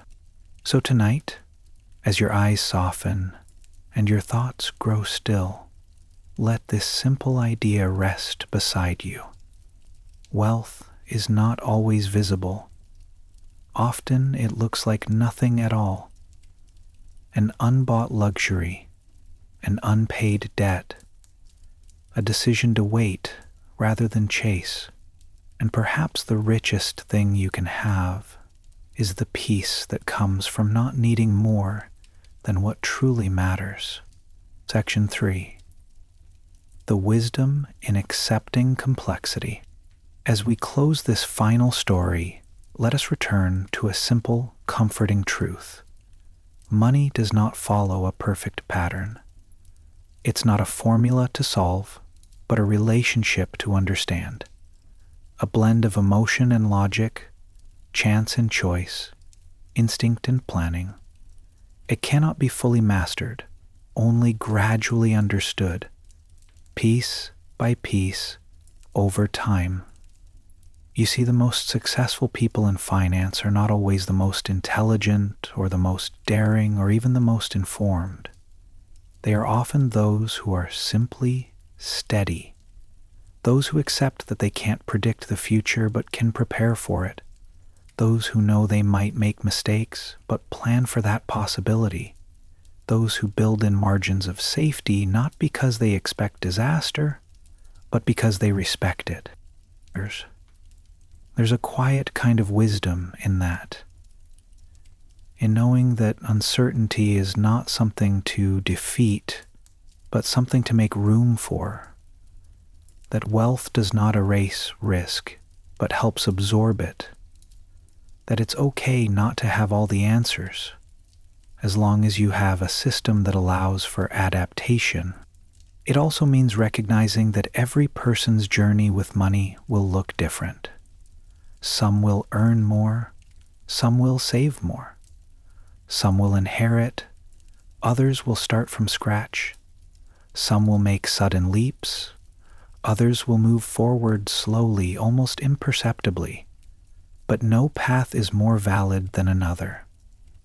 There is no single correct way to build wealth, only a way that fits your values, your temperament, your life.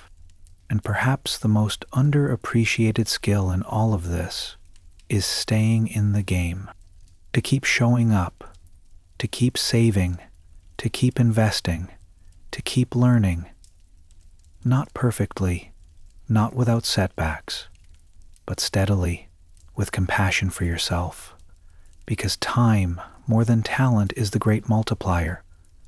Time allows mistakes to fade. It allows habits to work.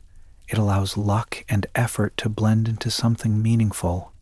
And so, when you bring all these stories together, of compounding, of risk, of patience, of comparison, of fear and confidence and enoughness, what you find isn't a single answer.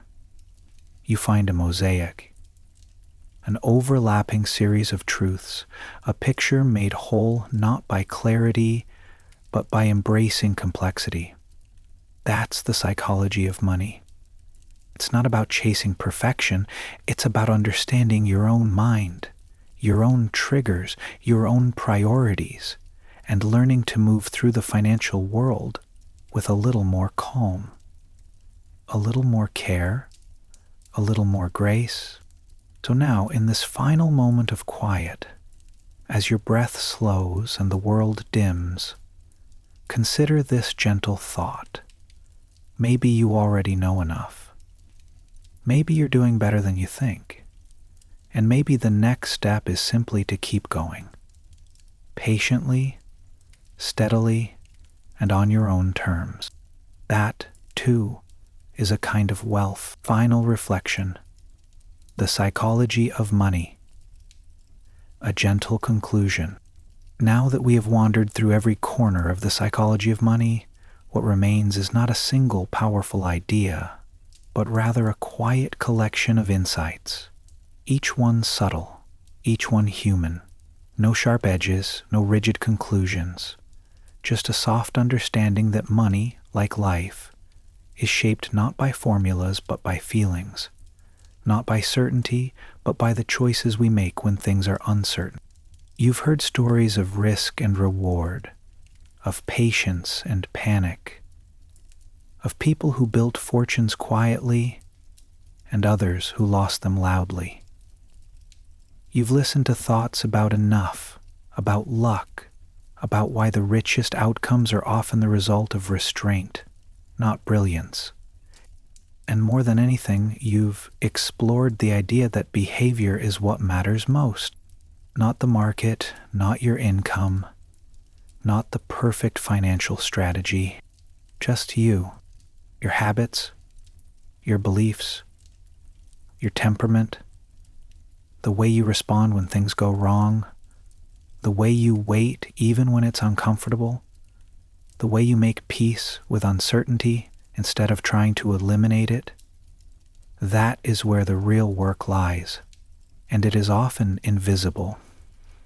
What this book has gently asked of you, over and over, is not that you become smarter, but that you become more aware, more understanding of how your own mind works, more accepting of the parts that are cautious or afraid or tempted to chase what others have. Because in that awareness you find freedom. The freedom to define your own version of wealth, not based on noise, but on values. The freedom to save, not because you have to, but because it gives you space to breathe. The freedom to invest, not because you're trying to beat someone else, but because you believe in the slow, patient power of time. Wealth, in the end, is not a number. It's not a trophy. It's not something you win. It is a tool, a cushion, a quiet protector of your time and peace and choices. And when viewed through that lens, money becomes less about control and more about care. So as you close this final page, not with urgency but with ease, carry this thought with you into the soft darkness of night. True wealth is not loud. It does not rush. It does not compete. It simply waits, gently, behind the life you are choosing to build. Day by day, story by story, decision by decision. And that is more than enough.